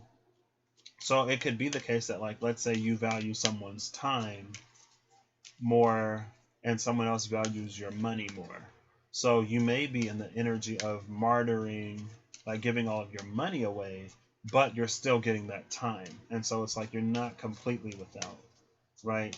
It's like, let's say that someone is emotionally not that great, but they provide you some stability in another way. And so you're taking that emotional hit, yeah, but you still get that ability. And so you can be a martyr, but there's still something that you gain from it. But you want to make sure it's like in a good balance and it's coming in a good way. I don't know if any of that shuffled, but I'm going to be getting the final message. So Libra, that's what I got for you. You may be coming again.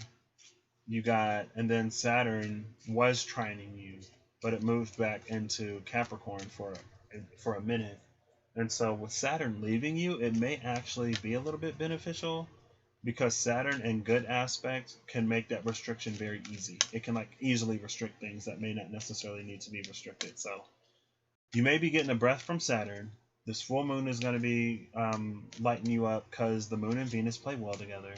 And Venus is trying you right now, but she's going to be squaring you here soon as she moves into Cancer.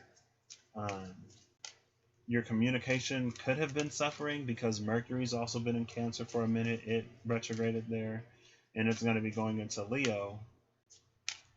All right, it's going to be going into Leo for a few weeks before it moves into Virgo. And in Virgo, you're going to get that. Hold on, wait, Libra, where you at? Who sextiles Libra? Libra, who are your sextiles? It's fire. Leo, so you're going to be getting that when Mercury is in Leo for a little bit, it's going to be going from squaring you in Cancer to sextiling you. So maybe your communication has been strained, or you haven't really been able to communicate your feelings in a way that lead to that harmony that you so crave. But as it moves into Leo, you're going to be getting an opportunity for some more harmonious communication, and also some maybe like just more positive too, right? And then your other one would be Sagittarius, and Sagittarius is empty right now. So Mars is in Aries, squaring you, so you may find a little bit of difficulty in what you can do on your own. So maybe now may be a time to collaborate with others a little bit more too. And it's interesting because you're coming with that hermit energy, with that epiphany. There may be a tendency to kind of sort of withdraw a little bit. But again, there's a need to reevaluate balance. It could be the case that maybe you are sort of overexerting yourself a little bit. But, I don't know, Libra. It's your life. We'll see. You'll see. You'll see. I mean, only Libra I got in my chart is my Jupiter, and I am a Pisces, and so it's one of my rulers. So, I got a little bit of Libra in me too. A lot of bit of Libra, actually. Libra and Pisces isn't necessarily always the best combination for not being selfless to the point where you give too much too often. I think my Taurus moon and rising really saves me there because my moon is in my first house, and the first house is the Aries house, and my moon is there, so it gets to a certain extent, but then emotionally, I'm like, I'm not just gonna allow myself to be drained for something that's not given back to me. So that keeps my Pisces and my Libra in check. And also, I have Saturn pretty strong in my chart. I actually have a Jupiter-Saturn trine in my chart between Libra and Aquarius. So for me, it's different, Libra. I guess healthy boundaries would be something else for you to establish as well. And I think if you're going to have healthy boundaries, you also need to temper your expectations for other people with that Three of Wands again. So it's like, if you're not really given to other people, they may not necessarily freely feel like giving to you too much. And with the Five of Pentacles, I'm going to take this for you. I feel like you may kind of sort of feel left out a little bit. And this is a thing. I was talking to one of my friends one time, and she is the type of person to go above and beyond for other people. I wonder if she's a Libra rising.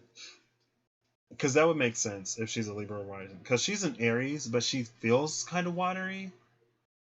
But she also does a lot for other people.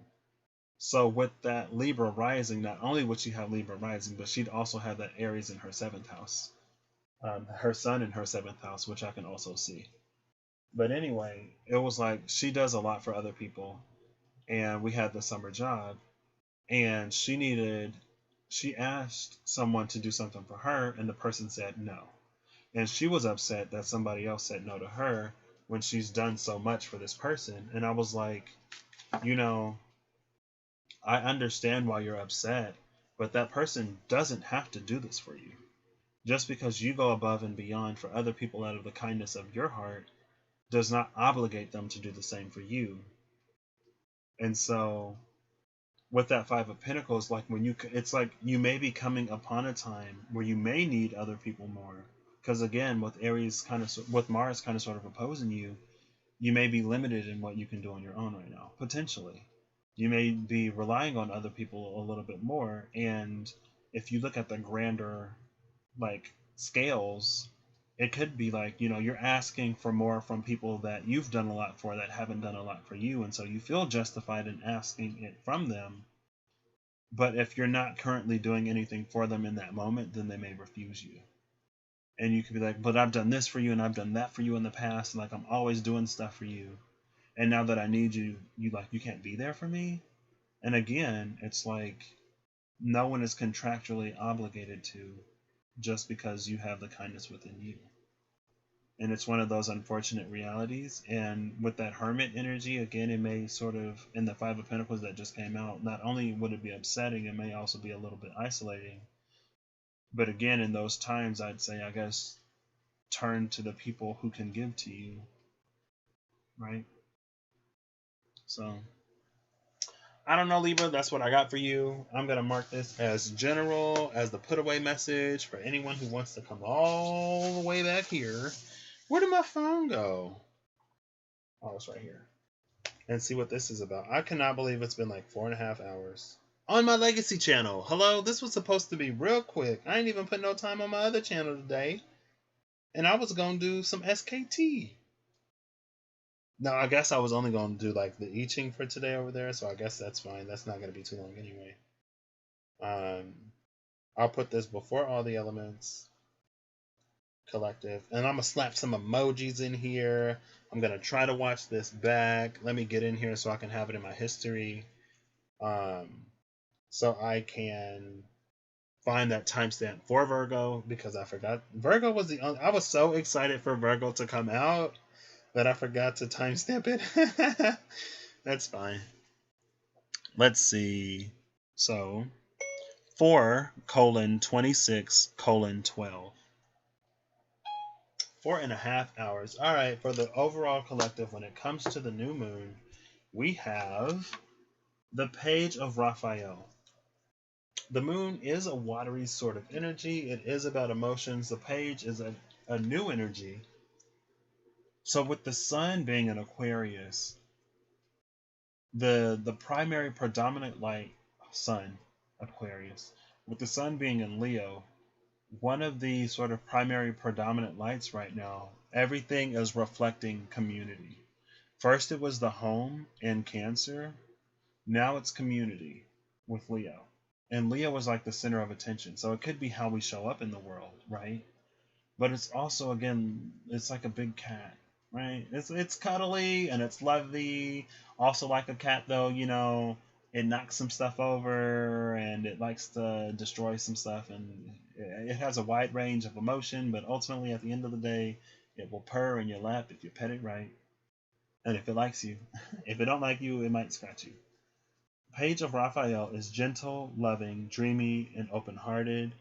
A new emotional situation, messages regarding relationships or social invitations, and great intuitive insights. Now, I wasn't necessarily going here, but around this full moon in Aquarius, Venus will be hitting the North Node in Gemini.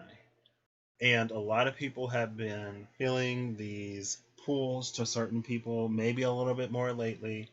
And within the past few months, has been a really, really, really good opportunity to put the final touches, wrap up the end of the shadow work, and do a lot of major healing, so that if we do come into a spot of unions, reunions, reconciliations, or just meeting new people moving forward, we've already done all of the work to put ourselves in a position to receive it, as evidenced by this Page of Raphael.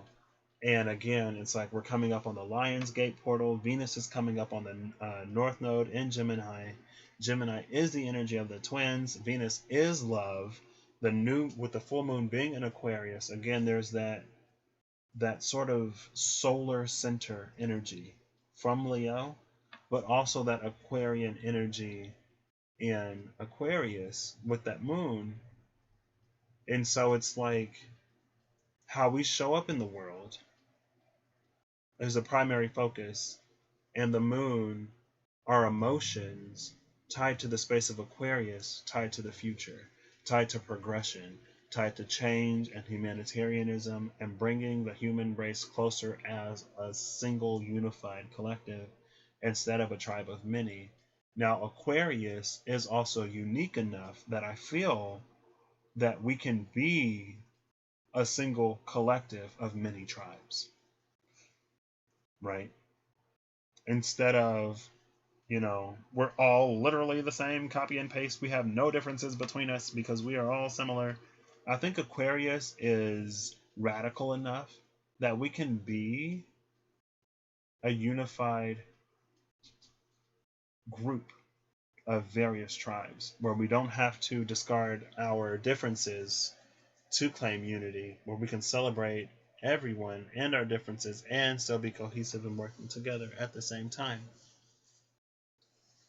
And so it may be bringing an element of purpose to some of these relationships. Or maybe not even just like straight up like romantic relationships. It could just be like soulmates coming together or soul family coming together to make something positive happen in the world. We have the Epiphany, which is, again, we literally just saw it. Archangel Raziel. This is joy through spiritual growth. Be a light to others and answers that come through meditation. Being a light to others, answers that come through meditation and spiritual growth. Again, everything I said up until here. And it's interesting I did this and then this.